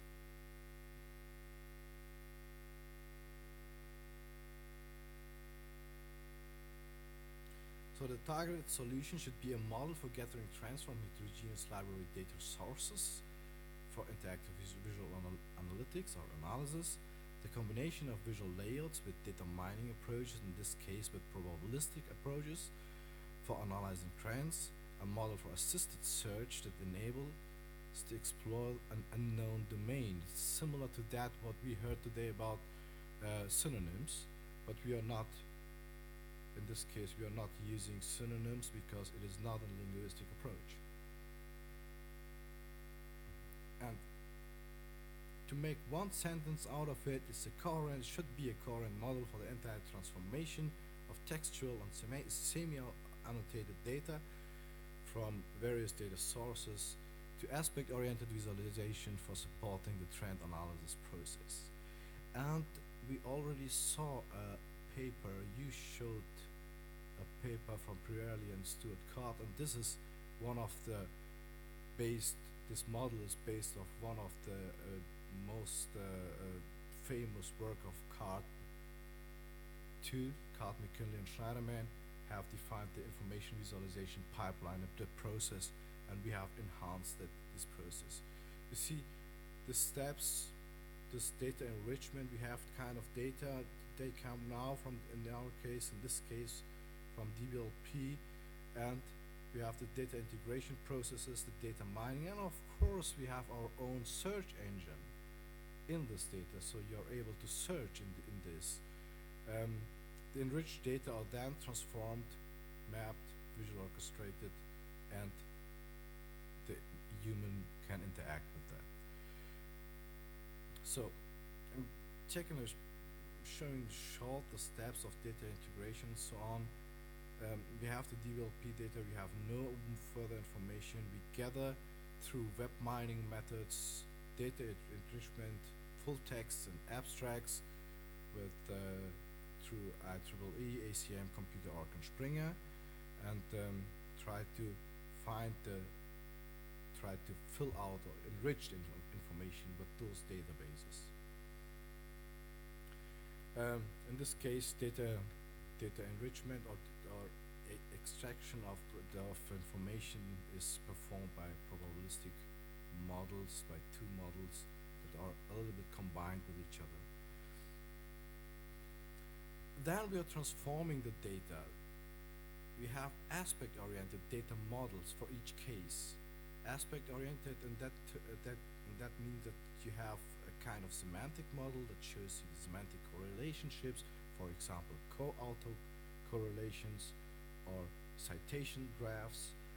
We have the temporal models that shows you how the temporal spread of publications were, and you have kind of geographical model, and of course you have that kind of topic models that are generated or extracted from the data. And you have, on the visualization side, you have exactly the same kind of data. You're mapping the data to visual structures and try to find the best fitting visual interactive visual representation for that kind of data. So we talked about search and analysis process, and we have two different processes defined in this visual interactive systems. First of all, you start with a search. You get an overview after the search. That's commonly the way that search works or not. You get an overview with the SERPs on one side, and then you go through, zoom and filter. That's something that you click or click not or whatever, and you can have the show context on expand on demand, or take a look on the details on demand. And this is a way how you can start. For example, with our system, you see that we have not only integrated DBLP, but only Eurographics, the database of Eurographics Association and Springer, but that because these were easy to integrate, then DBLP was a little bit more difficult. So these were the search terms that were typed in our systems, so the user can have that kind of search, but it is the formulation ability of human that is required here. He has to formulate something, a search term. And then he gets an overview, kind of overview, in this case, a kind of temporal spread of his search term. In this case, he searched for information visualization, and he gets all the publications of information visualization. We have about 6,775 publications with that term in DBLP, and the time as I made the screenshot. The other case round is if you start with an overview. You can, if you don't know how to formulate something, if you start, for example, with your PhD thesis and you want to have take a look what is now trendy, what is now cool, and you have now such kind of overview, and that's a metaphor that is a little kind of applied from Schneiderman, Schneiderman's information seeking mantra, overview, zoom and filter, but it's now show context, details on demand, and you can of course search thereafter. And talking about relevancy and relevance, that's another kind of relevance that shows you what the slopes, and I saw the regression slopes in one slide of I think it was Berlin. We have now here from the entire database of the DBLP and all the terms that are appearing in the full text and abstracts, gathered the phrases and terms that are appearing and have the highest slopes in the last years, and trying to find out which terms, topics, technologies, approaches are really emerging. And you see at this point now in 2019, 18, this year it's deep neural learning, neural networks, machine learning, Internet of Things, multimodal, and graph. I was a little bit surprised about graphs. And you have different kind of visual interactions. For example, you see the temporal spread, and you can refine your search. You have the different topics, how they appear, and you can compare these topics with each other, and you can have the hierarchy of topics, which shows you how a term was built up, how a topic was built up from which terms. And the last screenshot shows you the correlationship without any plotting of lines and so on, the correlationship of authors with the years together in only one single screen, and here have geographical spread of the publication in information visualization, and we see that the United States is in the first place, and then Germany and China and so on. And it gives you an overview about the information where the publication or where these technologies are emerging, but you can have, of course, all this kind of visualizations are interactive, so you can click on them, you can get the number, or you can, with a double click, for example, filter out, and you want just have this German publication, for example, or this publication from the US. We integrated a search and search mechanism, a visual search and search mechanism in our tools too. That means that you have a search results set, but you want to search within your search results set. I have defined here 3 points of interest on the right side, but my main search term was information visualization. You cannot see it because it's overlapped with the other circles. And you have now data mining, intelligent, and analytics, and you can put them together and combine them and see that the combination of data mining and information visualization, you have 336 results there. The combination of data mining, information visualization, and intelligent there are 18 papers. and so on. And you can then combine this kind of search and search, visual search and search interfaces.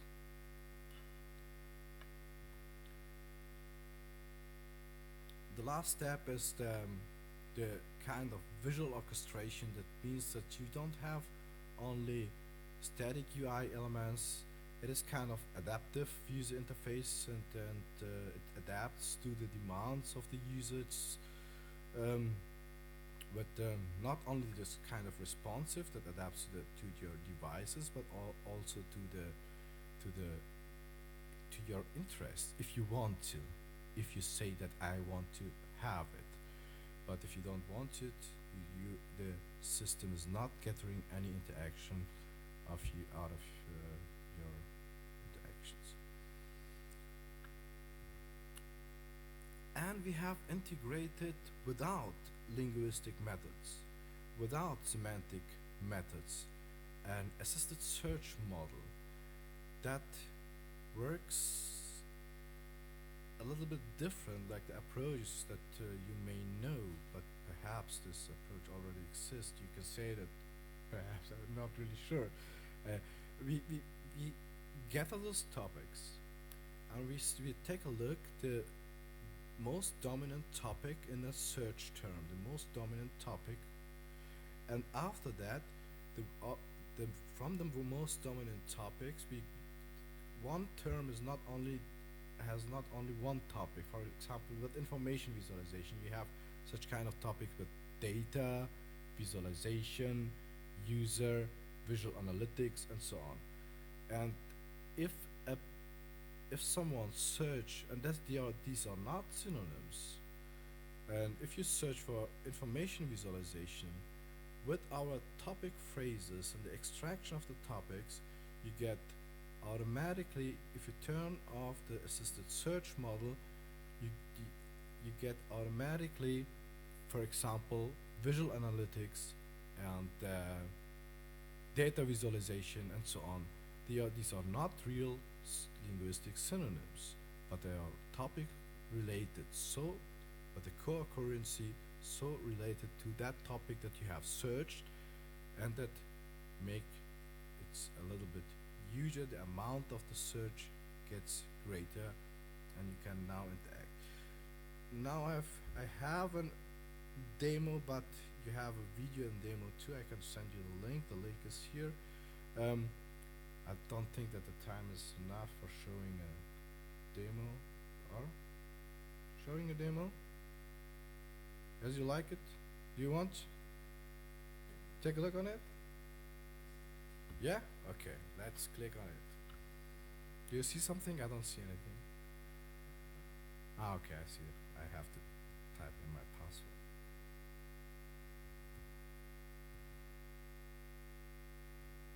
You don't see my password?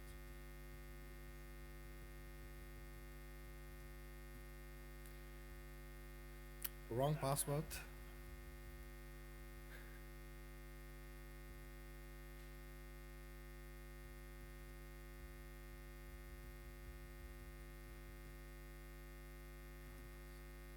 Wrong password? No.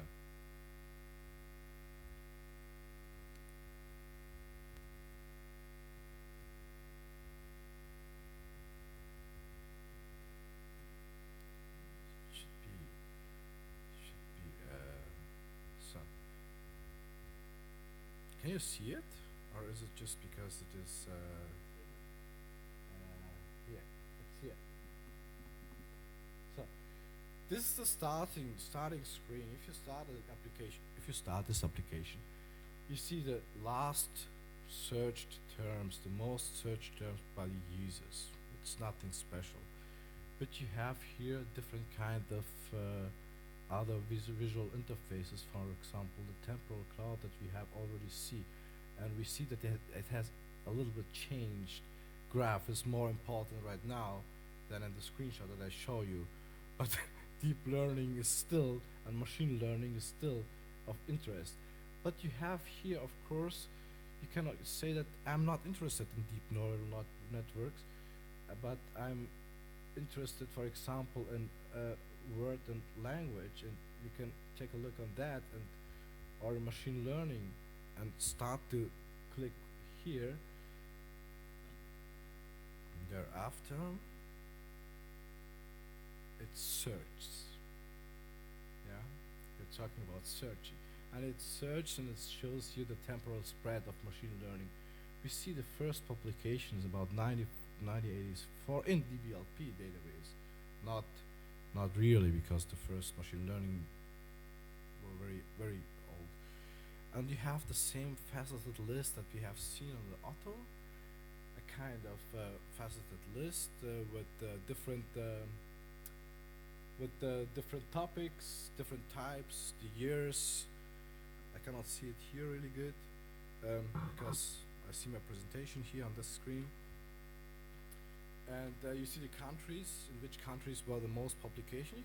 You can now, for example, say that you are interested in only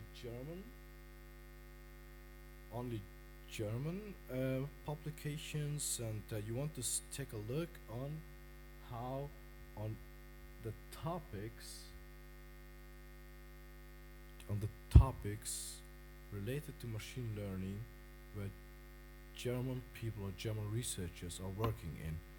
And you see now the first topic is of course machine learning itself. You can put it away, and you see that the classification is very pretty interesting for all this researchers. It's the most interesting topic in Germany in terms of machine learning. And by double clicking this, you get into this hierarchy and see, for example, that state of the art is not interesting for you, but for example, support vector machine, attention and research, and the topics and sentiment. You can choose other features here too, other topics here too, and for example, take a look on what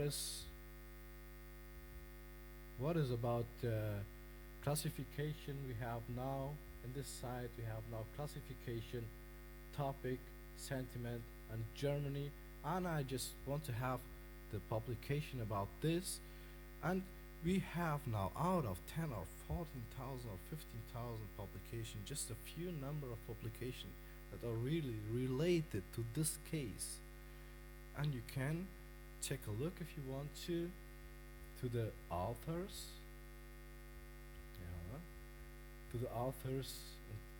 and to the co-author relationships of them, and who has published with whom more, and so on. And this was another facet. So,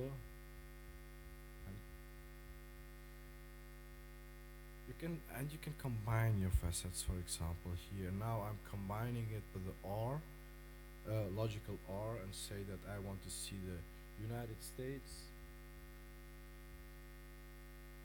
publications too, and you see now that the role of Germany goes on the corner, and the most popular one guy who published in the area of machine learning was this guy with this co-authors. This is just a small part of his co-authors, and you can have the correlation, the intercorrelationship.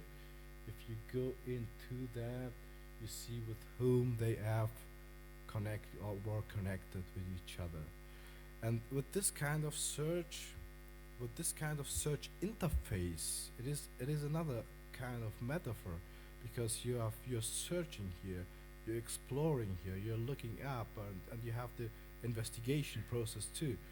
You have just a totally different user experience. We talked today about user experience too, and I think we talk about the entire processes that we are using here today,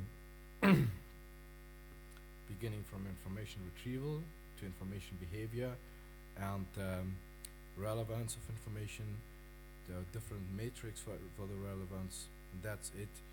If you like to play with that, just contact me. I'm giving you a password for interacting with the software. And there are different there are several versions for different tasks, and you can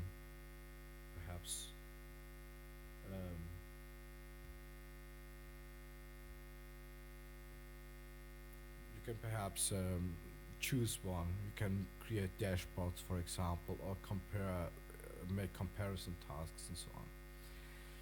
So what did I try to show you? I tried to show you a coherent model for visual trend analytics. That is something that is of special interest right now,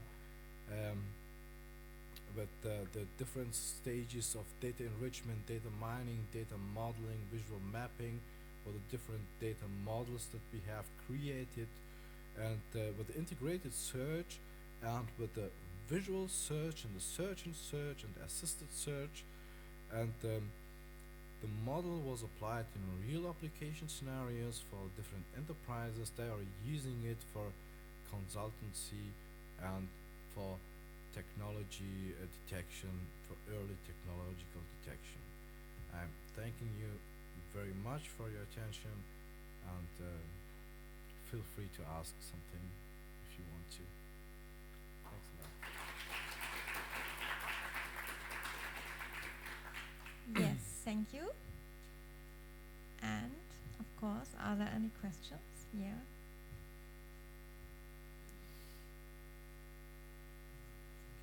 Yeah, thank you very much. Just got 2 questions because I don't know if I really got it correctly.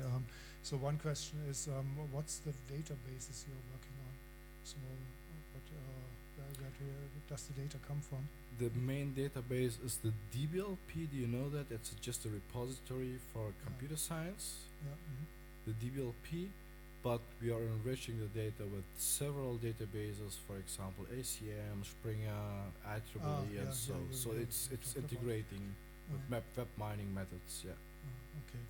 And the other question is that the semantics and topics of the data, you receive them by computer algorithms. It's not some kind of intellectual metadata production you did. It's just some computer algorithms which we took them out.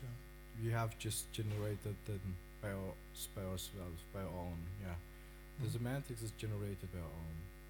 It's something that we have integrated into the algorithms that you have such kind of semantics. There are further semantics too that I couldn't show you because of the visual capacity of this visual interface, but you can, for example, have things like crossref, and we use crossref, for example, for citation, and use it as measure for relevancy of papers too.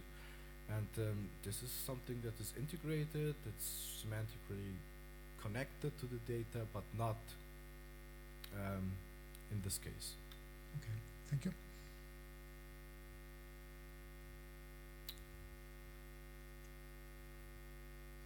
So we have another question. Hi, thank you for your talk. I guess it's a follow-up on this. Have you, or do you incorporate open source databases, like academic open source, open humanities, or other types of? Yes, yeah, of course. And they are also part of this? Yeah, of course, yeah. We have now integrated the entire Springer Nature database, the open access, not the open source. Open access, sorry. Yeah, the open access part of Springer Nature. We're trying now to do that the same with ArcSIF and so on, but the problem is that you're not allowed to have the CC by NC licensing of the data. You're not allowed to sell it for companies and so on. So we're working together with some for example, with the Technische Informationsbibliothek Hannover and with the VTI and with the Genius, with Springer. We're trying to work with them together to get something out. At Fraunhofer, I was several years at Fraunhofer. We worked with TEB, with Hannover together. Now we are just trying to do that with Springer and other bigger data provider and data broker. There are several data brokers who are buying and selling data.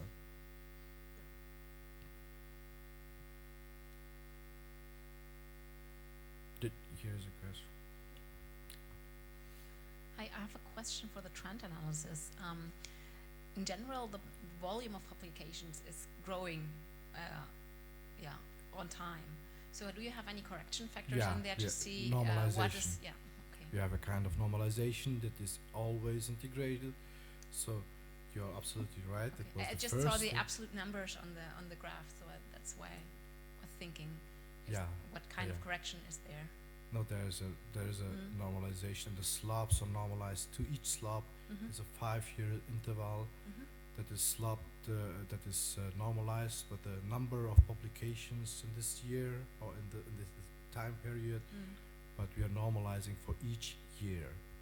And are you, as a reference, are you using like the total volume of publications in that year, or is it like total volume of publications in that area? Like Total publication Okay. of the entire database, in this case the DBLP database. The next step will be that we are going to separate it on an industrial sector model, and that's partially integrated, that you have a different kind of industrial sectors or sectors of domains, for example, policy, computer science, information science, and so on. And there is no difference between computer science and different information science. I mean, that's pretty different to separate these two domains. But this is something that we are trying to do right now. And healthcare, for example, you have a pretty great database in healthcare, pretty great data in e-commerce, and you can take this different domains and make this sectors out of it with machine learning methods, and trying to train the data so that you know in which sector you are now, and open for the companies new market segments. Yeah. So, is there any last question? Okay, so then, thank you again for your Thank you very much. presentation. Thanks a lot. Thank you again to all presenters of the short presentations. And now we have another break, a coffee break, until 4:30. And when you turn your head to the left side, you will go through the doors, and then you will come to some coffee and also some snacks. And you will see us at 4:30 and have great discussions about the topics we heard today. So see you later.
Okay, so welcome everybody back. I hope everybody got a coffee or a tea or cake. So I saw we have a lot of cake, so maybe after the whole event and the discussions you can take also one.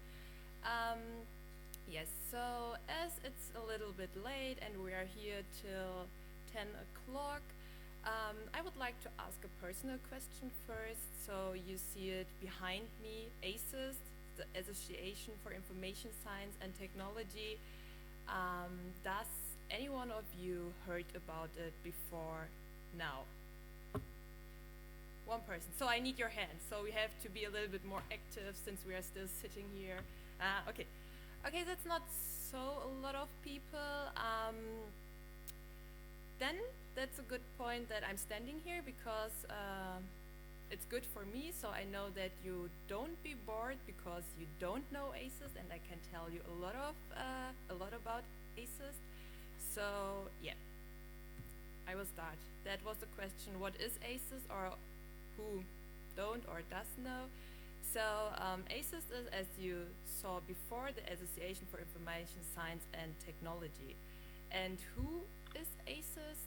So we already know what ASIS is, but who we could all be ASIS. We could all be part of this Association for Information Science and Technology.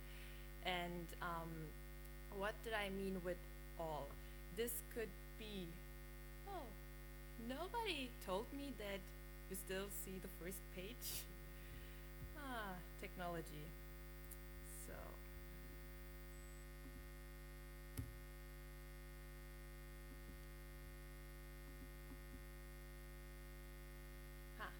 Okay, now, here we are.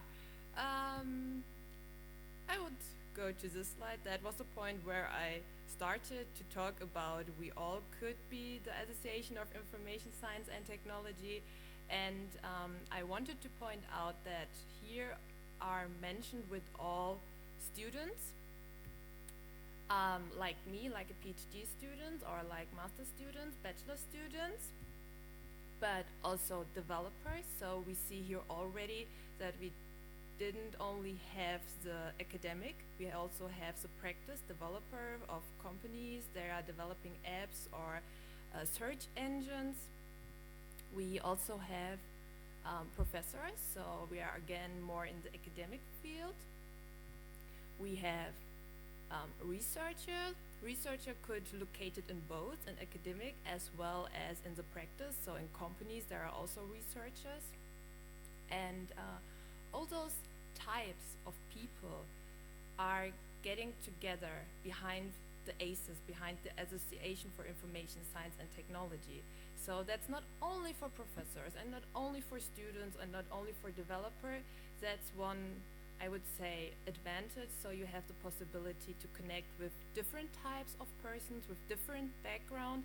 And also, if I'm concentrating on students, this is one point I like always, is that as student you have also the possibility to get in contact with developers. So what I want to say is with persons who maybe are higher than you, but that's not a problem within ASIS, because there is everybody on one level. So and since when does ASIS exist? It's a long time, longer or older than me. Since 80 years, or I guess more since 80 years. I'm not so sure, but I'm sure that you all agree with me that's a long time. So yes.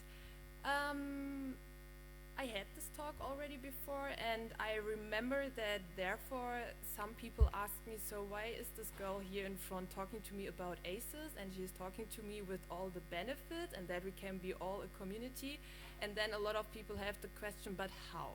That's now the part where I want first to show you how you can also be a part. No, I don't want to sell it. It's not a product, but it's a possibility how you can also be a part of this community. For students, it's less money, I would say, $40, or it's, let's say it in this way, it's amount of money which maybe is handled for students. For professors, it's a little bit more expensive, I guess around 150 or 160. Yes, and if you want to do this, I guess everybody of you have the brochure, and there's also a membership, you know. So as I said before, I don't want to sell ASIS, but have in mind if you say, oh, that's cool, or it sounds cool, if you would like to also be an ASIS member, then you have to sign. So to come back to the point, what is ASIS? Or what is the aim of ASIS? The aim of ASIS is to try or to offer the possibility to connect practice and also research. And as you saw before on the world card, you saw that we have the developer, the students, the practitioner, the professors. That is what mentioned here. So we are trying, or ASIS is trying to connect them, yeah, to close the gap between what is behind this whole academic world, to look, for example, to Otto or to other companies, what happens there, and maybe how can we try to make synergies.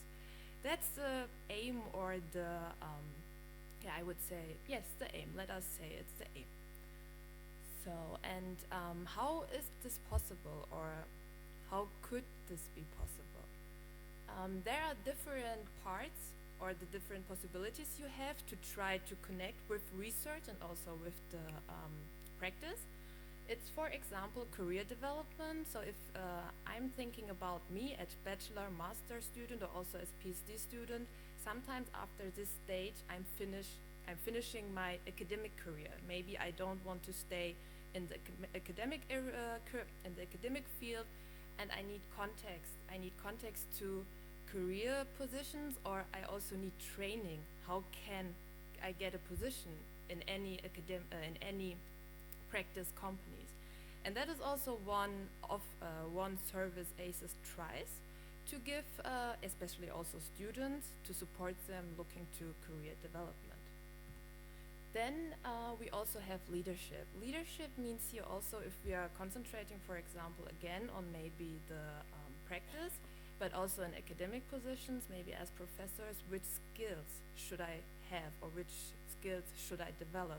And ASIS offers here different, yeah, I would say, possibilities how you can develop such leader skills and how you can become a leader. So there are, for example, programs for members who are under their 3 years of ASIS membership, and then you have the possibility to apply for a leadership program. Since last year it was for 2 years. Now I guess they changed the rules. Now it's for 1 year, but then you get a mentor, for example, a professor or someone who want to mentor the students, for example, and then you have the possibility to organize events, maybe an event like today.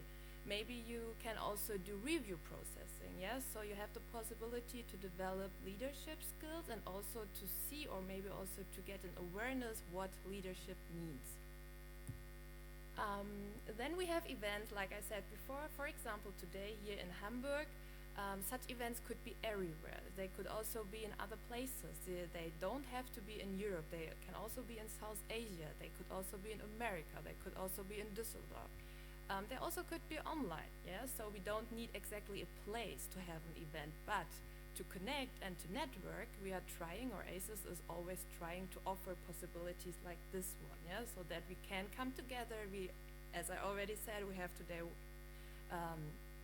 Emilie from Otto. We have a lot of students, we have a lot of professors from different universities of the information science field, and that is exactly what events should bring. Then we have webinars. At the point where I said we don't need always a place like this, we can also have webinars where, for example, the last time there was a webinar for social media, I guess data challenges and ethical problems. So again, actual problems could also be discussed through webinars with experts or also with researchers who did, for example, research in this area, but there also could be methods, maybe methods for students. How can they do, I don't know, Twitter analysis or topic detection? Or today I talked already with some student who told me amazing method possibilities, how to extract and analyze Twitter, and that is also, for example, one idea which could be systematized in webinars, yeah?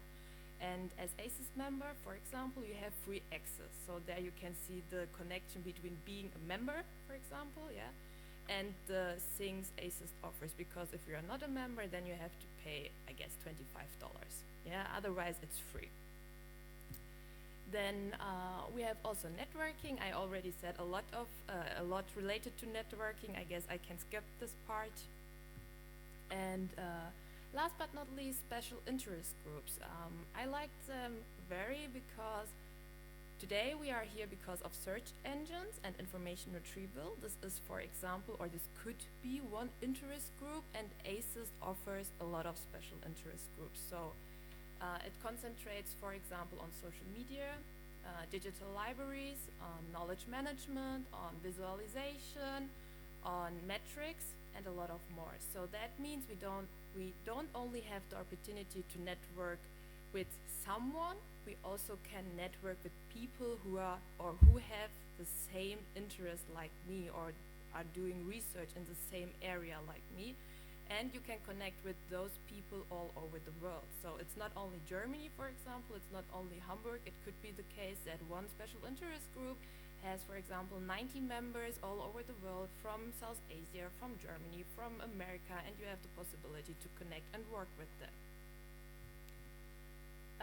Okay, it was not the last point. The last point are the chapters. Maybe now you also can see that ASIS is a little bit, breaking down in a lot of parts. So ASIS is like an umbrella term, and under ASIS you have the chapters, the DICs I already explained, and then the student chapters. And chapters are now really, for example, more country or more regional located. That means we have a European chapter. The European chapter are we, are Dirk, are Isabel, Fabian, Odoni, Tamara Heck, and I. And we, for example, organized this event. So there are also another student chapters, and there are also student chapters. But I will show them slides after that. Yes. So as I told you before, we have the special interest groups. I will skip this a little bit because I already told that.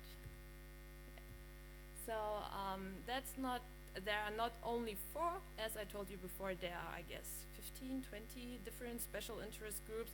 And if there is not a special interest group maybe you would like to have, there is always also the possibility to establish one. There are some rules, there are some procedures you have to do, but there is also always the possibility to create a new ZIG if you have the feeling that there is a ZIG missing.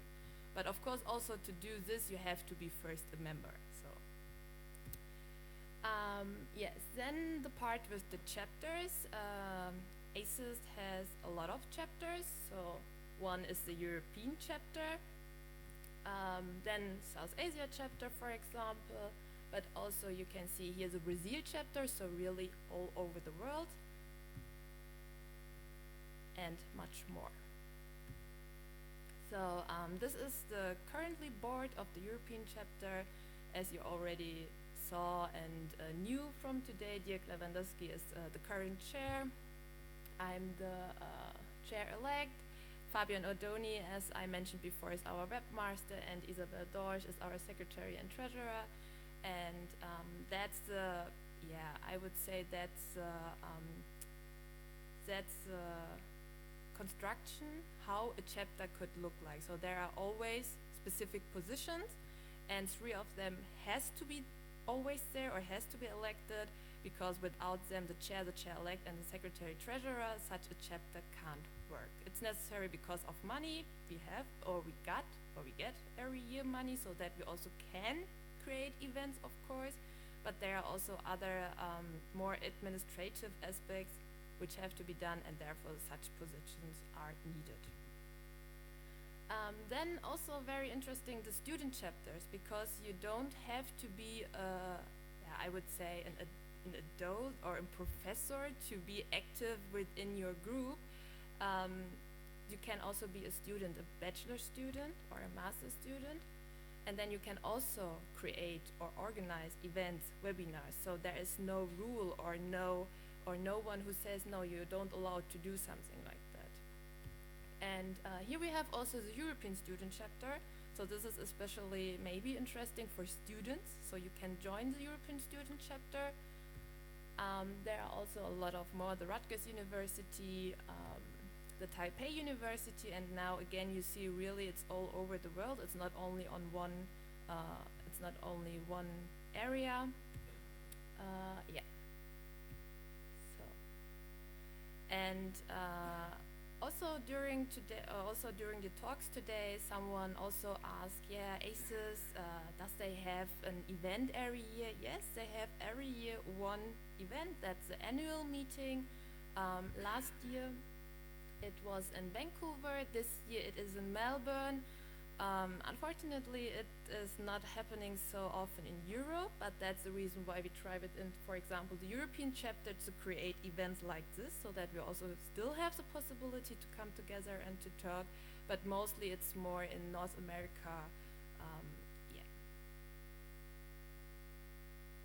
As I said before, the next ASIS is in Melbourne. I guess you also have them in your brochure, or you saw them already in the front on the table. And there's also still the possibility, I guess, for panels to submit a submission. Yes, then, for example, ASIS webinars, to get an imagination of what are the content of such webinars. They are really diverse. It depends on the special interest groups, for example, who organize them, on the chapters, for example, or also for this, or also if student chapters are organizing them, because then most time they are more concentrating on the methods part. So some examples from the last webinars. For example, one was exactly survey methods. So how can I create a survey? What are the do's? What are the don'ts? When should I do, for example, a survey? When shouldn't I do a survey? But there was also 2016. Nearly 3 years ago, a webinar about how to write successful journal manuscripts and convince the reviewer. And yes, some of you are smiling. One of the speakers was also Dirk Lewandowski, and I guess the other one was Isabella Peters. And it's a long time ago. I didn't know now the third one. Then also, as I told you before, from the ZIG, from the special interest groups, we have here also one webinar, digital libraries and research data, and the last one from the ZIG social media about challenges of preserving, sharing social media research data. So also here you can see it's very diverse. So then that's now something from a joint project of the European Student Chapter and the European Chapter last year in Vancouver. So it is the second mini bar camp. They already had one 2 years ago, and the aim of the mini bar camp is always to offer an opportunity to discuss with other people, so that students especially have the possibility to talk to other professors, for example, or to researchers, which maybe they would never try to ask something because they are too shy, or they are thinking, oh my God, is that this person? I always read a paper about it, and he or she is here. And that is the reason why we tried to have these mini bar camps, to open this gap and to put students and professors, and it doesn't matter if it's maybe the first top ranked author, together, and that they should discuss and network together. And the last year in Vancouver, one point was that we have a little quiz. I never dared to ask a professor. So that was exactly also the point where we tried to get before questions from students, anonymous, and then ask them 3 professors and try to again break the ice. So yeah. And you can also see on the right picture there is Scientivity. I will tell you now more about Scientivity. On the right side, Scientivity is also a project from the European Student Chapter. This is every second year, so I guess they will do it this year. Scientivity, science, and creativity should mean that here also the European Student Chapter want to give students a possibility to submit their scientific research, their scientific idea in a creative way. This could be a comic, this could be a video, maybe this could also be a dance. So until now we didn't receive any dance or any song, but it could be everything. It could be everything which is creative, and then it will be reviewed from a committee from the European Student Chapter and the European Chapter, and then, for example, that was for 2 years the case. The winner will get support, for example, to attend a conference. For 2 years ago, or I guess last year, it was the I-conference. The first winner got the financial support to fly to the conference and to attend the I-conference. And we also try always, for example, to work with, I said before, for example, journal editors. And the first winner got also, for example, the chance to meet the editor of the Journal of Association for Information Science and Technology, which I know from the student perspective is very, it's nice. So now I go back because that's the European Student Chapter. That's also, again, you can see the administrative procedure. So you have a chair, you have a co-chair, and you can also have other positions. So you can also see here, you have a newsletter editor, or you have a social media communicator, for example. So this is something, there are no boundaries. If you think that one position is needed, for example, like the newsletter editor, you have the possibility to do that. And that's, I would say, also one advantage, that you can do what you would like to do if it makes, of course, sense. So, and I also, because a lot of students were here today, if you have any questions, for example, considering the European Student Chapter, you can write to Maria Henkel. She is at the moment the current chair, and then she can answer you all your questions. So, yes. So what is the resume? Because if I'm looking around, some people are like this, or some people looking up. The resume is, at the end, you can decide if you want to join or join not. If I'm considering my perspective, 4 years ago, I was like, what is ASIS? So I was a bachelor student, and I was like, ASIS, okay. And my supervisor told me, you should join ASIS because someday you will see it can help you anyways, or however. And I was like, okay, now I have to do it, but hey, I will do it because also my colleagues in the department, for example, are ASIS members. You are also laughing because you know the story. But today I can say it was a good decision because I also applied for the new leader program. I had the possibility to did a review process, to manage a review process. I'm standing today here and organized this great event. Isabel Dorsch and I created a special interest group about social media. As I told you before, if you are thinking, hey, there is a special interest group missing and I have the people or I know the network and we can do this, you have the power to do that. And if I'm looking back now with my age and with my experience, I would say it was a good idea that my supervisor pushed me to do this, and now I also see it. And also one person today asked me, so okay, I will listen to you and I will decide after that if you convinced me to join ASIS. And that is not exactly my point. So because if you think, or if you have ideas and you want to do something and you want to network with people, then you should try it. But also from my point of view, I can only say, I guess the most advantage or the most great experience you can earn is when you are also doing something. So it's not like nothing like I'm sitting there and I'm making this and then anything will happen and then everything will great. Of course there are webinars and there are events and you can join them. But if you have concrete ideas, for example, then you have, as I said before, also the power to do them. So I would say that's a resume. So especially if you are a student, try it. It's $40. I guess that's something we can put out our our bags. And as a professor, maybe you have to think twice because $160, but in the end, it's your decision. And I guess this is my last slide.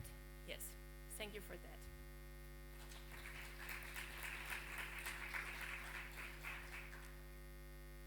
So, yeah. Any questions? So you can wake up. Okay.